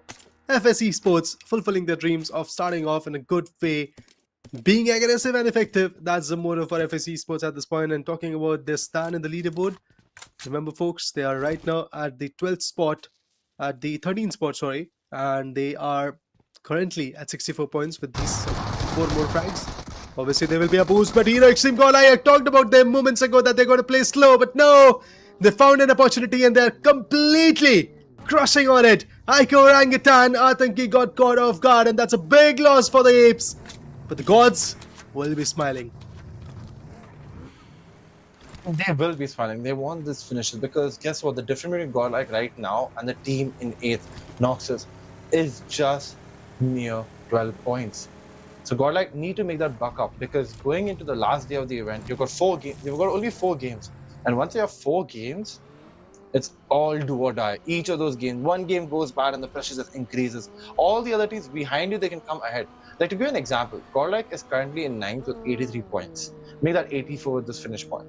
But the team who is there in 16th is Aiku Soul with 53. The gap is of 30 points. Meanwhile, the gap between GODLIKE and the team in first, that is Vashishta, is another 20, not 29, my bad, 39 points. So the gap to between first, 9th, and 16th is a lot. And for teams, the next 4 games, which are going to be there from tomorrow, the final day of the semifinals, is as important as it gets. Because then, if you do, you make it to the top 8, you qualify for the Grand Finals, the LAN in Chennai, in front of the audience. Or else, you play in the LCQ for another 4 days. Of all the table toppers so far, none of them has started quick with their aggression. Aiko 8-bit, ERANGEL always slow and steady, and they actually are winning the race as they have pushed up to the 6th spot, have got 98 points. And in between them and the table toppers Vasista, there is not a very big gap of 24 points. That's the gap. One good winner with a chicken, Aiko 8-bit could again climb the ladder. The highest amount of winner with a chicken for anyone, that is Cincinnati Kids, with 3 amazing matches under their banner. Right now they're once again back in the lobby, hoping that once again they're going to build something good. But I honestly really want to see some other teams who are on the back foot, who have not yet performed the way they intend to. They make a comeback. Aiko Orangutan, I know Atanki is a lost cause for them in this particular matchup as he has been finished off. But AUTOBOTZ, Orangutan, Rising Esports, K9, such teams like MADKING, Team Tamilas, Wildfangs, why not? Now these are few teams who really had to make a big dent at the end of the number 3, but why not, unfortunately, have been taken on entirely by FS. So for them, again, their journey is going to be tough. AUTOBOTZ never has seen good days in ERANGEL in the CEGC tournament. Yes, Miramar has been quite, should I say, substantial for them, because Lobster, he performed quite well. I still remember the day number 1, match number 2, where Lobster was phenomenal. But after that, even Lobster has been kind of in a iffy spot. The team backups never really came in. Ralphie, Arib, they're falling short of good connections. NONX and Team Cincinnati Kids, they're super duper close, but K9 might find themselves in a pickle. They might facing against very familiar faces in Cincinnati Kids, but they choose not to. They're like, you know what? We can retreat now. It's too early in the game. We're still in stage 1. The zone is closing up. We don't even know where could be the center of the next zones. You know what? Just take a chill pill. We don't need to worry about it right now.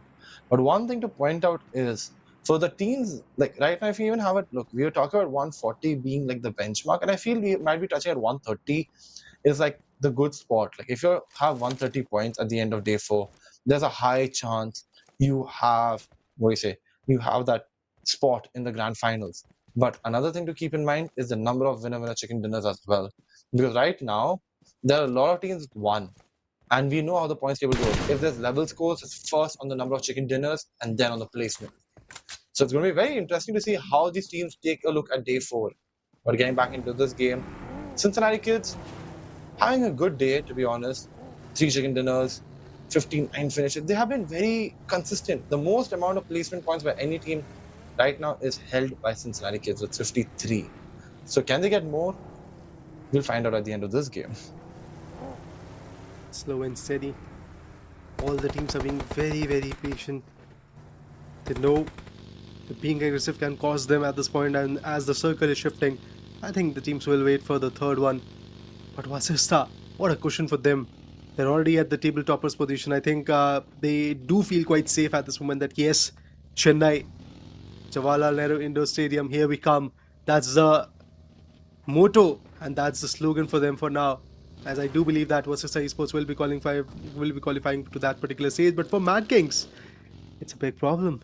1+K9 versus MADKINGs, there's a clash over there beyond the Everest, and we can see that there are some losses over there. Yeah, guys, you can watch Vasista and all the other qualified teams into the action of LAN. Tickets are live now, and they are available on KNAP. So just go ahead and check them out, purchase your tickets, purchase your entry, and you'll be there supporting your favorite teams and obviously relishing one of those moments where history has been made. Exactly. Right now, if you were taking a look at the zone, there were 2 teams who were in very interesting spots right now. One is GODLIKE, who's in school, and the other was FS, who's coming all the way from Mansion into the zone. They are in the far east right now. This team, FS, have an opportunity to create something special, but the issue or the major dilemma which they have is the difference between them and the team in 8th, currently being more than 32 points. That is where they have to figure something out. But with the finishes that they've already got, 4 of them, that takes that gap to just another 28. It is going to be tough. But right now, shots coming for Admino, and Ninja Jog takes him down. The scouting has failed. And guess what? The MVP, Admino, who many know for his skill, has now been shut down and taken out of this game. Big loss for ERANGEL GODLIKE. They intended to start in a good fashion, but look at this irony. They took one down, one of the most lethal one from Ico Orangutan, and in return, things pan out in a different way as Admino, one of the most lethal from ERANGEL GODLIKE, is also out. In similar situation, I think he was here to loot. Even Admino was here to figure out some loot and eventually compound control in the circle. Now, losses have been there for both these sides, but Versatile is the one who is relishing the most. Smoker pushing deep into the enemy territory. This could cause them, but there's the Everest fight. The first one to climb was Rising Esports, but the next one is Meta Ninja. Now it's all about who's going to put that flag, and it seems like that Some won't be the one. Henry, lovely, beautiful nade going in. Absolute precise nade. And not just that, now Shadow is also getting pelted by bullets. But Some back in the vehicle, his teammates are trying to carry him back to safety. Get him repatched. Let him heal. Let him reset and then fight back. That's a good tactic, of course. Fighting in stranded waters will be difficult for them to convert. But there you go, Henry slowly pushing him because he does not want his finish to go out. He wants his finish. He wants his finish and he's hungry for it because Rising Esports is already super low in terms of the leaderboard. This is the match where they would love to maintain that momentum of the previous one in this one. And the kind of play zone that has been formed, Everest is actually quite a good spot. But all of the things will be elaborated once that third play zone comes in. NONX versus FS. There's hovercraft as well. That is why FS has taken a, should I say, sabbatical from this fight, and they have gone a little bit far. They have to come back. They're like, you know what? It's a wait attempt because right now, NONX are in the top 8. FS aren't. FS are quite far away. And the team that they have the opportunity to take down is actually NONX in a very interesting game of faith.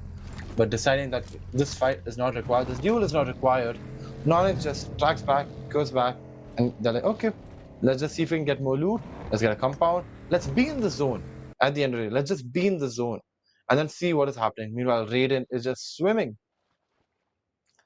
I don't know if this is a new way of getting information from 8-bit that you have one player who's swimming, or either Raiden has reached a situation where he's like, I can't get up anymore. But it genuinely feels like he has an opportunity, but he just isn't. What is this new strategy that Juicy is trying to implement? I'm curious to know. He has spotted players from Infinix Rovers. He has spotted Hydro as well, I guess. And that's why he's not coming out of the waterway. It's a risky move. But then again, that's the only option you get when you're stranded in dead water. We talked about this moments ago, and right now it's Ico 8-bit's Juicy who is stuck in a tough spot. And I still remember the first match of day number 3, that means today itself, where Juicy all alone, stranded, but still got more than 8 points, around total of 8 points extra for the team, where the team could have gotten down with just a single point in that particular match. This lad Juicy got around 8 extra points for the team. I believe he is capable enough, but Infinix Rovers now are taking a detour. Oh my god, a big shift coming in a very open area of haystacks, crossroads, and a lot of ridges. Some small shacks to play with. This play zone is going to bring a lot of trouble to all those teams who are just praying for a good play zone where they could have performed. For Rising Esports, it's a big trouble. For AUTOBOTZ, it's a big trouble. MADKING, it's a big trouble for them, as AUTOBOTZ and MADKING could be fighting up against each other in no time. Infinix Rovers, they have an easy access as they were very close to the Ferry Pier region, and that's exactly where the northern shift of play zone can be seen. But for all the other teams who are in the northern vicinity, they have to have a tough call. Vasista, they were on the western spot, so they can just easily penetrate the circle. But apart from that, all the teams who are stranded on the northern area, northern region of the previous play area, they will have tough time. 3 teams right now close to each other. That is Versatile, Godlike, and Meta Ninja. Just passing by Godlike. I don't think so they noticed it, but meanwhile, Roman getting a knock on the IGL of True Rippers, Jelly.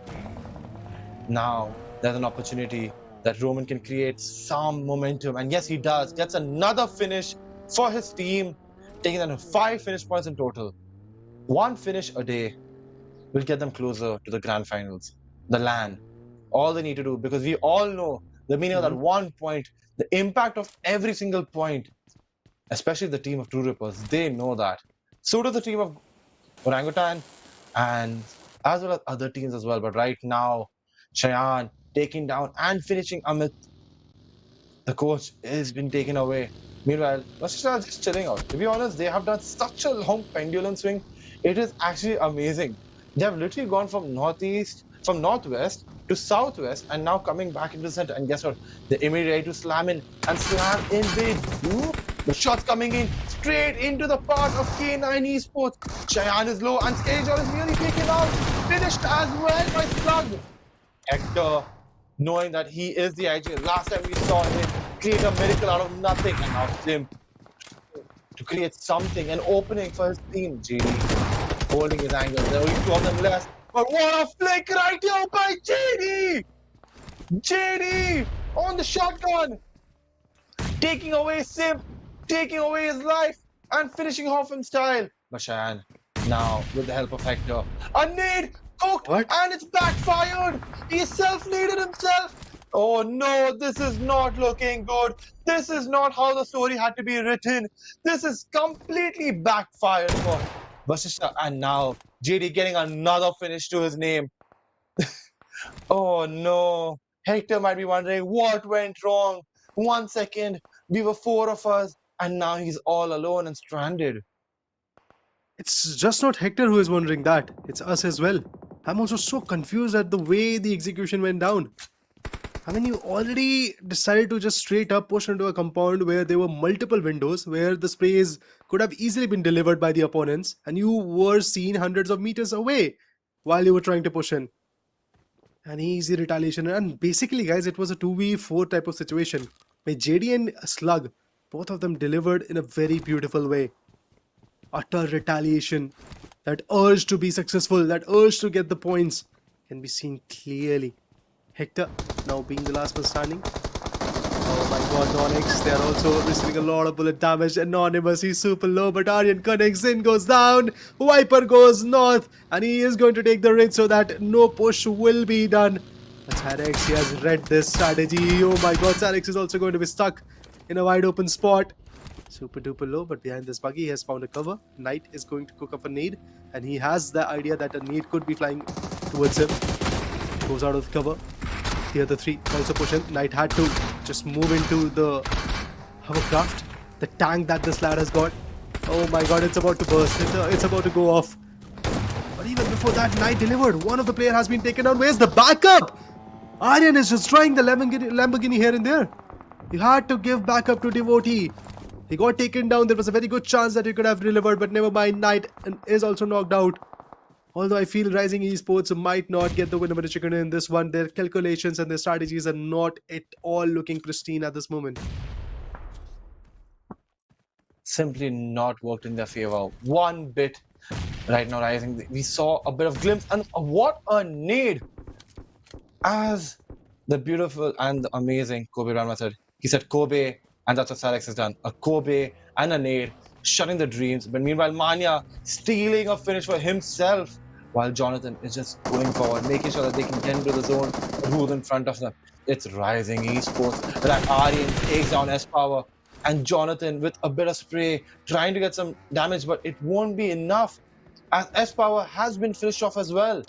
Now Godlike have to take this vehicle, a vehicle where Jonathan's left all in the open. But what rotation are they trying to go? Are they going to change the weapon? They're trying to change the car, which makes sense. You get a little bit more clarity, but they know where Smoker is. Oh, lovely! What a spray! What a spray! It felt like he was shooting in the blind, but guess what? He had the vision. And now Somras has to go for the recovery. The brilliance of this individual known as Jonathan is amazing.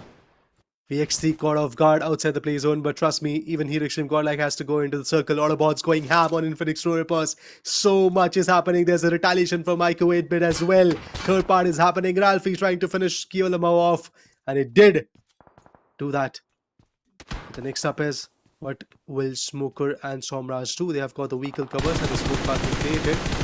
Smoker getting pummeled. Not just from Rising Esports, but also from HeroXtreme Godlike. Somraj also on the move. Lobster, he gets cooked by that nade, but Hydro gets finished off. Infinite Snowrippers, they're done. And I talked about this, that HeroXtreme Godlike also has to go into the circle, and they have wasted a lot of time fighting up against VXT, that now Rising Esports have already geared up and they know their position, they know their exact angle. The way VXT was just getting shot down by HeroXtreme Godlike, now Rising can do the same to HeroXtreme Godlike. Really have to see what kind of play is going to get developed. Welt on the other corner, they are fighting back. Ico 8-bit in deep trouble as Juicy was stuck. Now Raiden is knocked and he's finished off. Karan has been knocked and finished by Arib. Juicy on the other hand getting Ralph. And this fight between AUTOBOTZ and 8-bit might be coming to an end. Meanwhile, Godlike is out of the zone. Team Versatile know where they are. And oh my god, do I see 30 bandages by Jonathan. This is loot galore. Ralph gets finished off by the zone. But guess what? Manya gets knocked by the zone. And this is kind of surprising. Are they going for a heal battle immediately? Yes. Healing up his teammate, taking as many bandages as he can. slow and steady is the name of the game. Right now, they realize that, you know what, we need those placement points. We can prioritize it right now. And they're doing just that. Manya gets finished by the zone. And now it's all left on the shoulders of Godlike and on the shoulders of Jonathan for Godlike and the bandages that he holds. Band-Aids won't make it possible for him to go to top 5, top 3 in the near future. I think it's just for this particular play zone, but never mind. There you go, guys. 3 first aids, lot of bandages, nothing matters now. As Extreme Godlike with just 2 frags are out of the competition right now on day number 3. And the total amount of points that they were able to get, I believe, in this particular match are just 2. So 85 points is where they have to rely on. AUTOBOTZ, even this lad, Arib, trying his level best to survive a little more. Goes in for the medkit as well. In the circle, FS, Aiko, Orangutan, Welt, 1+K, and so many teams are fighting. And there's one single goal to qualify to top 8, to move on to top 8, to build a good spirit so that even if today we don't have top 8, tomorrow we'll have it. But Westgod, he has been taken down. AK and Naru, they have resetted. There goes the spray, but the sprays were not good enough. There was a cover for FS Esports and they are utilizing that. Some more grenades. Aimbot goes on the other corner by Cincinnati Kids. Is it going to happen that Cincinnati opens up with a winner chicken dinner and they go out on day number 3 with a winner chicken dinner as well? There's a good chance. There's a strong chance for that.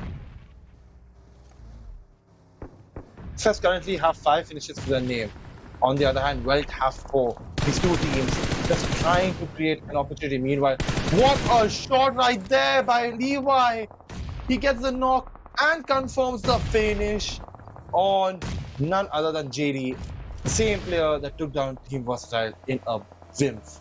But now, AKOP trying to make sure if he can somehow, some way, help his team get revival. And they do. Wizgod is being revived. On the other hand, Ash taken out by the nade by Smoker. He gets the confirmation on. Whoa!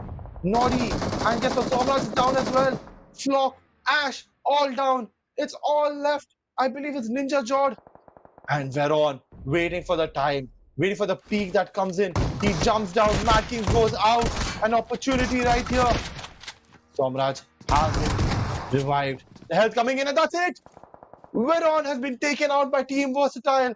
And now Welt having 7 finishes in their name. FS with 6, Rising Esports with 3, and Versatile with 3 as well. But this isn't over between Versatile and Orangutan. 2 teams who have proven in the past, or this year itself, have been champions of official events of BGIS and BMPS. My bad. BD. Oh god. Oh my god, so down. But now, Whisper getting another, finishing off with style.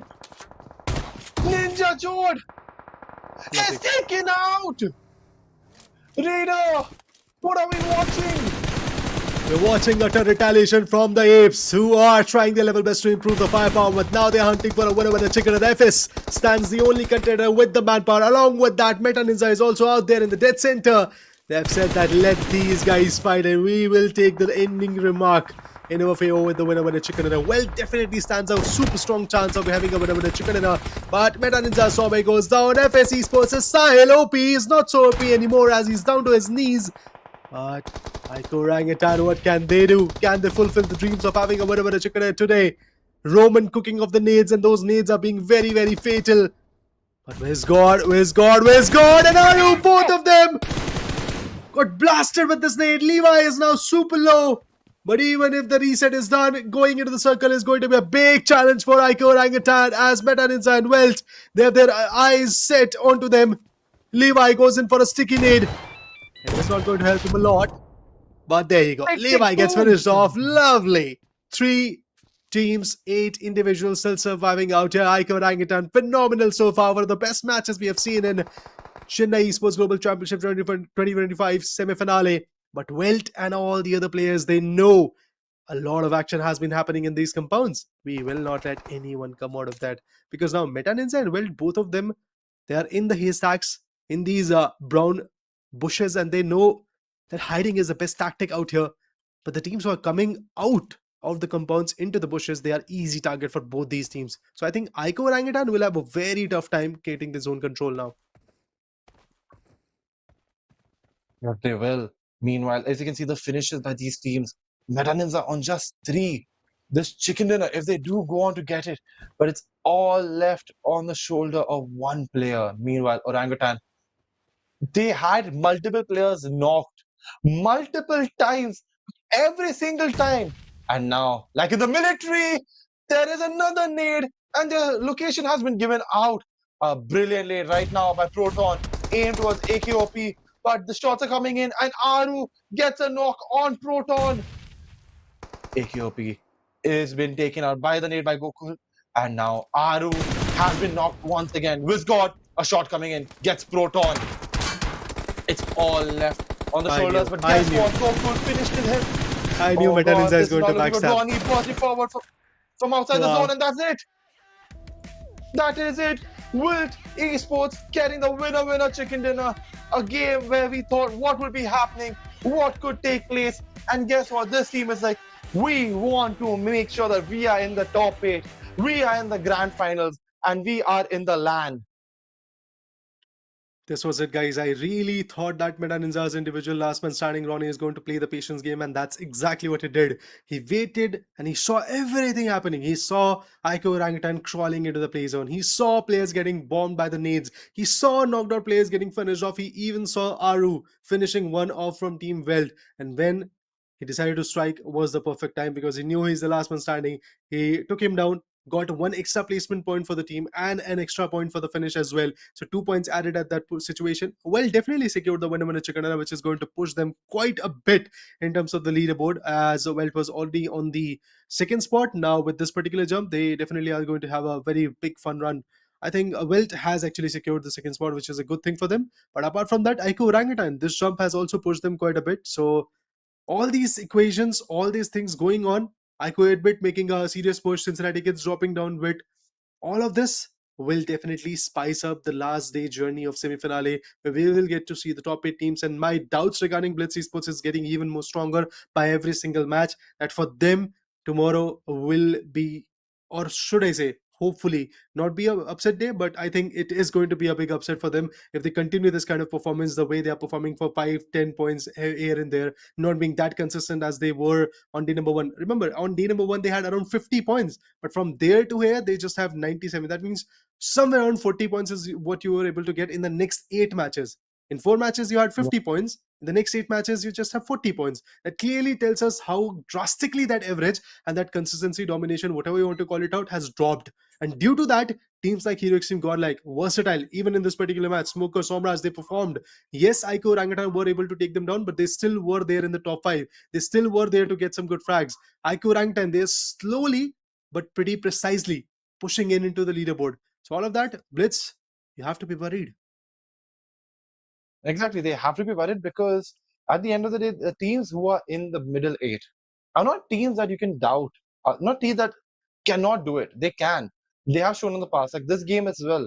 Wilt, with so many finishes, getting more than 20 points in this game as well. It just goes to show the impact of a winner chicken dinner is as crucial as it gets. And now Wilt will burst forward, and this momentum which they have, another chicken dinner to them, making that number 3 for them. 2 teams have done 3. That's Cincinnati Kids, and that's Wow. WELT Esports. Yeah. A team which has seen some serious experienced players. We have Ash, Veyron from Cincinnati Kids coming in, and they are fulfilling the dreams for the team from Welt. Again, pretty interesting approach from their corner. They are being passive, but in certain moments where they find themselves with the manpower, with the way they find themselves with some good zone angles, they just absolutely have a blast. Even in this situation, everybody knew, and it's a basic situation that the play zone will come out of the compounds. Welt knew that. Welt Yep. read that from the very fourth play zone, I believe. From that particular situation, they were fighting from haystacks. Obviously, that makes you a bit vulnerable because you are in an open spot. It's just small haystacks, small tree trunks, or small shacks that you have as covers. But Yep. they still managed to defend themselves in these open spots because there were so many fights happening in the rage area. If I recall it correctly, Aiko Orangutan was fighting. They got the reset up against FS Esports. Even before that could have happened, FS Esports was fighting with yet another team. So many things were happening, and Well decided to take a step back from there, and they just waited a little longer so that they can strike at the right moment, and they did. Now let's talk about the MVP as well, the most valuable individual who was able to strike quite hard, and it's going to be Sham from WELT Esports with 50% finish contribution. That means a total of 12 for the team, but 6 is where WELT Sham is going to sit at. Lack of consistency in terms of individual promise, and that's why MVP ranking is 13, but still super strong. Exactly. I mean, 6 finishes to his name. This team has some players that are proving time and time again that they are not giving up. They don't want to. They don't have that in their eyes, and they are hungry for more. They want more. They will get more. And as you can see, 6 were by him, and 6 were by the rest of the team, taking them to 12. So that means with a chicken dinner, make that 22. 22 points that could just push them into the first place. You never know, because guess what? As we get closer to the points table, we'll come to know how these teams have performed. Another team that has done quite well, like in my opinion, Orangutan proved that, hey, look, you can doubt them. You can tell that, hey, what are they doing? But when they're in the mood, they can just buck up and show them that our fundamentals are on point. And now, as we take a look at the match summary, we can see that Sham has 6 finishes to his name. Meanwhile, Ronnie, being the lone survivor at the very end for his team, getting 75% of the finished contributions by himself. Yeah. And another team to keep an eye out for, Orangutan, 9 finishes in total. I mean, honestly, for Meta Ninja, not the biggest of the game, but then again, a game significant enough to like give them a breather tomorrow. There is a big difference between a lot of teams, to be honest, from hashtag 1 to hashtag 24. If you see, there is a big, huge gap, but still, Meta Ninja, kudos to this performance from Ronnie. They were able to get a total of 10 points. Orangutan 14 for them. Welt, massive 22 points under their banner. Lovely. But the teams who had to be consistent, Haiku 8-bit, they went out super early. Cincinnati Kid, they went out super duper early. Vasista, super early, which gave the passage, the leeway to teams like Meta Ninja, teams like VXT, teams like Rising Esports as well. To some extent, I would say they have actually made significant indentation. Hero Extreme Godlike, it was a very important it was a very important match for them as well, as between them and team Blasty, I believe there is a Blitz Esports, to be precise, there is a gap of around 12 points.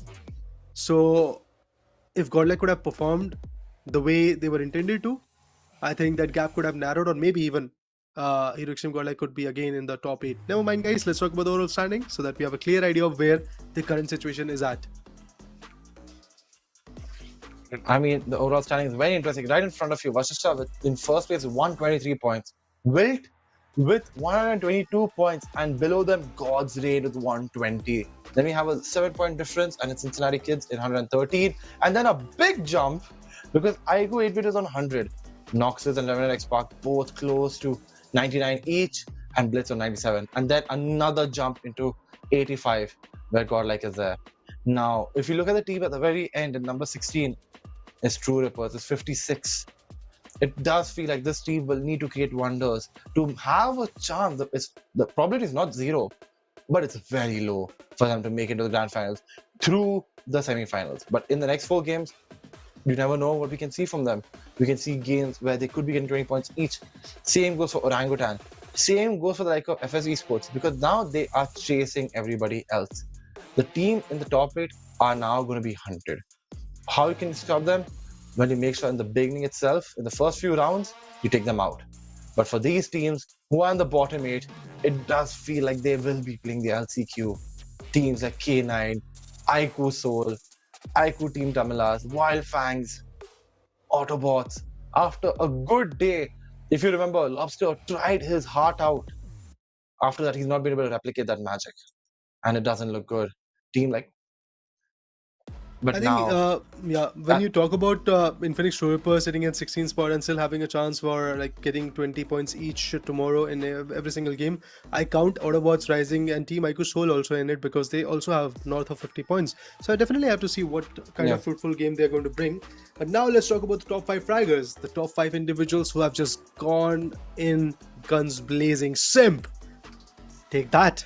I mean, a support player, which was supposed to be an assaulter, now is actually adhering to that particular role, showcasing this kind of pure aim game prowess. Close quarter fights, absolutely amazing. Long range fights, absolutely on par. Getting entries, there you go. He has got the entries for the team, and that's one of the biggest reasons why Vasishtha is still sitting on the top of the leaderboard at the end of the day 3, and one of the strongest contenders to be there in the grand finale right from the semifinals. I doubt that somebody is going to topple them. I don't think so. Cutoff is going to go north of 130 points. I don't think so. At the end of day number 4, 130 points is where maybe 130, or maybe in between 120 to 130 is where I think the game should end of semi-finale with regards to top 8 at the hashtag 8 spot. And I think Vasista has already got that, Welt has already got that, so these two teams are definitely going to go for the grand finale action straight from the semi-finals. So congratulations to that. I do feel, and it's a bit early to say, but then again, the kind of performance they have released is amazing. And yeah, guys, I think this is it for day number 3 of the semi-finale action. We'll be seeing you tomorrow at the Chennai Esports Global Championship 2025 by Skyesports, co-powered by AMD, mobility partner Mahindra, associate partner the Production Lab, WD Black and Red Bull, with the official display partner being Zovi, and ticketing partner, of course, KY and Kin. So just go ahead and get your tickets, guys, so that you can be ready for the entire action happening from tomorrow regarding the CS1, and eventually on the next weekend, you'll get to see the BGMI giants also going head-to-head. On that note, Speed Reader, we do have Draco on the desk, and Lucifer will say bye-bye for today, but we'll be saying hi tomorrow at the same time. Bye-bye.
तुझको जो मैं हो जाऊं पागल boom boom मेरे सीने की धड़कन को सुन मेरी सांसों को तेरी ही धुन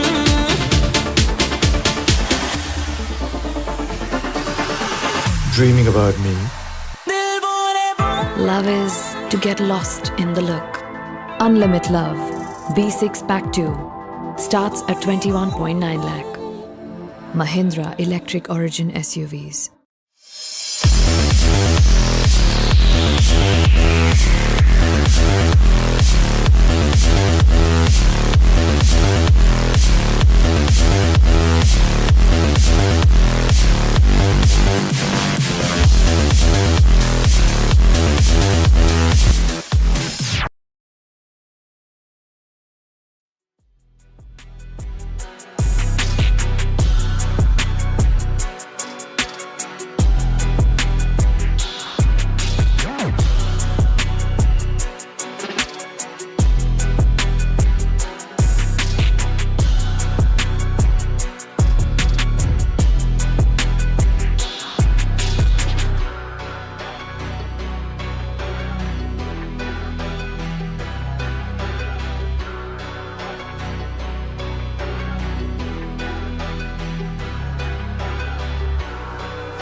is it in my face? I'm unfazed, I need this.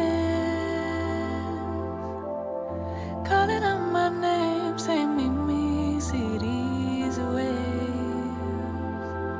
Now I go under, hold my breath and flow. Trust the current takes me safe for sure. Now this is my remedy, remedy. Let the seas sway with me, with me. We're getting my energy, energy. Let the seas sway with me, sway with me.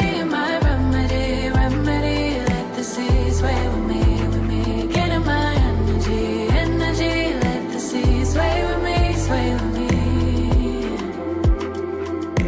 I would try to hold on, treading water in this big storm now. Try to swim away, crash just like a tidal wave. I go under, hold my breath and flow. Trust the current takes me safe for sure. Now this is my remedy.